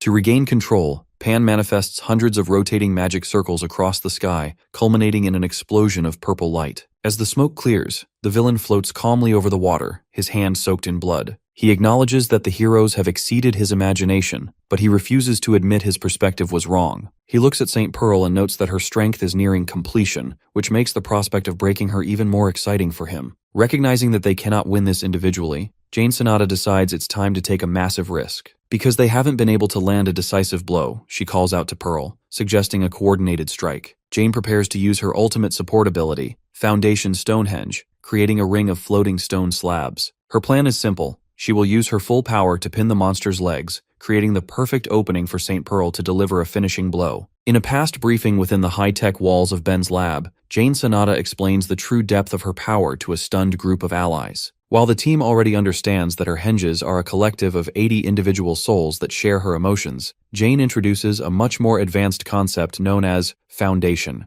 This state occurs when the henges move beyond mere cooperation and join together as a single organized unit. Since the henges can take different shapes, Jane has developed 4 distinct types of foundations to handle various threats. The first of these is the mass type, which turns the henges into a sophisticated aerial bombardment system. This ability allows them to track a target like a guided bomb or launch a devastating carpet bombing over a large area, making it ideal for fighting massive crowds. The second type, the Foundation of Bondage, creates a restrictive Stonehenge formation that traps enemies within a specific zone while simultaneously causing intense mental distress. The third ability is the Cradle Tower, a massive structure guarded by 7 monolithic protectors that provides a wide range of healing skills to those within its reach. Although Jane admits there is a secret 4th foundation, she refuses to disclose its details, leaving her teammates like Ben and Matt Dion completely overwhelmed by the scale of her capabilities. However, these incredible powers come with significant physical and environmental costs. Jane explains that for a foundation to work safely, all 80 henges must be in perfect condition. Because several were broken during recent battles, activating a foundation now carries a risk of physical necrosis or the permanent loss of a henge's soul. Jane even recalls a time her own arm began to rot because she pushed her powers too far without proper balance. Furthermore, their strength is tied directly to earth energy, meaning the closer they are to the ground, the more powerful they become. Back in the present, the situation over the Atlantic Ocean has become incredibly dire. Jane Sonata realizes that fighting so far from land and using a foundation with damaged hinges has placed her in a state of extreme vulnerability. Despite the necrosis risk and the lack of ground energy, she resolves to risk her life to support St. Pearl. As a result, she manifests a swarm of stone slabs with screaming faces that surround the inhuman leader, Pan. Pan stands battered on his magic circle, watching the screaming stones with a manic sense of appreciation. He views this desperate stand as a beautiful, final match. While the rest of humanity remains unaware, currently fleeing in terror or hiding in shelters, Pan acknowledges a chilling reality. He looks toward the bloodied Saint Pearl and Jane Sonata, noting that the outcome of this specific clash will decide the survival of the world. The fact that they represent Earth's greatest hope, the inhuman leader unleashes a final blinding energy ready to see if the heroes can actually prevent the destruction of the planet. The battle in the city streets reaches a level of extreme violence as Behemoth slams his fist into Lim Kang. Due to the immense force, the ground shatters, sending shockwaves that force nearby bystanders to scramble for cover. Our protagonist responds with a rapid counterpunch. The smack of the impact resonates as the young hero engages the multi-eyed beast head-on. However, Behemoth's raw strength remains an obstacle. He delivers a heavy blow to Lim Kang's face, sending a streak of energy across the skyline. This forces our boy to crash through a bridge and a building facade, scattering debris before he skids across the asphalt and spins to regain his balance. As Lim Kang lands in a crater, Behemoth stalks toward him, his clawed feet crushing the concrete. Our hero moves like a blur around the giant, but the commander remains analytical. Behemoth evaluates the situation, noting that even though Lim Kang's face is spattered with blood, his will to charge is relentless. This endless pressure begins to unsettle the monster. Behemoth originally believed the fight would be settled quickly, but he realizes he was wrong. While dodging a collision of energy that rocks the street, Behemoth reflects on his previous struggle with Nangi. He notes that while the Black Hat was a formidable superhuman who could repel attacks, our protagonist is a different breed. Lim Kang isn't cautious, he simply continues to attack without regard for his own safety. Because of this, the monster admits to a growing fear. Despite being the stronger combatant, Behemoth feels like he is fighting a never-ending wall. He looks into our hero's eyes and sees that Lim Kang does not care about the damage he is taking. The street erupts in another explosion as the monster's muscles bulge, tapping into his true power. Black tentacles laced with lightning swipe through the air, sending energy blades flying past nearby buildings. This escalation endangers two young boys, Jun and his older brother, who are huddling in the wreckage. Seeing the civilians in the crossfire, our hero shifts his focus. He lands nearby, using his body to deflect the flying debris and shockwaves away from the children. Luckily, the boys are unharmed. Our hero, bloodied and gasping, locks eyes with the older brother, who tells Jun to run. As the children flee, Lim Kang launches himself back into the air and lands on a high bridge. Behemoth watches him from the ground, the silence triggering a memory. Behemoth recalls a lecture from Morel regarding the weakness of superhumans. At the time, Behemoth was dismissive, but Morel's point was that despite their power, superhumans are still human beings. Back in the present, Behemoth finally grasps the meaning of that lesson. Recognizing he can exploit our hero's human nature, the inhuman commander hunches over and launches a massive spear-like bolt of energy across the battlefield. Our hero watches the projectile as it narrowly misses civilians in a nearby building and strikes a structure with a massive impact. Because of the force of the blast, our protagonist is left lying flat on the ground,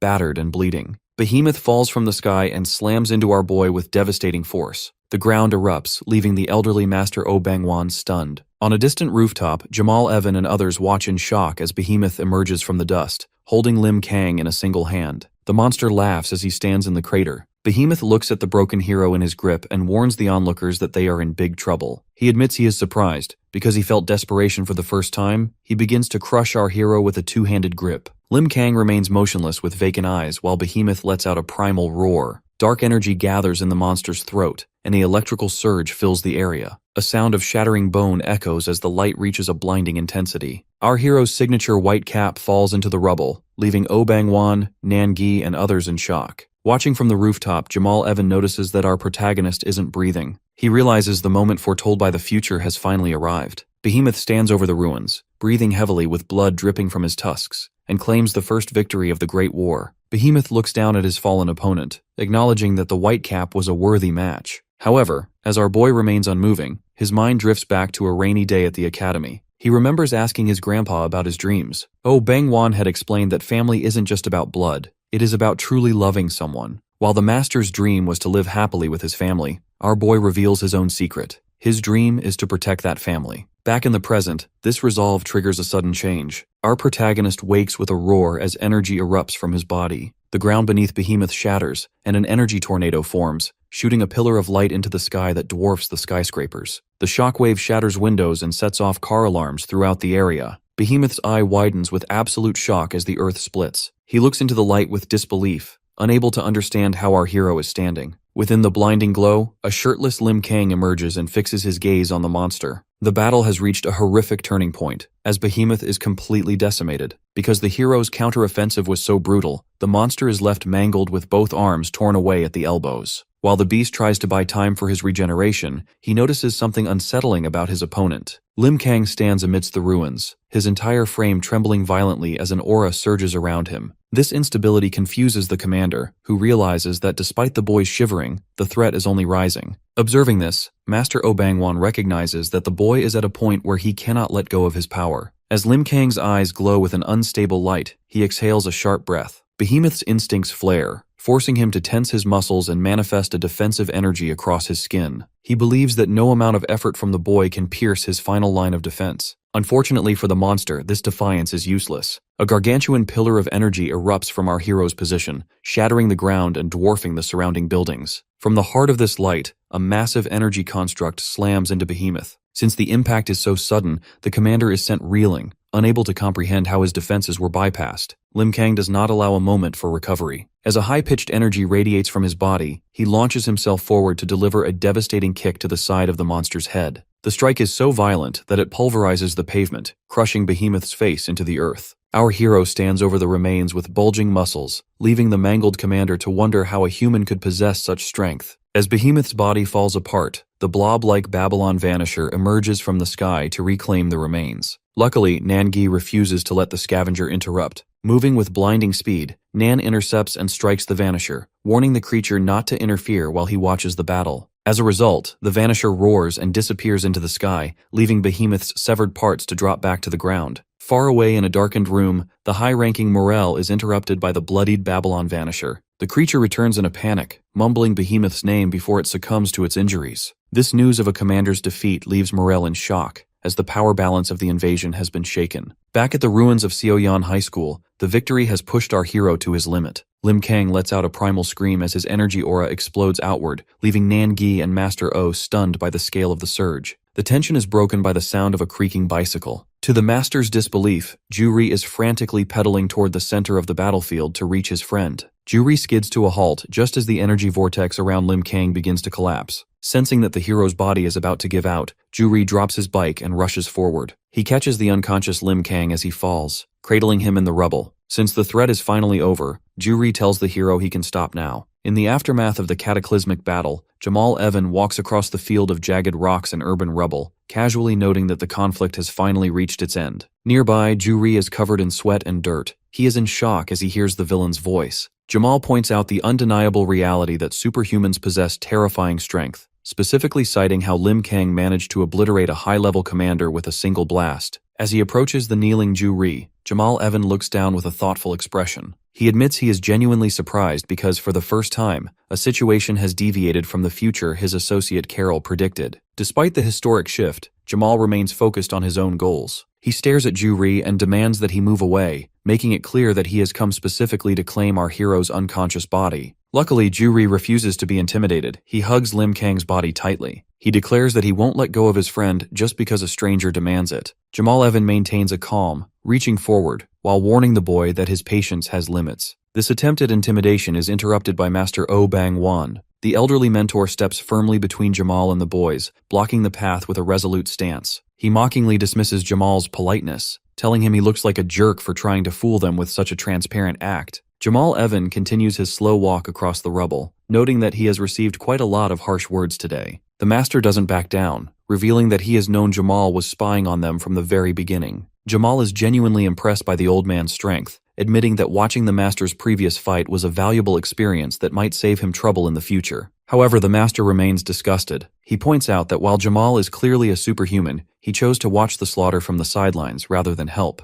which confirms he is a twisted and foolish individual. Jamal Evan quickly loses interest in the conversation. Because his mood has soured, he decides he no longer wants to be interrupted. He declares his new intent to simply kill the master and take both his body and the Whitecap's remains as prizes. This threat draws a laugh from Nangi, who joins the standoff, suggesting a better idea. Jamal should be the one to die. Nangi notes that if they eliminate the villain now, no one else will have to suffer. This defiance finally pushes Jamal Evan to his breaking point, as he admits he never imagined he could get this angry at someone. Refusing to leave empty-handed, Jamal signals his subordinate, Chinvar, to activate their hidden base's portal. A vortex of energy erupts on the battlefield, serving as a gateway to their real hideout. As a result, several of Jamal's elite subordinates, including a red-skinned monster and a pale avian entity, emerge from the shadows. Jamal Evan looks at the group of heroes and challenges them to see who actually dies first. Master Oh Bang-won evaluates the newcomers, realizing that each individual is a high-level superhuman. He is particularly wary of Alexander Kalin, recognizing him as the strongest threat in the enemy lineup.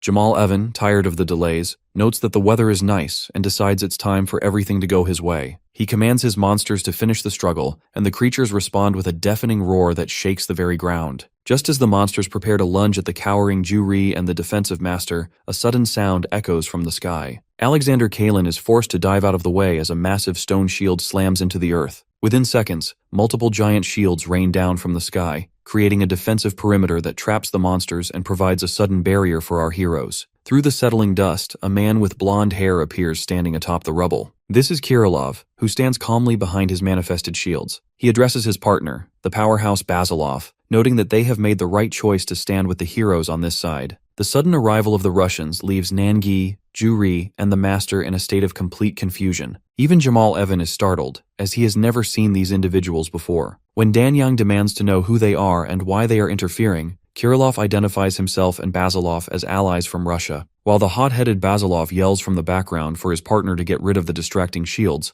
Kirilov promises to provide the full details later. Basilov grits his teeth and prepares for combat, signaling that the reinforcements have officially arrived. Ju-ri is immediately struck by the Russians' presence, sensing that this pig-like man is an incredibly formidable warrior. Basilov's attention shifts to the ground, where Lim Kang lies face down and unconscious. Despite the boy being fainted, the Russian powerhouse notes that a great and quiet life force is still emanating from him. This observation is cut short by Basilov's own irritation. He sharply demands to know what Kirilov is doing, forcing the calm painter to finally agree to join the fray. The transition to combat is instantaneous. A red hand reaches for the edge of the dissolving shields, leading to a violent clash between Basilov and the giant limb that shatters the surrounding earth. As the shockwave clears, the red-skinned subordinate of Jamal Evan lunges forward. This monster intends to clean up the battlefield, swinging a gargantuan arm toward the heroes. Although dwarfed by the inhuman size, Basilov remains steadfast and refuses to take a defensive stance. This forced the red inhuman to deliver a full-power punch directly to the Russian's body. The resulting explosion of force is so intense that it stuns Nangi and Danyang, who marvel at the monster's incredible power. However, Basilov's foot remains firmly planted in the cracked pavement. To the monster's confusion, the man in the yellow shirt stands tall with his hands in his pockets, blood-splattered but completely safe. The assault continues as a blue, shark-like inhuman lunges with its maw wide open, striking Basilov's face mid-air. This blow knocks the hero away, forcing him into a crouched position as the ground shatters beneath him. Seeing this, both Kirilov and Master Oh Bang-won panic, fearing the Russian is taking too much damage. Luckily, Basilov stands back up, his muscles bulging with high physical density. He dismisses the fuss, his expression turning fierce as he walks through the ruins toward a familiar face. Basilov comes face to face with the scarred, red-eyed Alexander Kalin. Deeply shaken, he asks how Kalin ended up in such a state. This triggers a memory of a younger, heroic Kalin who once offered a friendly handshake and a smile, insisting that it didn't matter who caught a monster. Back in the present, Basilov's sorrow turns to anger. He demands to know if this hollow shell is still the man he once knew.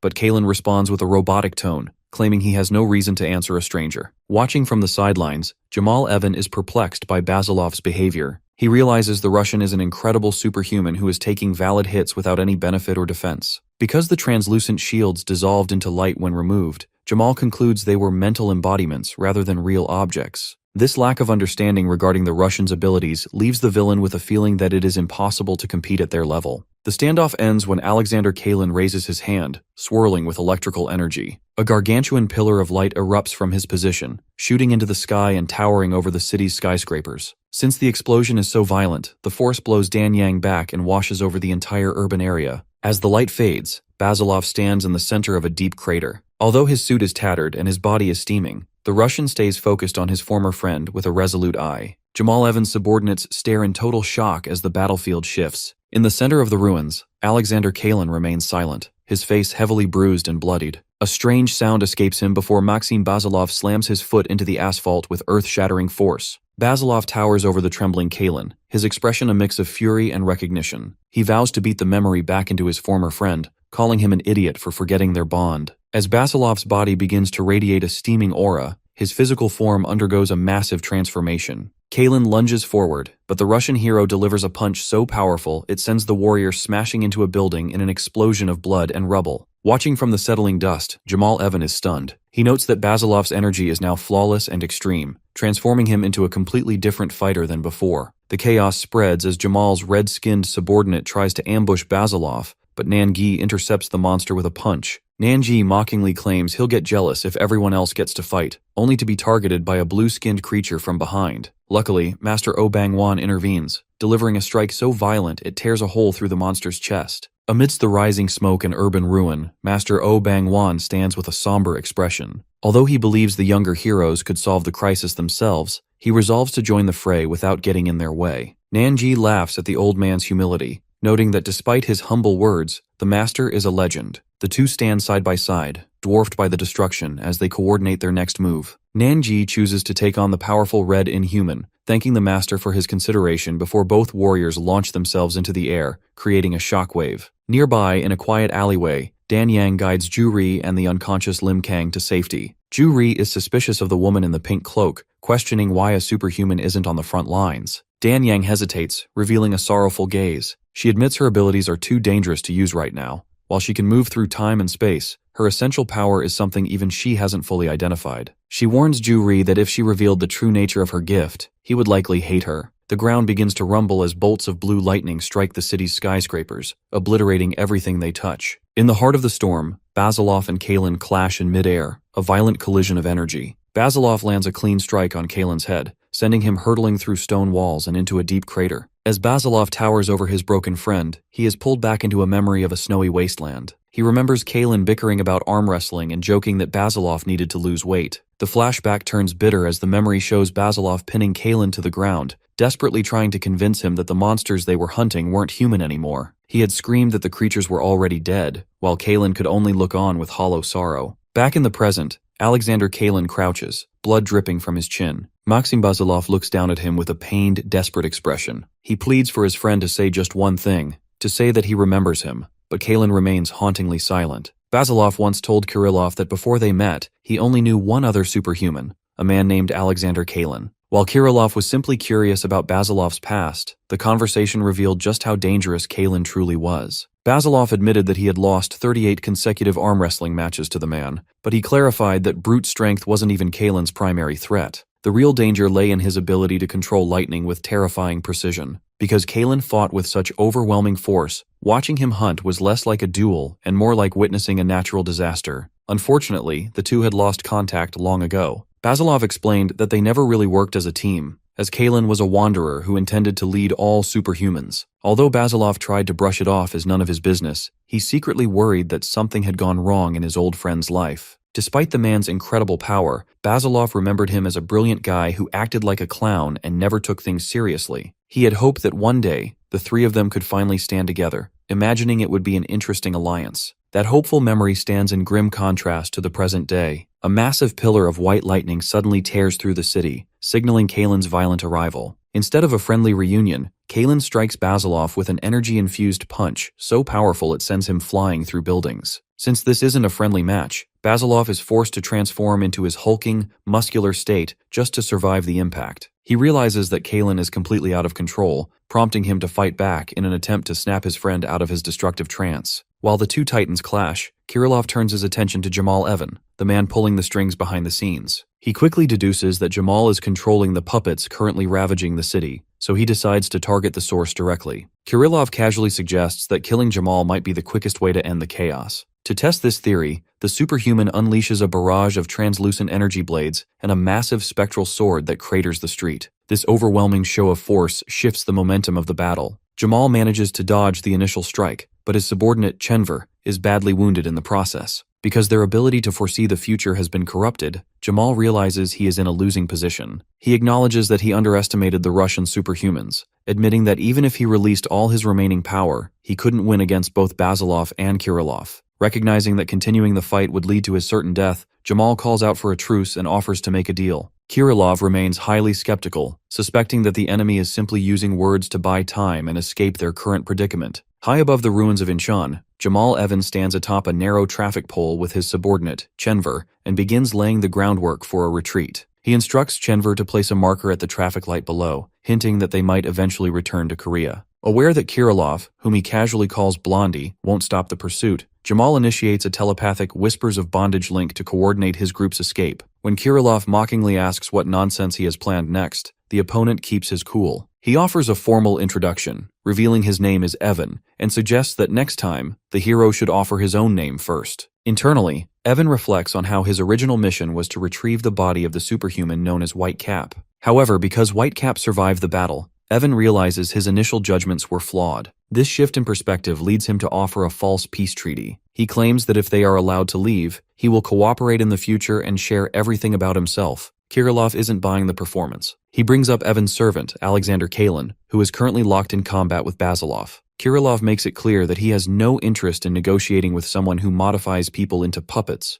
regardless of whether they are superhuman or inhuman. Because he views the proposal as a lie, he prepares to end the conversation with force. The tension breaks when Nangi is thrown back by a sudden shockwave while fighting a red-skinned inhuman named Delopir. This interruption forces the focus back to the surrounding chaos. As Delopir undergoes a secondary transformation, sprouting massive tentacles and surging with power, Evan sees his window of opportunity. He telepathically commands his subordinates to prepare for a door of coordinates that will open in exactly 2 seconds. As the countdown begins, Evan gives specific orders to Gregory to secure the remains of Behemoth. Meanwhile, in a nearby building, a bloodied Alexander Kalin admits to Basilov that he has lost his memory. Luckily for the villains, the massive stone gateway manifests in the sky just as the countdown hits 1. The subordinates immediately break off their fights and rush toward the portal. Kirilov attempts to stop the retreat by firing a massive energy projectile at the gate, but the transformed Delopir intercepts the blast with his mutated arms. Strangely, the inhuman manages to catch the energy blade directly, shielding Evan. As the portal begins to close and the glass-like reality of the battlefield shatters, Evan urges his remaining team to move faster before the opportunity vanishes. The door of coordinates finally shatters, signaling the total retreat of Jamal Evan and his followers. Because the immediate threat has vanished, the focus shifts to the scale of the destruction left behind. A news broadcast on LDS TV reveals the true extent of the inhuman incursion, showing skyscrapers with gaping holes and blood-soaked classrooms at Seoyan High School. Luckily, the government is already providing recovery support,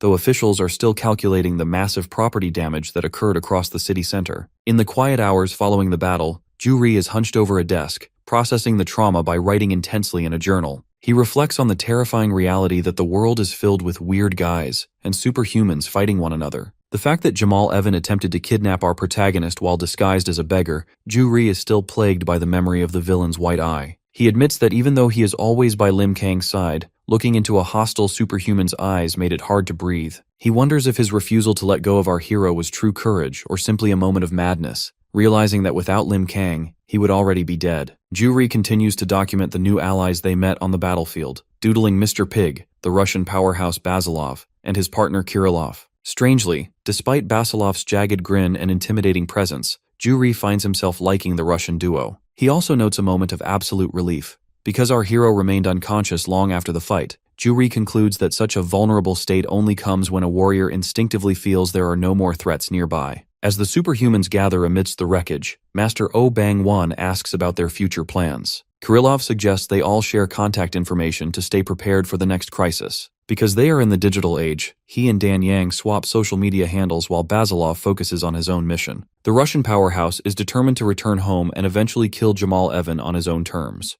Nanji prepares to depart as well. He warns the group that this defeat will only make the Inhumans move more carefully and decisively in the future. Once Dan Yang vanishes into a swirl of energy to follow him, Kirilov offers a final insight to the Master. He believes that protecting the Whitecap is the primary key to annihilating the Inhuman race, as the monsters seem specifically targeted on our boy. After a brief argument about whether to eat or buy new clothes first, the Russian pair finally heads out. While the city attempts to return to normal, the public perception of the Whitecap begins to shift. News anchors report that while many are concerned about Lim Kang's disappearance, some analysts are calling for him to be charged with a crime due to the destruction caused during his fight. Since his identity is now public knowledge, his quiet life has been completely upended. Ju-ri eventually returns to their shared apartment, only to find the sewing machine still and the bed empty. Our hero is gone, leaving his friend to wonder where he could have possibly vanished to. Far away in America, St. Pearl returns to the ISSTF conference room in a shocking state. Her uniform is shredded and her body is covered in bruises from her battle with the Inhuman leader Pan. Because Pan utilized overwhelming auditory hallucinations and illusion skills,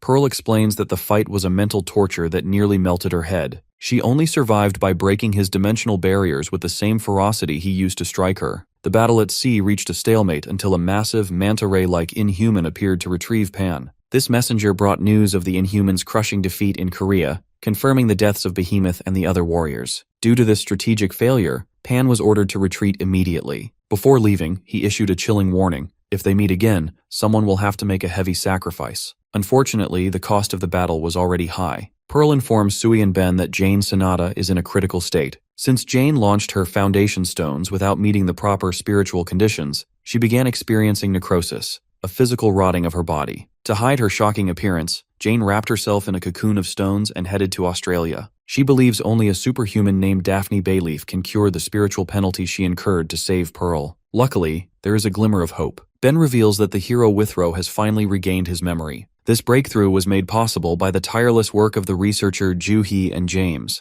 The narrative returns to Korea, where a signpost points the way toward Mount Yongpo. Lim Kang, dressed in a red hoodie, walks through the forest. He spots a flute mushroom, a legendary item his academy friends once told him would bring good luck. Because the mushroom is rare and excellent for stew, he picks it up, recalling the cheers of his family at the academy. Back at the Submu Academy, Juri is struggling with the physical labor of carrying stones and logs. Although he complains about the workload, the other members continue to tease him, telling him to change his slippers before he gets hurt. The bickering stops the moment our boy walks into the courtyard. The academy members wave excitedly, welcoming their strongest team member back home. Master Oh Bang-won, looking muscular and fit, greets our protagonist with a smile and a jab about his ridiculous face. He wastes no time putting the hero back to work, pointing toward the forest and telling him to go dig up a tree. Because Lim Kang is the strongest, he is expected to contribute the most to the rebuilding effort. The master looks at him with deep affection, noting that family means always feeling empty without one another. He is simply glad that our boy has finally come back safely to the place where he belongs. Juri shouts from the sidelines, thrilled to have his best friend back. He jokes about their similar eating habits and watches in awe as Kang effortlessly pulls up an entire tree and breaks stones in half. Despite the global chaos and the threats still looming, the group finds a moment of peace in their shared labor. 10 days have passed since the massive invasion, and the city of Incheon remains a landscape of scaffolding and heavy machinery. The fact that the battle at Seoyeon High School served as the epicenter of the crisis, the surrounding recovery efforts are staggering. Over 300 local stores remain shuttered, and 5 nearby schools have been forced to close their doors indefinitely. To manage the chaos, the military and the specialized ISSTF units have maintained a constant presence, providing essential public support as the region struggles to regain its footing. Nearby, at a local playground, the social hierarchy of the students has been replaced by a somber reality. Choi Tae-ik sits alone, his eyes fixed on a news broadcast until he is interrupted by his fellow gang members, including the mint-haired Nam Gung-moo. Although the group tries to maintain their usual bravado, the atmosphere is heavy. This forced a grim update from a gang member with orange hair, who reveals a conversation he overheard between Teacher Park and a soldier. He delivers the crushing news that their leader, Park Gun-do, is currently on the verge of death. The scene shifts to a dark alleyway where Teacher Park confronts an ISSTF official known as B. Because the hospital's conventional methods have reached their limit, the official reveals top-secret information regarding the Mire Medical Research Department. He explains that Gun-do has been moved to this high-tech facility to undergo a radical modification process involving special DNA treatment and military-grade surgery. Teacher Park is horrified by the concept of modifying a young student, pleading for traditional rehabilitation instead. However, B remains firm, reminding the teacher that age is irrelevant in this war. Even the white cap hero is just a student fighting for his life. Recognizing the boy's passion to survive, the teacher eventually relents, asking only to be updated on Gun-do's status, as if he were his own child. Back at the playground, the weight of Gun-do's condition triggers a wave of nostalgia for the gang. Tae-ik recalls his first encounter with the leader, remembering how he had aggressively challenged Gun-do in a classroom only to be soundly defeated outside. Rather than harboring resentment, Tae-ik and the others had begun to follow Gun-do, acknowledging his strength and quiet integrity. Nam Gung-moo recalls a specific instance where Gun-do had single-handedly retrieved his stolen Peach Edition wallet from a group of bullies, returning it with a simple command to stop letting people take his things. This history of protection makes Gun-do's current state even more painful for the group to accept. While the students mourn, the global narrative is being shaped in a news studio. The Director General and news analysts review footage of the recent battle, officially labeling the combatants as new superhumans. Because their identities and nationalities remain a mystery, the public is left with rumors and theories. The analysts highlight the white cap hero as a godlike figure, but they also draw attention to a hostile entity wearing a beggar's hat, identified as the villain Jamal Evan. The government concludes that while some superhumans fight for humanity, others, like the Black Hat or Evan, likely harbor hostile plans for the future. Amidst these global tensions, the focus returns to the quiet of the Submu Academy at night. The students gather around a campfire, sharing exaggerated warrior tales to lighten the mood. Lim Kang finds himself laughing at his friend's ridiculous story about chokeholding a shark, momentarily enjoying the normalcy of the group. However, the peace is interrupted when Master Oh Bang-wan senses an intruder in the dark woods. Luckily, the intruder is not a monster, but a terrified government official who had been sent to contact the master. The official is bruised and exhausted, having lost his drone and light stick while navigating the treacherous mountain terrain. Master Oh Bang-wan appears suddenly, dropping from a tree to startle the man before taking his walkie-talkie. Because the government attempted to bypass his privacy, the master delivers a stern, authoritative message directly into the device. He makes it clear that he will negotiate on his own terms and firmly warns the government never to set foot on his mountain again. Inside a dark stone chamber, the inhuman Morel stands before the seated leader, Pan. Their quiet meeting is interrupted as a group of 4 elite Inhumans enters through a dark archway. Among them is the insectoid Devia Kylie, who drags a mangled, bloodied body across the stone floor. She mockingly notes that despite the victim's horrific condition, she has successfully brought him back alive for questioning. The new arrivals, the egg-shaped Apollo Akabanga, the winged Morseman, the horned beast Babarusa, and Kylie, form a grim line before their leaders. Kylie drops the broken body, which can only gasp and twitch in a pool of blood. To force the victim to speak, Kylie violently stomps on the remains, applying crushing pressure while demanding answers. The victim, a warrior named Megpon, begins to wheeze out a cryptic prophecy. He speaks of a dark future covered in pitch black and a mysterious figure named Jakayak. Megpon claims that only those welcomed by the blue moonlight will remain, and identifies himself as a warrior who received mercy from this Jakayak. Pan, finding the victim's rambling nonsensical and irritating, stands up and grabs Megpon by the head. Because he is unimpressed by the cryptic warnings, Pan lifts the mangled body aloft and crushes the warrior's skull with his bare hands, killing him instantly. This execution sparks a brief argument. Kylie is frustrated that Pan killed the prisoner she worked to capture, while Pan views the victim as a useless bastard who was merely wasting their time. Morel intervenes to settle the dispute, logically noting that Megpon's brainwashed state made further interrogation a meaningless waste of effort.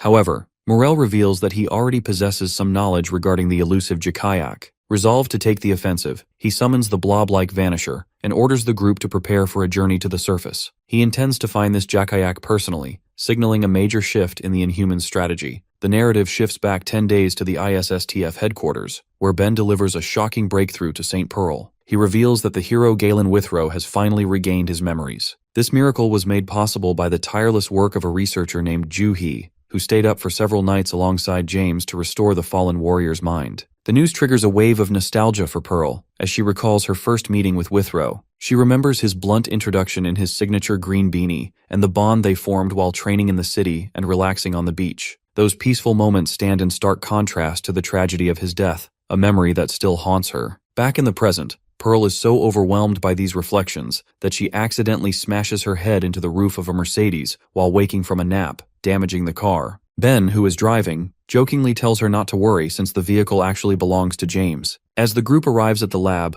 Pearl experiences a complex mix of emotions. While she is saddened that Withrow's resurrection was a forced rebirth tied to the villain Jamal Evan, she cannot hide her pure joy at having her partner back. As James and the others shout in excitement to welcome her, Pearl realizes the human heart is often cunning and weak, but the relief of Withrow's return is a reality she is finally ready to embrace. A sharp close-up of Galen Withrow's face reveals his distinctive neck scar as he sits up on a table. After a brief flashback of a snowy walk with St. Pearl, he stands fully. Extending a hand in greeting, he calmly acknowledges her presence, noting that it has been a long time. Unfortunately for his stoic composure, St. Pearl immediately lunges into a desperate hug. Because Withrow is startled by her sudden tears, he can only ask why everyone is crying. Nearby, the technical duo of James De Niro and Ben are also reduced to weeping with joy. The laboratory is quickly filled with boisterous laughter, signaling that despite the sterile equipment and monitors, the atmosphere has transformed into a celebratory reunion. Afterwards, they all are gathered in briefing room. Sui Garcia notices that Matt Dion is missing.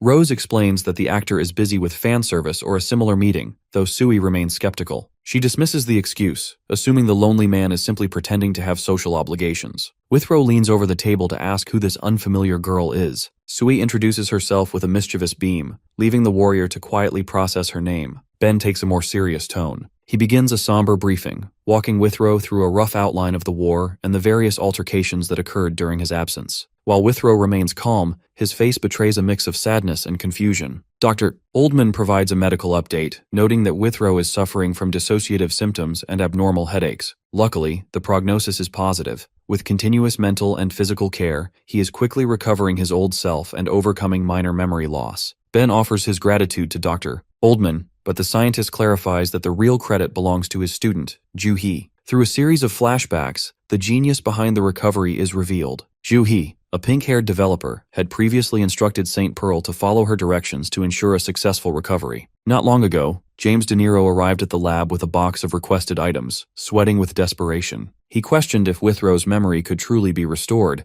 but Ju-hee remained unbothered by his intensity. She explained that while they were utilizing antique methods like hypnosis, it was their best bet. The strategy involved a rigorous schedule of treatments led by Dr. Fury Mendez, an authority in the field. Because the stakes were so high, Ju-hee warned James that if the memories weren't recovered quickly, they might be lost forever. That is why they planned a high-impact intervention for the 11th hypnosis treatment at 9 p.m. During that session, Withrow lay peaceful with his eyes closed, describing a hazy memory of Harlem. He recalled being surrounded by laughing children in a messy but cozy place. Following Dr. Mendez's signal, James began to cry out for his friend. This voice triggered a reaction in Withrow, who visualized an unlucky guy with glasses who was always bothering him. Although Withrow initially felt like his head would split open from the pressure, the hypnosis session ended with Withrow waking up to see James's tear-streaked face. Unfortunately, Withrow initially claimed he didn't remember anything. James, refusing to give up, pulled a blue spandex suit with a yellow L symbol from his box. He explained that this was the suit the hero always wore to protect the Earth, begging him to take it. This physical trigger caused a violent memory flash.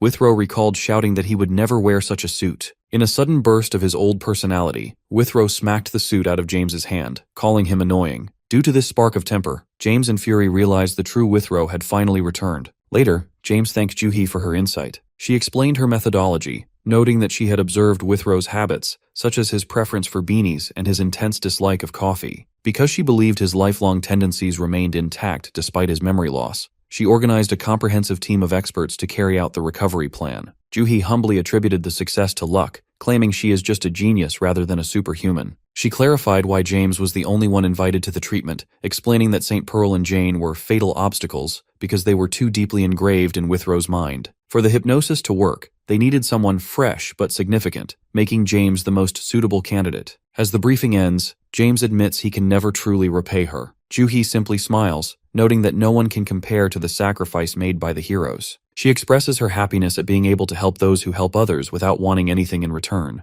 Back and present inside the meeting room, James De Niro finishes recounting the miraculous story of Galen Withrow's memory recovery. With this heavy weight of the ordeal, a heavy silence falls over the group, while the young Sui thinks about the researcher, Ju-hee, with quiet admiration. Ben acknowledges the immense strain James has endured throughout this process, but St. Pearl's focus shifts to the woman responsible for their success. She asks where the researcher is now, prompting Dr. Oldman to explain that Ju-hee has already begun her journey back to Korea. Dr. Oldman recalls seeing his former apprentice off at the elevators. Since they owe her so much for Withrow's recovery, he tried to offer his sincere thanks, but Ju-hee playfully dismissed the praise. She admitted that while she is technically the team leader at the U.S. headquarters, she finds the environment there rotten. That's why she requested a semi-permanent dispatch back to her home country. Although she claimed she simply wanted to return home, Dr. Oldman remains skeptical. He knows her well enough to suspect she has hidden reasons that she isn't sharing. Back in the meeting room, James officially closes the chapter on the recent chaos. He expresses his deep gratitude to the gathered heroes for returning safely from the abyss of battle and memory. However, the respite is short-lived. James stands to begin a high-level briefing regarding the recent clash in Korea and St. Pearl's dangerous encounter in the Pacific. Because the threat remains, the group must now decide on their future direction and strategy. Meanwhile, in Korea, our protagonist, Lim Kang, is struggling with a much more domestic challenge. Dressed in a red hoodie, our boy hauls a cardboard box up a steep set of city stairs. He suddenly realizes he forgot to buy the fish requested by his academy fellows. Since the trek back to the market is too irritating, he briefly considers lying and saying he dropped the groceries while running. As he walks along a fence at sunset, his mind drifts back to the violent lightning of his previous battles, leaving him with a somber expression as he navigates the rural paths past local greenhouses. Unbeknownst to him, his classmates have been trailing him. Because Changryeol loses sight of him for a moment,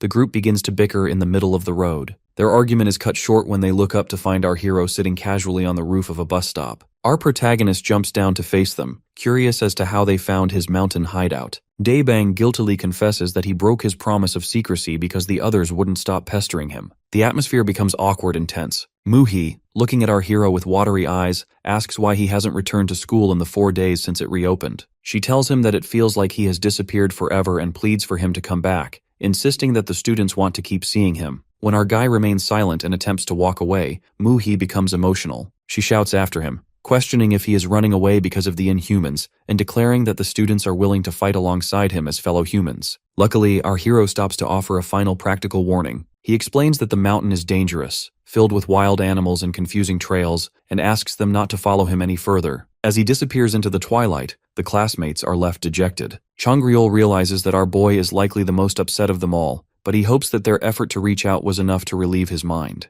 Later that night, Master Oh Bang-won finds our protagonist sitting by a moonlit river. The master notes that the boy's friends are good people for following him so far, and he asks directly if Lim Kang wants to go back to school. Sensing the hero's conflict, the master delivers a grave lecture. He explains that unless the Inhumans are completely destroyed, no place on Earth is truly safe. That's why the master argues that hiding is wrong. Even if our hero thinks he brings danger, the people he cares about are already surrounded by it. He urges our boy to show up proudly and take responsibility for the hope and trust others place in him, reminding him that he has the right to live freely. This heart-to-heart talk has an immediate effect. The following morning, the academy students notice that Lim Kang left early to return to school. Master Yoondeok is pleased to hear the boy is finally seeing his friends again, but he notices the academy is unusually quiet. He learns that the other students are resting and that Master Oh Bang-won has also headed out for an annoying appointment. The scene shifts to a formal press conference where the flash of 100 cameras fills the room. Dressed sharply in a black suit, the legendary superhuman Oh Bang-won walks through the crowd, officially stepping into the public eye to address the world. Master Oh Bang-won stands before a crowd of reporters and officials, his weathered face set with a sharp intensity. As the elderly man reaches the wooden podium, he immediately begins pushing the heavy structure across the floor. The observers watch in shock as he voices his frustration,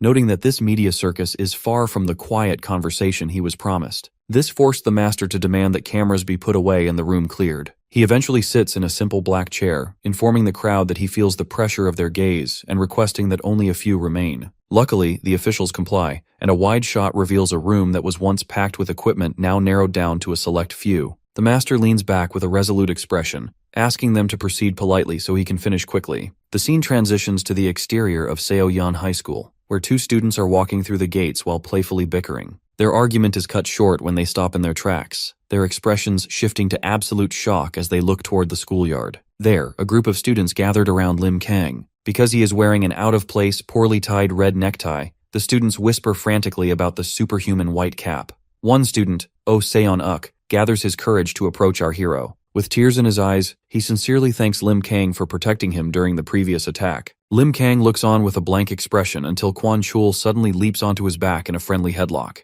This reunion triggers a joyous arrival from Daebang and Changryeol, who join the group with wide smiles as they welcome their friend back. Back in the press conference room, an official named Kim Han-jun introduces the 8 specific individuals remaining, including representatives from major broadcast companies, heads of analysis, and high-ranking senators. Once the total count is confirmed, the interview begins. Master Oh Bang-won responds to the first reporter with a tired but steady gaze, refusing to prove his powers like a zoo animal and jokingly threatening to drop a building on her instead. When a second reporter asks if he is on their side, the master finds the question offensive. He argues that if he were an enemy, he would have already decapitated everyone in the room. He clarifies that he is just an ordinary grandfather and martial arts director, urging them to stop asking about political hand-holding and focus on the important facts. The focus shifts to a dining room in Moscow, where Maxim Basilov is aggressively eating pastries. Because his partner, Kirillov, is smiling at a smartphone instead of eating, Basilov begins to lose his temper, accusing him of having no table manners. Basilov eventually heads to the toilet in a rage, leaving Kirillov to continue his secret correspondence. The scene reveals Dan Yang sitting in a quiet room, touched by a hand-drawn caricature Kirillov sent her. As petals float around her, Dan Yang types back that the drawing is pretty. When Kirillov asks for their location, she hesitates because Nangi told her not to tell. Luckily, Kirillov is understanding,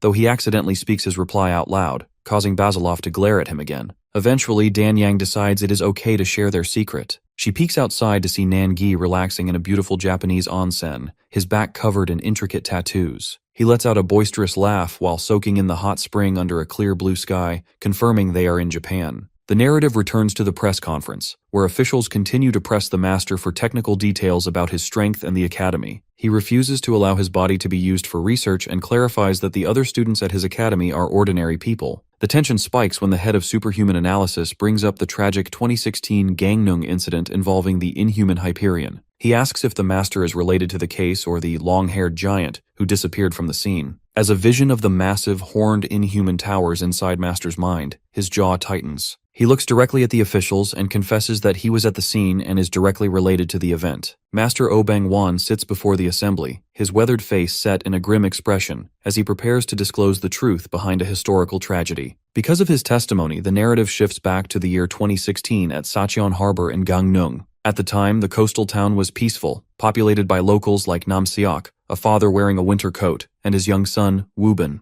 Nam Seok was dealing with a broken arm and bickering with his older friend, referred to as Hyung Nim, about his impatience to remove his medical cast and return to work. That's why the suddenness of the disaster was so traumatizing. While the men discussed the necessity of hard work and the impossibility of gold falling from the sky, a literal bombardment began from above. Without warning, massive concrete tetrapods, heavy stones used for breakwaters, began raining down from the clouds. The fact that these multi-ton objects struck with the force of meteors, the harbor was instantly transformed into a landscape of ruins. Woobin could only watch in terror as his father and their friend were pinned beneath the massive structures. Unfortunately, the chaos only intensified as more objects fell. Not only were stones dropping, but entire ships were being plucked from the sea and hurled onto the survivors, casting lethal shadows over the pier. Nam Seok, struggling to breathe beneath the debris, realized the scale of the threat and desperately commanded his son to run. In the ensuing carnage, umbrellas, chairs, and ships were obliterated, and the Hyungnim sacrificed his own safety to push Woobin away from the impact zones. Back in the present, the head of superhuman analysis confirms these established facts. He explains that the surprise bombing was a total disaster that started at the pier and claimed countless lives in an instant. Since the falling objects created a thick, suffocating layer of dust, the victims were left blinded and unable to identify their attacker. This forced them into a state of pure panic as massive beams of light and ear-piercing shrieks further decimated the harbor. The analyst questions if Master Oh Bang-won was truly there, prompting the old hero to recall his own intervention. During the flashback, a younger Oh Bang-won heard the news while at his dojo and rushed straight into the heart of the crisis. Meanwhile, young Woobin was wandering alone through the blinding dust, cradling the bloodied head of his uncle. Following the dying man's final instructions to keep running and cover his mouth, the boy stumbled through the ruins. Strangely, amidst the winter disaster, Woobin noticed colorful flower petals appearing on the ground. This sensory confusion led the boy into a field of blooming cosmos flowers that seemed to emerge from the wreckage. Seeing a silhouette in the distance, Woobin ran forward thinking it was his father, but he instead collided with a massive gray leg. Looking up, the child found himself standing in the shadow of the inhuman. Because the monster towered over him with glowing yellow eyes,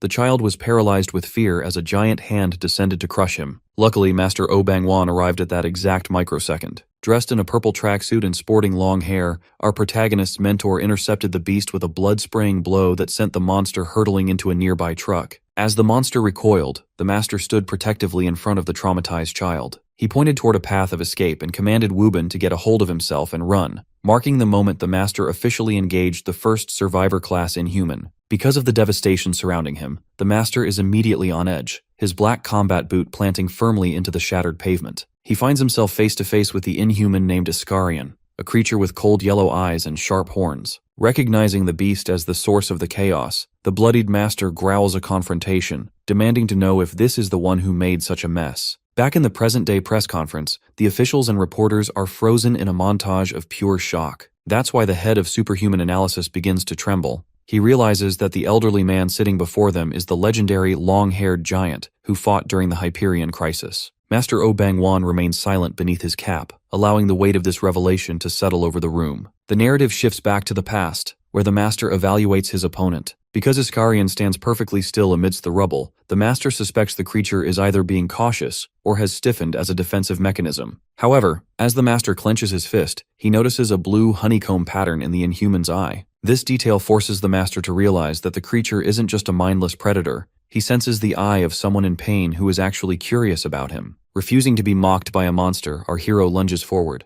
The resulting collision creates a massive shockwave of dust. Master follows up his initial strike by slamming his knee into Iscarion's chest, snapping the monster's head back in a relentless assault. The fact that he is determined to end the fight, the Master winds up for an energy-infused punch. Unfortunately, the momentum shifts when Iscarion catches the Master's arm with a massive hand. As the ground shatters from an explosion of energy between them, a lone child named Wubin huddles behind wooden crates, trembling as he watches the carnage. Iscarion pins the Master down, attempting to crush his head against the ground while coldly telling the hero to give up. This insult triggers a final surge of defiance. The Master kicks the Inhuman's jaw to release himself and prepares for a final cataclysmic strike. Back in the present, the Master removes his white cap to reveal his long, flowing white hair, officially confirming his identity. He sets his red-framed glasses aside and clarifies a point of confusion. While his hair is long, he is not a giant. Master O Bangwan begins to narrate the distorted truth of the Gangneung massacre. He explains that while he did have a bloody battle with the monster, the accumulated injuries between them were vastly different. Because there was an overwhelming power gap he couldn't bridge,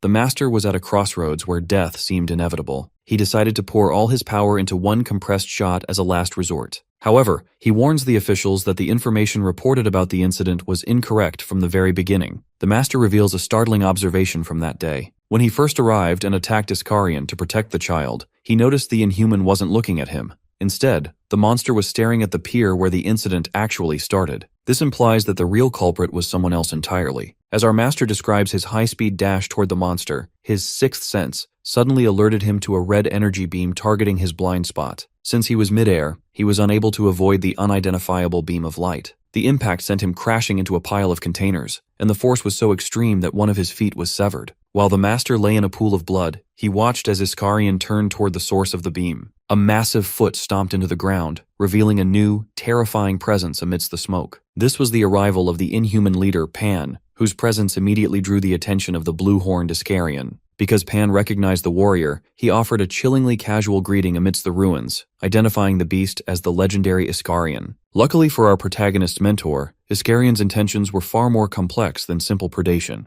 As the blue-skinned monster stood over the bloodied Master, he didn't deliver a killing blow. Instead, Iscarion lunged forward to grip the back of the Master's head, forcing the elderly man to look him directly in the eye. In a shocking display of communication, the Inhuman issued a stern warning, commanding the Master to stay away and focus on planning for the future. That's why the warrior suddenly hurled the Master away like a projectile. By launching him high into the city skyline toward the safety of the mountains, Iscarion effectively saved a human life. Back in the present-day conference, the Master sits in his chair, visibly distressed by the weight of this memory. He admits that he lost consciousness the moment he looked into those eyes, but his story leaves the officials in a state of pure horror. Since the academic definition of an Inhuman is a natural disaster, the idea of one saving a human feels like a logic-defying mystery. The Master concludes that while Iscarion showed hesitation and curiosity rather than hostility, the creature was likely confused by his own nature. The Master's testimony reveals that the real villain of Gangneung was not Iscarion, but the red-cloaked Pan. As the leader descended from the clouds, he surrounded Iscarion with magic runes and massive hands of flesh. Because Pan was enraged by the warrior's defiance, he declared his intent to slaughter half of the city just to draw Iscarion out.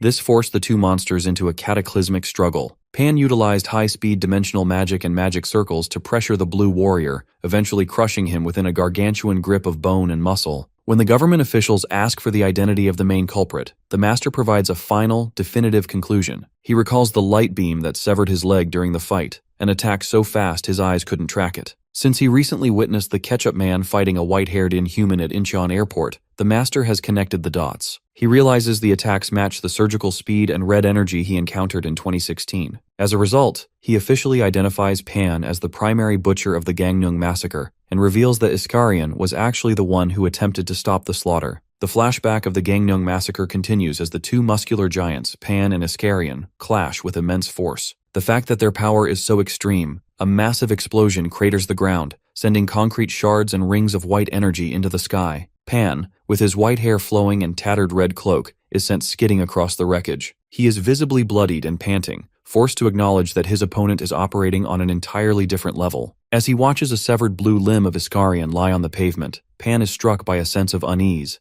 leading him to recall a specific warning from the Morel. In this memory, Morel lectures Pan in a dark, red-lit hall. Because the timing of their invasion is so delicate, Morel warns Pan that he must avoid any contact with Iscarion. The leader explains that Iskarion represents a flame that never goes out, an embodiment of everlasting strength that negates the usual limits of power gaps. Morel uses the logic of the natural world to explain this, comparing the difference in strength to that between an elephant and an ant. He notes that while most beings have a limit, Iskarion will burn endlessly unless his very existence is erased. This forced Morel to label Pan as the only subordinate difficult to handle because of his impulsiveness. Back in the reality of the 2016 massacre, the battle resumes as Pan lunges through a desolated city toward Iskarion. Pan activates several magic circles around his arms, attempting to crush his foe with a massive, fleshy hand construct. However, Iskarion remains calm. Since he is the master of the 7 horns, several sword-like appendages hovering behind him begin to glow and spin, creating a slicing vortex that negates Pan's pressure. The struggle intensifies as the two clash in mid-air.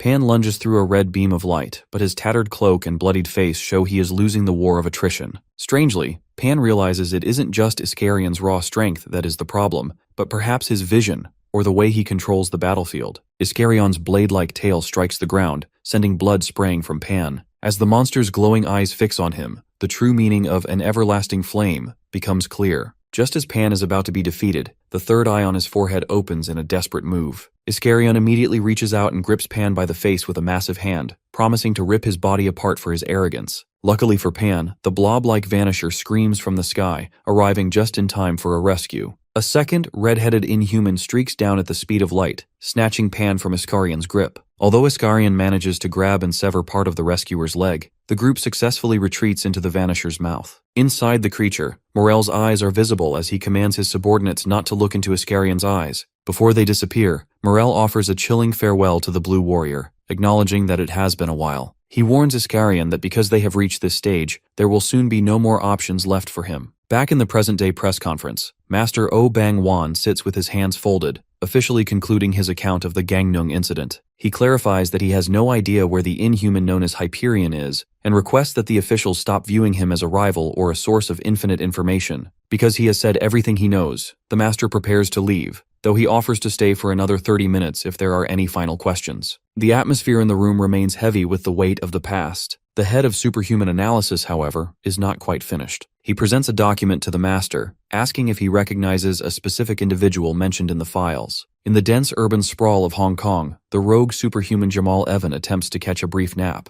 Unfortunately, his rest is short-lived. Because he overstayed his promised 30-minute break, his young companion, Carol, begins pestering him and shouting insults. This forced the irritated Evan to hide under his white bucket hat, but Carol refuses to stop until he finally wakes up. That's why Evan eventually gives up on his nap. He attempts to distract Carol by suggesting she go talk to their associate Tina, but the girl continues her verbal assault. This forced the pair to head out into the city, walking through a quiet alleyway of shuttered storefronts. Evan notes how empty the neighborhood feels, while Carol continues to grumble about a promised ice cream that Evan claims he cannot afford because he has no money. Evan eventually leads Carol to a room where Tina, a blonde woman, is relaxing. Since he has a heavy workload, he asks Tina to play with the girl to keep her occupied. Carol is far from happy, insulting both Tina and Evan, but she eventually settles into a game while Evan retreats to a kitchen table to focus on his laptop. While Carol and Tina bicker in the background, Evan uses his unique chain ability to establish a mental connection with his subordinates, Kalen and Chenver. He asks if they sense anything suspicious in the city, but both report that there are no traces of energy or unusual movements. Because of this, Evan instructs them to remain in their positions, though he remains uneasy. Strangely, the business deal Evan traveled to Hong Kong for is already facing complications. Since the buyers are 2 hours late, Evan begins digging through a secure dark web portal under the username Teufel. He is in Hong Kong for the last trade, a deal involving a substance called golden water. A message arrives from a user named Talisman, inviting Evan to meet in person at Victoria Peak to finalize the exchange. Evan realizes that if this trade fails, his future plans will face serious setbacks. This forced him to recall his subordinates, Kalen and Chenver, as the situation becomes increasingly unpredictable. Meanwhile, in an American suburb, the ISSTF spokesman James is having a frustrating day. He discovers a big dent and a cracked window in the back of his black Mercedes, damage caused by St. Pearl previously. While grumbling over the repair, James receives a video call from the researcher Joo-hee, who has just arrived at an airport in Korea. Joo-hee is calling because she has been unable to shake her concerns regarding Jamal Evan. Because Evan leads an army of resurrected beings, she wants to confirm the mechanics of his power. James provides a chilling explanation. Evan possesses an ability called absolute resurrection. This allows him to restore any living being perfectly, but there is a catch. Joo-hee theorizes that Evan's process involves 2 distinct steps. The first is the actual resurrection, followed by a second step called total memory blackout, which turns the victim into a shackle or a mindless pawn. That's why the case of Galen Withrow is so significant. Joo-hee suggests that an accident or third-party interference must have occurred after the first step, preventing Evan from wiping Withrow's memories. This error allowed Withrow to escape before he could be fully enslaved. She also warns James that Evan's confidence stems from Carol, the child who can see and manipulate the future. However, because Evan recently admitted he didn't know how Withrow escaped, Joo-hee concludes that this error has deeply bothered the villain, as it falls outside his normal domain of total control. Back in Hong Kong, Evan receives a disturbing photo on his laptop from the mysterious talisman. The image shows Evan and Carol walking through the city from an overhead perspective, proving they are being watched. This bothers Evan deeply, prompting him to call a blue-haired informant named Punta for more data on the talisman ID. Luckily, Punta has found a lead. He explains that the ID is a shell, but he discovered a physical clue. He recalls a piece of paper, a talisman, that Evan found at their previous 3 transactions. Punta searched the web and found an identical talisman symbol on a woman's social media post. Because the photo was a selfie taken at a club called Rev, Punta was able to track the location. The symbol matches a poster board in the background of a photo taken in France. Evan realizes that this talisman is not just a business partner, but someone making him walk in vain. He orders Chenver to record the coordinates and prepares to leave. Donning his white bucket hat, Evan declares that he will soon find this mysterious traitor in France. The press conference continues with Master Oh Bang-wan providing critical intel on the emergence of organized superhuman threats. He confirms that the rogue superhuman known as Jamal Evan is not a lone wolf, but a leader who commands a dedicated unit. Because Evan utilizes a unique spiritual method to resurrect and reinforce his military personnel, he is able to recruit both superhumans and inhumans into his ranks without distinction. This forced the Master to officially label Evan a maniac and a severe threat to mankind, especially since the villain successfully stole the remains of the massive blue monster from the Incheon incident to bolster his forces. Because of this revelation, the head of Superhuman Analysis expresses a growing concern for global surveillance. He acknowledges that they are in unfortunate times where even superhumans must be monitored as closely as the monsters they fight. That's why the official is so focused on identifying Evan's origins. Luckily, Master O provides a glimmer of hope by mentioning the Russian powerhouses, Maxim Basilov and Kirillov. He notes that because they are exceptionally strong, they serve as a natural deterrent against Evan's movements. Strangely, the Master immediately tries to retract this statement as a lie, leaving the audience confused by his sudden attempt to keep the Russians a secret. The tone of the conference shifts as the Master reflects on the personal cost of the recent war. Since he lost several of his sons from the academy, including Sucheol, Kwansik, and Myunggu, he declines further long-form questioning. He shares a somber reflection on his own life, noting that while he found late-stage happiness in his academy family, tragedy struck like lightning. Despite his grief, the Master delivers an impassioned promise to the gathered officials. Because he believes people will always continue to overcome, he vows to do his best to protect humanity, urging the government not to count the superhumans out. This promise leads to a strategic proposal from a high-ranking general. The official suggests that a superhuman military partnership is the ideal path forward, citing rumors of a similar cooperation at the European headquarters. Master O remains skeptical, refusing to commit to the military until the transparency of the European situation is verified. He points out that the nature of inhuman invasions has changed. Because the attacks are becoming more frequent, massive, and systematic, they are clearly no longer random events. Drawing from the logic of to catch a tiger, the Master argues that humanity can no longer simply hit back at endless surprises. That's why he insists they must locate the Inhumans' base and cut them off at the roots. However, because no single superhuman can eradicate the entire race alone, the Master formally proposes the creation of a superhumans union. He believes that while it will take time to embrace different personalities and strengthen solidarity, working as a group is the only way to minimize damage to the Earth. He reassures the worried officials by reminding them that they still have their greatest asset, the superhuman white cap, Lim Kang. While the Master speaks of global unity, the narrative shifts to a Japanese bathhouse where Nangi is enjoying a moment of domestic comedy. Because he is lazy, he has forced his companion Dan Yang to tie his long hair into pigtails. The piece is suddenly interrupted when a wooden suitcase on the floor begins to rattle and shake violently. This forced Nangi to acknowledge that his guest has finally woken up. Dan Yang is disgusted when Nangi opens the box to reveal a small, slug-like inhuman bound tightly in a transparent container. This creature is Pyongoid, a survivor from the school invasion. Since Nangi wants information rather than a quick kill, he commands his shadow, Black Mirror, to release only the creature's mouth. The Master of Shadows then uses a mix of humor and lethal intimidation to initiate an interrogation. He mockingly calls the Pyongoid cute, while looming over him with a dark, suffocating aura. Nangi issues a final, terrifying ultimatum. The Inhuman must answer questions about his race truthfully, or he will be split in half on the spot. Nangi leans in with a malicious grin, noting that the Pyongoid looks like nothing more than a lowly pawn. Since he wants to identify the hierarchy of the enemy, Nan demands to know the name of the biggest boss the Inhumans follow. The prisoner continues to tremble, paralyzed by the overwhelming mental pressure radiating from Nangi. The Black Hat provides a ruthless 3-second countdown, manifesting a black energy weapon to prove he isn't joking. This forced the terrified slug to scream out the name Behemoth, just as the blade is about to strike. Dan Yang reacts with shock to the name, while Pyongoid frantically explains that Behemoth is his master and the object of his loyalty. Nangi recalls the hulking, multi-eyed commander from the schoolyard battle, but he quickly delivers a cold reality check.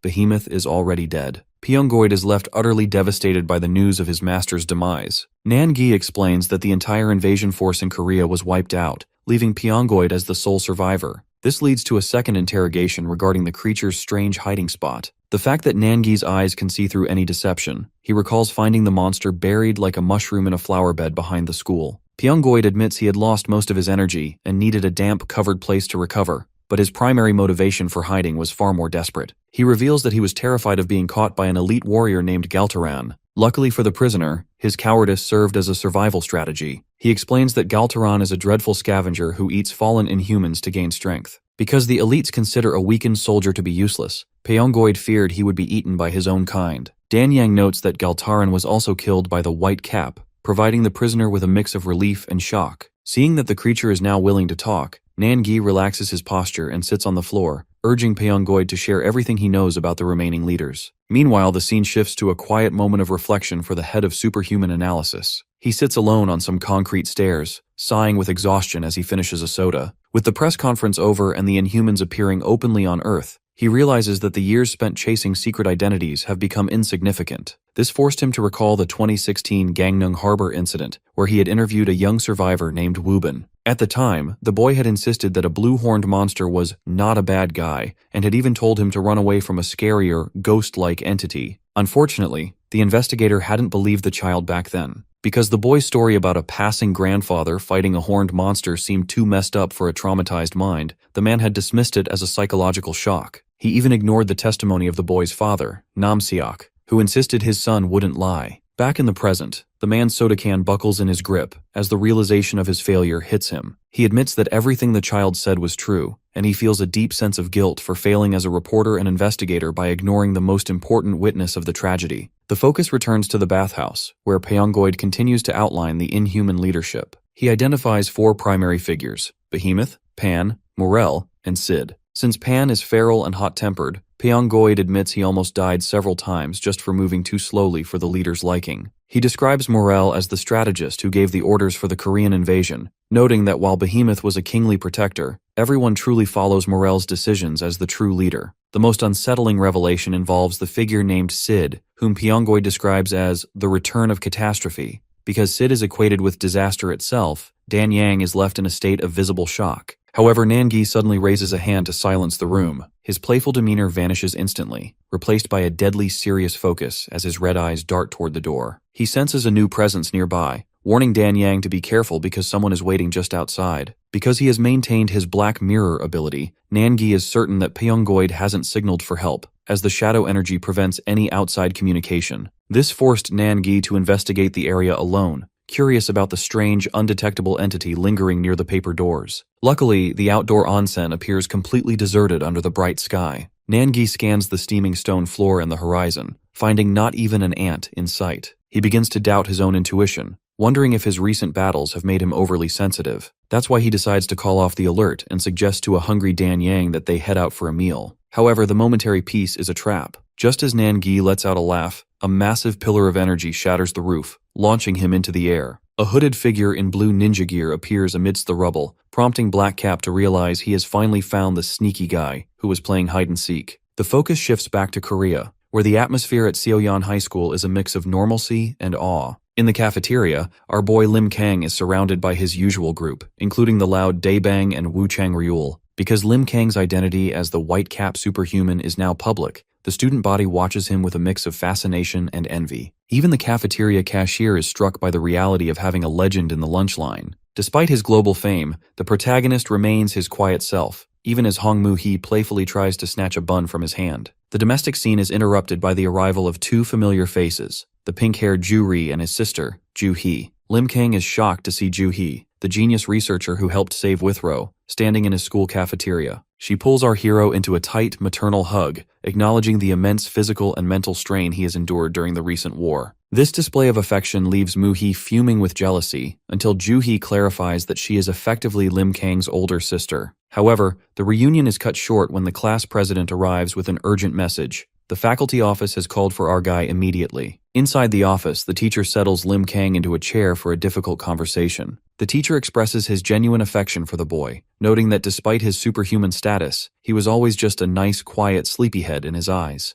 Unfortunately, the academic reality has changed. The teacher takes a deep breath and delivers a heartbreaking conclusion. Because of the unique circumstances surrounding his identity and the dangers involved, Lim Kang is no longer allowed to attend school. This news leaves Ju-ri and Ju-hee in a state of stunned silence, as our hero's attempt at a normal life is officially severed. Back in Japan, the battle at the onsen erupts in earnest. Nanji stands atop a pillar, looking down at the masked intruder with a malicious grin. He notes with amusement that the stranger is utilizing Gwanbiop, a traditional Korean unarmed martial art. Rather than being intimidated, Nan finds the choice of style funny, and promises to destroy the ugly mask hiding the intruder's face. The masked intruder lunges forward with explosive speed, cracking the pavement as he dashes toward the pillar. This sudden rush catches Nan-gi by surprise, forcing him to twist his body mid-air to narrowly avoid a high-speed strike. As Nan-gi lands, he is immediately forced to catch a punch with his bare hand. He realizes that this opponent is remarkably aggressive, utilizing a series of rapid-fire strikes that create blurs and afterimages. Nan-gi recognizes the style as Changquan, or long fist, and continues to laugh as he dodges a flurry of kicks. Unfortunately, the intruder's persistence pays off when he lands a solid blow that sends the superhuman skidding across the floor. Nanji is impressed by the move, but he quickly retakes control of the fight. He delivers a powerful counterpunch to the intruder's stomach, drawing blood and leaving the masked man gasping in pain. As the intruder glares through his mask, he recognizes Nangi's technique as Southern martial arts, realizing he is facing a master of the craft. Luckily for the intruder, Nangi stops to praise his dedication to martial arts. He admits he enjoys seeing honest techniques, but his tone quickly turns mocking. Nangi finds it ridiculous that the stranger is using stolen techniques and decides to increase the intensity. Because he is still suffering from the after effects of his battle with the inhuman behemoth, Nangi has missed the sensation of infinite tension. His eyes glow with a lethal red light, and he vanishes in a blur of speed to resume what he calls playtime. The scene shifts from the violent collision in Japan back to the somber faculty office at Seoyan High School. The teacher looks at Lim Kang with a heavy heart, admitting that it is deeply ironic to worry about the hero getting hurt while he was busy saving the world. Because the battle at the school triggered widespread panic and government interest, rumors regarding the White Cap have spiraled out of control. That's why a campus-wide vote was held in Lim Kang's absence. Unfortunately, the majority of the community voted against him. This forced the school's hand, leading to the heartbreaking announcement that our protagonist is officially expelled. The teacher clenches his jaw in shame, calling the situation disgraceful and bullshit given the boy's sacrifice. Lim Kang listens in stoic silence, his mind drifting through memories of his time as a normal student, eating lunch and bickering with his friends. He recalls the words of Master Oh Bang-wan, who once taught him that while separation is unavoidable, the memories are what keep people connected. The teacher grips our hero's hands, offering a final promise that if Lim Kang ever needs a place to go or a friend to talk to, the school doors will always be open. Moved by this sincerity, the protagonist asks the teacher to raise his head. In a rare show of emotion, Lim Kang expresses his deep gratitude, thanking the man for teaching him, scolding him, and making him feel truly alive every day. Recalling the warmth of a hug he recently received from Ju-hee, our hero suddenly stands up and pulls the teacher into a firm, sincere embrace, leaving Ju-ri to watch in silent awe from the doorway. Back in Japan, the climax of the duel arrives as Nangi delivers a crushing punch that shatters the intruder's mask. As the stranger collapses, Dan Yang watches with a look of realization, noting that the man's movements look hauntingly familiar. Nangi stands over his defeated opponent, mockingly asking why he abandoned his senses if he thought this was just a game. He judges that the martial artist is finished, but he is stunned when the bloodied man wheezes out a specific name, Black Hat Sunbae. As the mask shatters and the duel ends, Dan Yang stands frozen in shock. Seeing the man's face, she immediately recognizes him, which prompts a curious Nangi to ask if they share a past. Dan Yang clarifies that while they aren't friends, she once encountered this man during a solo investigation. To explain the connection, she recalls a trip to Mount Hunchi in Harbin, China. Because the mountain is notorious for its treacherous roads and unpredictable climate, very few people ever venture there. However, a series of strange reports regarding a legendary Yeti had recently drawn public interest. At the same time, a local gang known as the Black Snow had been terrorizing nearby villages and stealing money. The fact that the gang was so loud and disruptive, the so-called Yeti eventually emerged from the forest and brutally dismantled the entire criminal organization. When other gangs attempted to seek revenge, they were met with the same fate. This created a rumor that anyone looking for a fight on Mount Hunchi was doomed to die. Hearing this, Nangi lets out a boisterous laugh, finding it hilarious that the bloodied martial artist on the floor is the Yeti from the legends. Dan Yang continues her story, explaining that she traveled to China specifically to investigate the wild man sightings. While hiding in the snowy woods, she discovered Horan dressed in animal furs, singing and dancing to himself about being a monster in a dark era. Unfortunately, Horan sensed her presence and investigated the tree where she was hiding. This forced a worried Dan Yang to reveal herself just as Horan's foot stomped into the snow beside her, creating a violent burst of powder. Terrified, Dan Yang attempted to flee, but Horan took a martial arts stance and demanded to know who she was. Because he could sense she wasn't an ordinary child, he immediately challenged her to a fight. Luckily, Dan Yang managed to de-escalate the situation by introducing herself, noting even then that he possessed the physique of a superhuman. Back in the present, Nangi is delighted to meet another fellow warrior. However, he is still confused as to why this massive man is calling him Sunbai, a term of high respect. While Dan Yang jokes that perhaps Horan was hit in the head too many times during their duel, the focus shifts briefly back to Korea.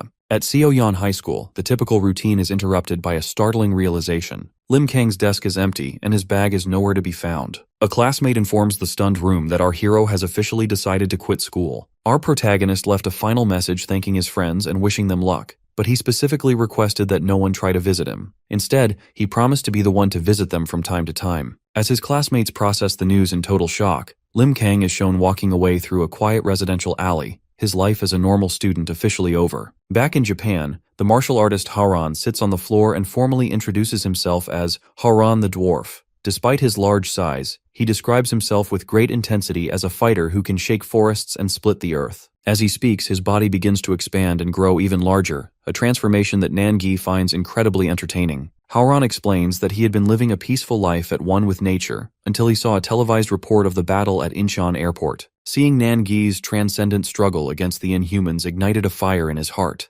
making him realize his mountain life was short-sighted. Driven by respect, Haran swam across the sea to Korea to join the fight, but he arrived only after the battle had concluded. Luckily, he heard Nangi had traveled to Japan and crossed the sea once more, nearly catching a cold in the process, to find his idol. When Nangi asks why Haran attacked him upon arrival, the martial artist explains it was a necessary test. The fact that there are people who might pretend to be a legend, Haran wanted to experience the depth of Nangi's negation and martial arts skills firsthand to verify his identity. He bows his head to the floor, pleading for forgiveness for his rude manners. Nangi offers a terrifying glare, mockingly criticizing Haran for holding back during their duel. When Haran asks what his punishment should be, Nangi simply tells him to become his right-hand man. This punishment causes the trapped inhuman, Pyongoid, to nervously ask about his own fate. Nangi's tone turns cold as he reminds the slug that he has killed too many people to go free. While Nangi intends to judge him later, he demands the creature's help in the meantime. When the prisoner begins to whine, Horan aggressively silences him,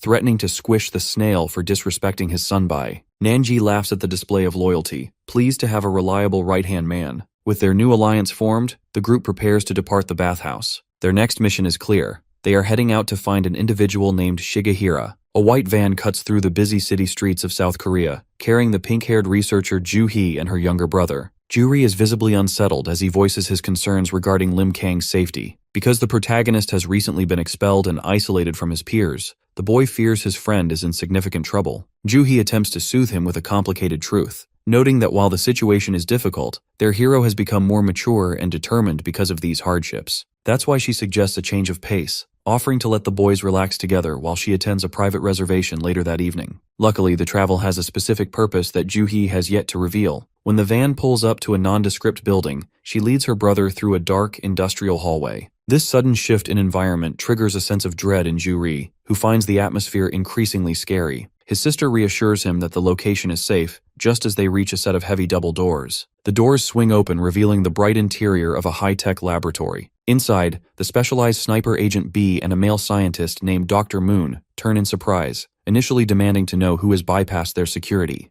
Since the facility is strictly off-limits, the tension is high until Joo-hee calmly introduces herself as a representative of the ISSTF. Recognizing her as a legendary researcher from a top U.S. institute, Dr. Moon's hostility vanishes instantly, and he urgently welcomes the leader inside. The group moves deeper into the facility, which Joo-hee identifies as the Mirai Medical Research Department. Because he expected a secret lab to be floating in the sky rather than hidden in the Chungcheongbuk region, he is left in awe of the vast facility. Joo-hee greets Dr. Moon like an old friend, noting that their long history of internet collaboration has finally led to this in-person meeting. She then turns her attention to Agent B, who recognizes her immediately. Dr. Moon is curious as to why such a talented researcher would leave the United States, prompting Joo-hee to reveal that she has officially transferred to Korea permanently. When the doctor questions the presence of an outsider like Joo-hee, Agent B intercedes on the boy's behalf. He identifies the teenager as the one who provided life-saving first aid during the Incheon airport disaster. This shared history creates a bond of mutual respect.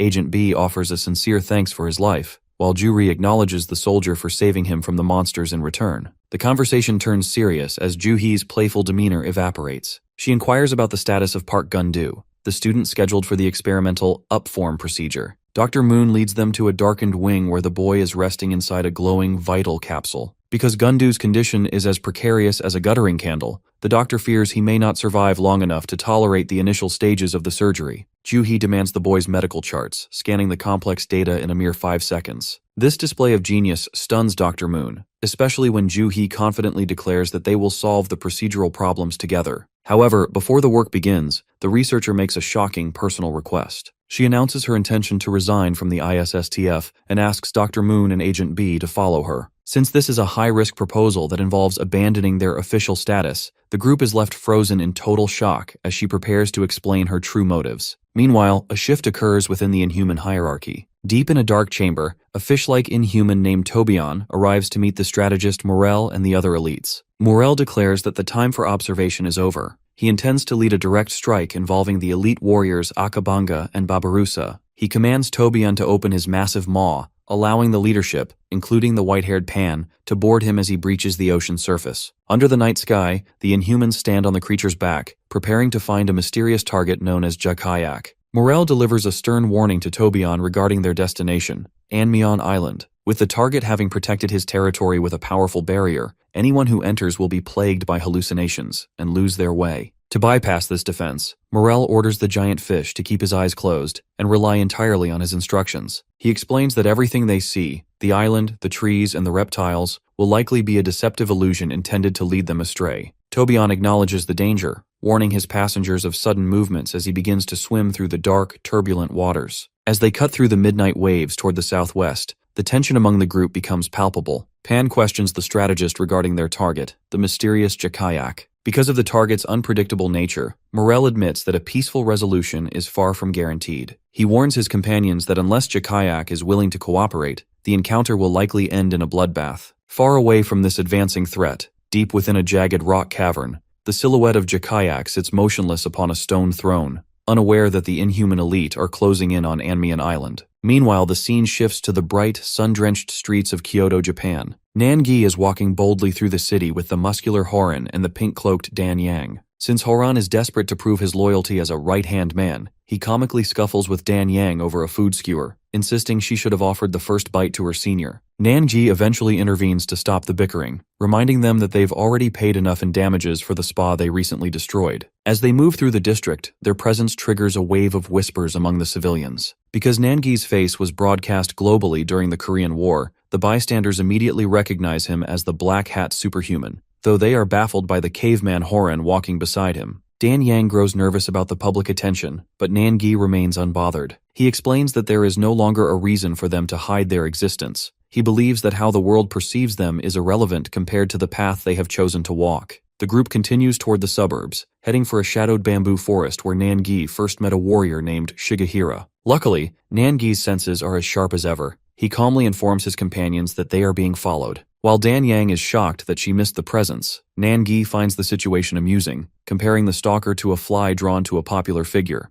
Although Haran is eager to jump into a fight despite his previous injuries, Nan-gi instructs them to ignore the tail for now. The fact that the tracker's movements are amateurish, Nan-gi is certain he can easily catch the individual once they reach the seclusion of the bamboo. Far across the ocean, the peace of the night is shattered for St. Pearl. She bolts upright in bed, waking from a vivid nightmare of the brutal struggle against Pan and the sacrificial defiance of her partner, Jane Sonata. The trauma of the memory is interrupted by her vibrating phone, revealing an urgent call from her technical liaison, James De Niro. Sensing the panic in his voice, Pearl becomes fully alert. James is sweating and frantic, immediately asking if Jane has made contact. When Pearl confirms she has heard nothing from her mentor, James delivers a crushing update that shifts the global stakes once again. Because a new inhuman crisis has just erupted, James informs Pearl that Australia is currently under a full-scale attack. St. Pearl asks for details, but James can only look down in dread, explaining that there is almost no information yet because the incident only started 10 minutes ago. Currently, the US and UK's ISSTF units are en route to Australia,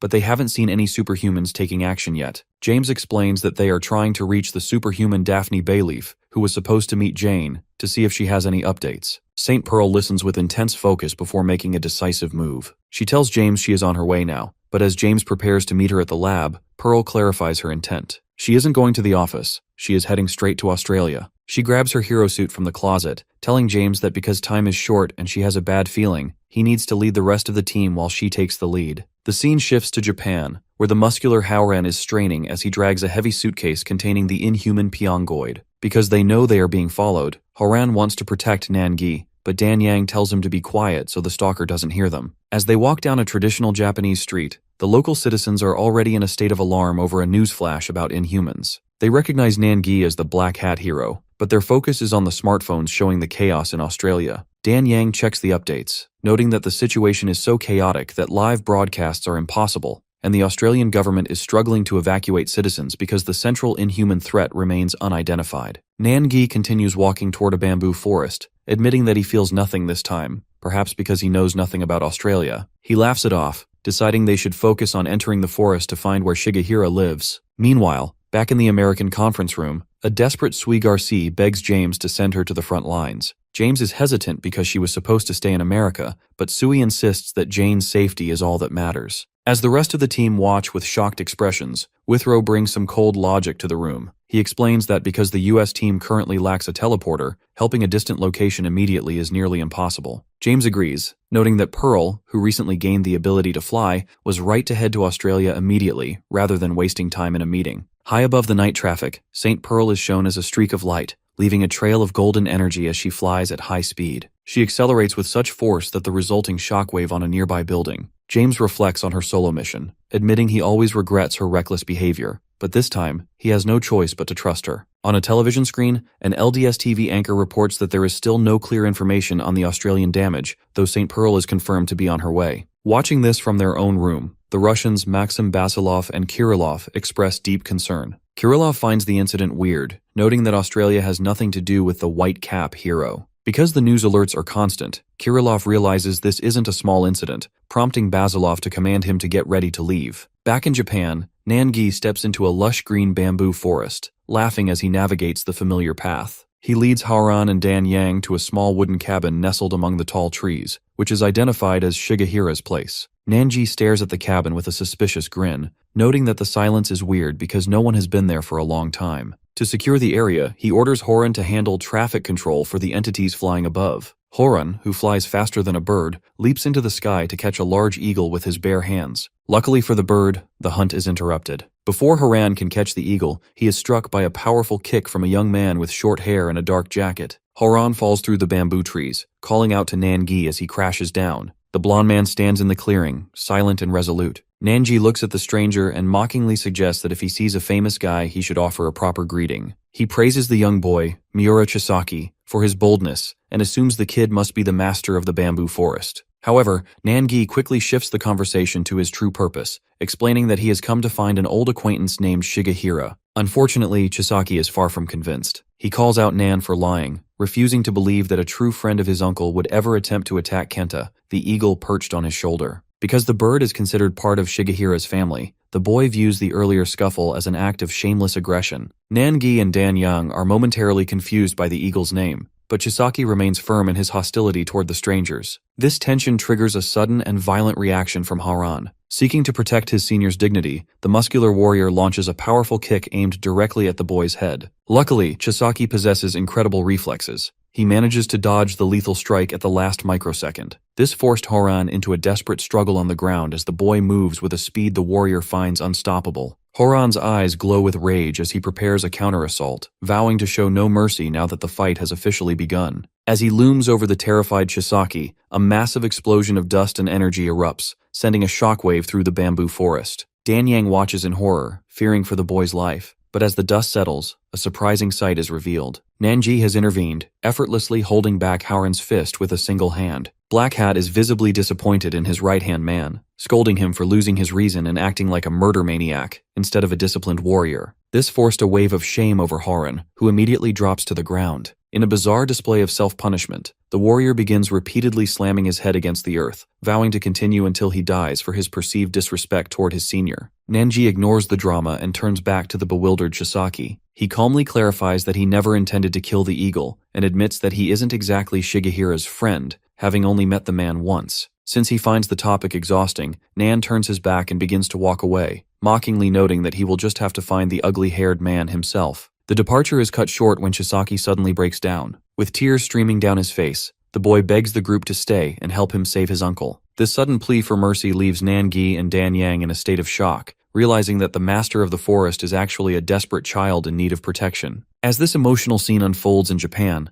the focus shifts across the globe. A streak of golden light cuts through the moonlit sky over the ocean, marking St. Pearl's high-speed flight toward Australia. Due to the heavy spiritual toll Jane Sonata took during their previous battle, Pearl is haunted by the uncertainty of her mate's condition. She realizes that unless Jane successfully meets the superhuman Daphne to heal her necrosis, she may never be able to return to the world of the living. Back in the bamboo forest, the group has moved to a small wooden cabin to talk. Nangi learns that Shigehira has been missing for over 6 months, leaving the soft-hearted Chisaki to guard the home alone. Haran, having recovered from his bout of self-harm, finds himself feeling pity for the crying boy. Nangi leans in, officially introducing himself before asking for the boy's name. After the child identifies himself as Miura Chisaki, Black Hat demands the full story. He asks the boy to explain everything about his relationship with Shigehira and the events that led to his uncle's disappearance. Chisaki looks down with tears welling in his eyes, his voice trembling as he begins to recount a memory from a year ago. The narrative shifts to a field under a sky, where a younger Chisaki once stood paralyzed by his very first encounter with another superhuman. While terrified civilians fled through the tall grass, screaming about a monster,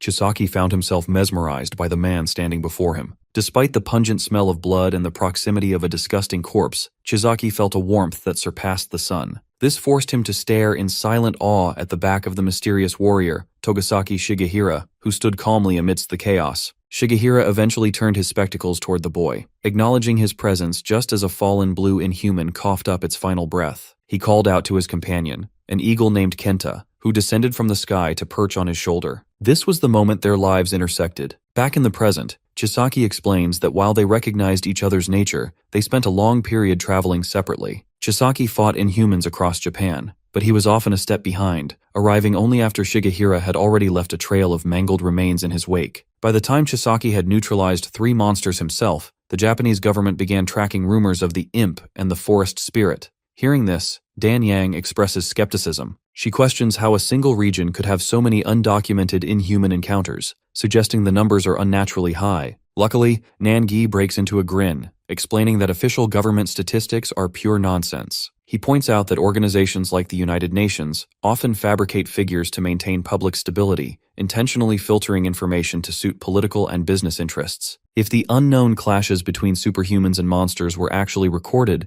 the true scale of the war would be far more staggering. The conversation is suddenly interrupted when a dark, swirling shadow entity erupts from Nangi's arm. This is the Black Mirror, which takes a humanoid form and looms over the startled Chisaki. The shadow speaks telepathically to our protagonist, noting that it feels a strange, familiar echo within the boy. However, Nangi has no interest in the shadow's observations. He suppresses the entity with a surge of energy, commanding it back into confinement for interrupting the adults. Chisaki continues his story, recalling the day he finally tracked Shigehira to his bamboo cabin. Although the boy's attempt at tailing him was clumsy, Shigehira acknowledged him without even turning around. Young Chisaki nervously introduced himself as a fellow superhuman, calling the man Grandpa out of respect. Shigehira was quick to correct him, jokingly apologizing for his ash-gray hair dye and insisting he wasn't that old yet. That's why the two quickly became close friends. Over the following months, they spent their time sparring by waterfalls and sharing stories by the fire. Chisaki found that despite Shigehira's cold exterior, he was a deeply kind and warm person. The warrior even explained the significance of the red markings on Kenta's head, calling the eagle his true family. During a quiet night on a pavilion, Shigehira shared a rare bit of wisdom, telling the boy that the world remains beautiful only because people can lean on one another. Unfortunately, this happiness was shattered by a near-fatal incident at Iridahama Beach. While looking for shells, Chisaki stumbled upon a massive gray inhuman without any prior emergency alert. This opponent possessed a level of speed and power the boy had never encountered, and as a result, he was quickly overwhelmed. Bloodied and terrified, Chisaki completely gave up on survival as the monster gripped his head, preparing to crush his skull. Death seemed certain until Shigehira's sandals stepped onto the sand. The warrior walked calmly toward the monster, expressing genuine amazement that the beast was capable of speech. Facing the giant inhuman without a hint of fear, Shigehira issued a simple, authoritative demand for the creature to let go of the boy, marking the start of a desperate rescue. As the memory of the beach encounter continues, the massive inhuman Bohama maintains a crushing grip on Chisaki's head. The monster mockingly questions if the boy is merely a subordinate, but Shigehira remains stoic. While he admits he is surprised by how well the beast can speak, he issues a simple, authoritative demand to let the boy go. Bohama responds with a distorted laugh, finding Shigehira's concern for his junior to be a weakness. However, the monster is suddenly distracted as the eagle, Kenta, soars toward the sun. This moment of confusion is exactly what Shigehira needs. In a blinding circular arc of energy, he draws his blade and strikes with such precision that he severs the giant's arm instantly. Because of this decisive move, Shigehira is able to snatch the battered Chisaki and skid to safety while blood gushes from the creature's body. While he observes the fallen threat, Shigehira realizes the fight isn't over. He intended to finish the beast in one stroke, but the monster's reflexes were fast enough to prevent an immediate kill. That's why Shigehira chooses to pause and comfort the terrified boy. He gently places his straw hat over the young boy's head, explaining that while life is filled with loneliness and fear, they have each other in this moment. He encourages the kid to lean on him, providing the emotional strength the boy needs to survive the trauma. Luckily, Shigehira's resolve is matched by his skill. As the true battle begins, sand and dust explode from the force of their collision. Back in the present day, Chisaki explains to Nangi and Dan Yang that while the old man fought brilliantly, the situation grew even more dangerous when a second talking inhuman named Merle arrived. This newcomer immediately coordinated with Bohama, diving underground to launch surprise attacks from below. This forced Shigehira to maintain absolute focus. He found it strange that two intelligent, speaking inhumans would appear at once, noting that they were unlike any monsters he had ever encountered. The fact that Chisaki was so badly broken and injured, he could only watch from the ground, feeling helpless as the two monsters ignored him entirely to focus their relentless assault on Shigehira. Upon hearing this, Dan Yang is struck by the similarity to other high-level battles, wondering if the superhuman was in legitimate danger. However, the boy clarifies that the reality was quite the opposite. To his surprise, Shigehira held an overwhelming advantage once he revealed his true skills. Nanji finds this logic-driven victory to be only natural. He explains that Shigehira is a powerful superhuman who understands the variables of combat, from natural abilities to pure experience. Nanji provides a high-level comparison, suggesting that Shigehira is equal to or even greater in strength than Saint Pearl, the top warrior in the United States. He argues that unless an opponent is an inhuman king like Behemoth or commands an entire army, Shigehira simply cannot be defeated. This analysis is proven true as the memory returns to the beach, showing a bloodied Shigehira standing over the mangled remains of his enemies. Because the threat is neutralized, the warrior looks down at a defeated Bohama and prepares to start an interrogation, noting that as long as the monster's lungs are intact, he expects some honest answers. The flashback of Mura Chisaki's history continues as the violent dust of the beach battle begins to settle. Luckily, the eagle Kenta survives the encounter, and the young boy cradles the bird's head while Shigehira stands victoriously over the mangled remains of the inhuman Bohama. Chisaki observes the warrior with a mix of curiosity and dread, noting that even after the struggle, the man remains focused entirely on the fallen beast. This forced a grim interrogation. Shigehira looms over Bohama, promising to memorize his name before demanding to know his origins. Since the monster initially attempts to feign ignorance, Shigehira swings his blade with terrifying force, severing another of the creature's limbs. This sudden brutality leaves Chisaki and Kenta in shock, but the warrior remains analytical. He explains that since inhumans possess regenerative abilities, he intends to keep Bohama alive. However, he warns that until the monster provides the correct answers, his pain will be repeated indefinitely. Faced with this relentless pressure, Bohama finally breaks. He confesses that he and his partner Merle were merely scouts for a warrior named Stein. Because Stein was a pet who feared even the boss's shadow and eventually ran away, Bahama's unit was ordered to track the deserter. This leads to a chilling revelation regarding the inhuman hierarchy. Bahama identifies his leader as a king who stands above all others, possessing an autonomous fighting spirit that surpasses the mindless predators. Shigehira's eyes glow as he processes terms like autonomous warrior and king, realizing the scale of the organization he is up against. Because he is determined to strike at the roots of this threat, Shigehira resolves to use the monster as a guide. He points his katana at the broken Bahama, sparing his life on the condition that the creature leads him across the ocean to the inhuman source. This decision causes an immediate rift between the two superhumans. Back at the mountain cabin, Chisaki recounts how Shigehira prepared a small boat at midnight for his departure. Chisaki attempted to join the mission, arguing that they should depend on each other as allies. Unfortunately, Shigehira remained firm in his refusal. He explained that their capabilities were currently as different as the sky and the land, and because of this, the boy would only be a burden in the high-level battles ahead. He encouraged the boy to get stronger and stay behind to protect Japan. Just like that, the mentor rowed out into the moonlit abyss, leaving a dejected Chisaki on the shore. In the present day, Nangi breaks into a boisterous laugh upon hearing the conclusion of the tale. He calls Shigehira a stupid bastard, arguing that the warrior was blinded by his own arrogance. Nangi believes that by underestimating the enemy based on just 2 scouts, Shigehira made a fatal tactical error. This disrespect infuriates the crying Chisaki, who screams at Nangi to apologize for insulting a man who fought for the people. Nangi merely grins, asking the pointed question, if Shigehira wasn't being stupid, then why has he never returned? The tragedy reaches its peak as the boy recounts his long wait on the shore. One day, the silence was shattered when a bloodied and battered Kenta crashed onto the sand. Chisaki ran to the injured eagle, only to find a blood-stained piece of paper tied to the bird's ankle. Because of the weight of the message, he hesitated to open it, eventually revealing 2 chilling words written in his mentor's hand: "Be careful." After hearing the conclusion of Shigehira's disappearance, Nangi is consumed by sharp anger. He lunges forward and grabs the young Chisaki by his collar, lifting him slightly off the ground amidst the bamboo trees. The Black Hat is disgusted by the logic of the situation, mockingly pointing out that the result of Shigehira's stupid decision to act alone was nothing more than a blood-stained, pathetic piece of paper. He berates the boy for shamelessly begging for help while still being caught up in his own weak emotions,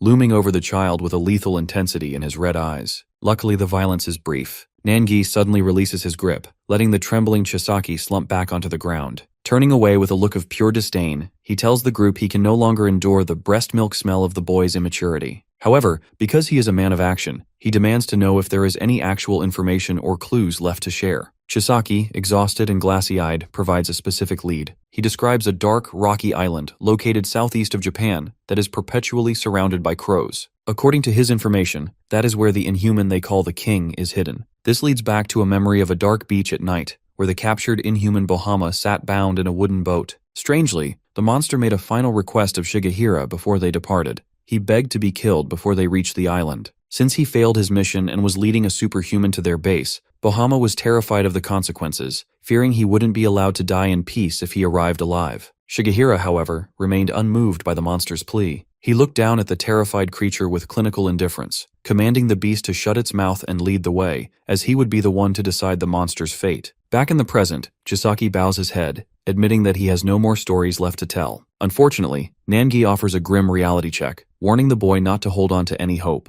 Because so much time has passed since that blood-stained note was sent, the Black Hat concludes that there is a high probability Shigehira has already been killed. He notes that given the warrior's personality, he likely acted alone and was overwhelmed. Nangi begins to walk away, commanding Chisaki to get up and stop crying like an idiot. He tells the boy that if he is truly a friend and a superhuman, he must know that the only path forward is action. As the group leaves the cabin behind, Nangi vows to finish what Shigehira started as a sign of respect. When the hot-headed Horan suggests heading straight to Crow Island to boil the monsters, Nangi shuts the idea down. He explains that because their current group is too weak, they cannot go there yet. Instead, he decides they must first observe the growing crisis in Australia. The mention of the island sends the captive inhuman, Pyongoid, into a state of shivering terror inside his suitcase. Meanwhile, far away at the Submu Martial Academy in Korea, the gravity of the situation becomes clear. Master Oh Bang-won and his students watch a news broadcast reporting that the Gold Coast of Australia is currently covered in an unnatural, dark red fog. Because this mist has disrupted all communication,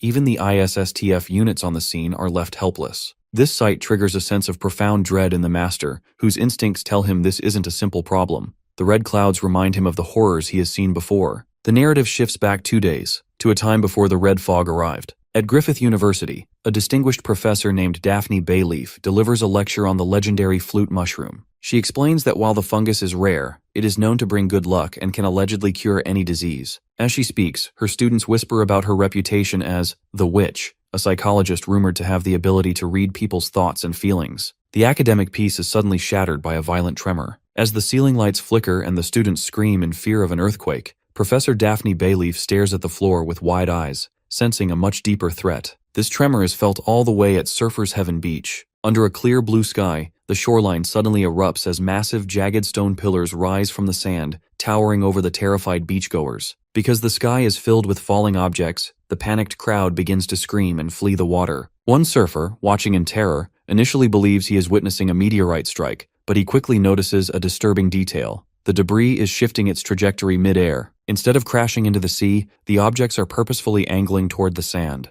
As a result of this aerial bombardment, lifeguards scramble to clear the beach. Luckily, even though massive rocks are slamming into the sand with the force of an earthquake, the falling debris avoids hitting the people or the lifeguard structures. This precision suggests a deliberate, controlled event rather than a natural disaster. The chaos eventually reveals the arrival of colossal, house-sized boulders embedded in the sand, one of which sits directly in the center of the beach like a monument. The tremor is felt miles away at Griffith University, where students are thrown into a state of confusion. Because the school's emergency alarms haven't been triggered, the students are left to speculate if a superhuman battle, like the recent war in Korea, has arrived in Australia. Their confusion turns to suspicion when they realize their professor, Daphne Bayleaf, has suddenly abandoned her podium and vanished from the classroom without explanation. Back at the beach, police officers attempt to prohibit access to the site. One officer reveals to his partner that their superiors suspect the stones are connected to the superhuman, Jane Sonata. This connection explains why the ISSTF, the Specialized Superhuman Task Force, has been called in to take over the investigation. While the officers grumble about these bastards who travel the world to act as heroes, they are interrupted by the arrival of a gray-haired woman in a pink jacket. This newcomer is Daphne Bayleaf, who identifies herself as a superhuman to bypass the police barricade. The fact that she recognizes the stone structures as part of her friend's power, she approaches the largest house-sized rock with a somber expression. She realizes that Jane Sonata has been pushed to her absolute limit, as the stone hinges are silent and unresponsive. To understand the gravity of the situation, Daphne uses her unique ability to peer through the rock's memories. That's why a horrific montage of the battle at sea flashes before her eyes. She sees the white-haired inhuman leader, Pan, and witnesses Jane and St. Pearl risking their lives in a desperate struggle to protect the planet. Since she has seen the true cost of their survival, Daphne stands alone on the beach at sunset, expressing her deep gratitude to her fallen peers on behalf of humanity. She realizes that the stones are currently seeping into the land to absorb the nutrients needed to sustain Jane's life, and she resolves to take her friend home to heal. That night, the scene shifts to an attic dormitory where Daphne has hidden the wounded hero. Because the attic serves as a private ward away from prying eyes, Jane lies under a blanket, miraculously alive despite the catastrophic damage she endured. The quiet is interrupted by Jermaine Scotch, a muscular man who enters the room to check on Daphne. Although the atmosphere is heavy, Scotch offers his support, sensing the deep grief on the professor's face. Unfortunately, the medical reality is grim. Daphne looks down at her unconscious friend and reveals that Jane is officially dying. The fact that she is the only one with the power to save her, Daphne pleads for Scotch's help to perform a miracle. At the Surfer's Heaven Beach, the quiet night is shattered by a subtle but deadly intrusion. Because a blue-skinned inhuman has crawled out of the surf and passed the no-entry signs, the safety of the local shore has been compromised. High up in a nearby lifeguard tower, a guard named Max is distracted by a phone call with a friend. They discuss the upcoming U.S. presidential election, specifically focusing on the candidate Marcus Gerald. Max is hopeful that Gerald, the chairman of JM Beyond Bio, will win, because a spike in company stocks would finally allow him to quit his grueling night shifts. Unfortunately, this financial daydreaming prevents him from noticing the creature scaling his tower. Max eventually hears a strange sound from the deck and investigates with his flashlight, but he finds nothing on the sand below. That's why he is completely caught off guard when the inhuman, identified as Ulrum, reveals itself right behind him on the tower balcony. The guy is paralyzed with terror as the creature stares him down and demandingly asks for the location of a stone. Before Max can even respond, Ulrum strikes, ending the guard's life in a brutal spray of blood. As the phone sits abandoned in a pool of blood, the inhuman leaps down to the beach, creating a small crater in the sand before beginning a trek toward the city. Meanwhile, inside a private residence, the muscular Jermaine Scotch and the superhuman Daphne Bayleaf discuss the fallout of the recent Henge stone shower. Scotch notes that while the stones caused little physical damage, their mysterious disappearance into the sand has sparked global rumors regarding Jane Sonata. Because the public has already identified Daphne at the scene of the impact, she finally decides to drop her witch professor facade. She officially admits to Scotch that she is a superhuman,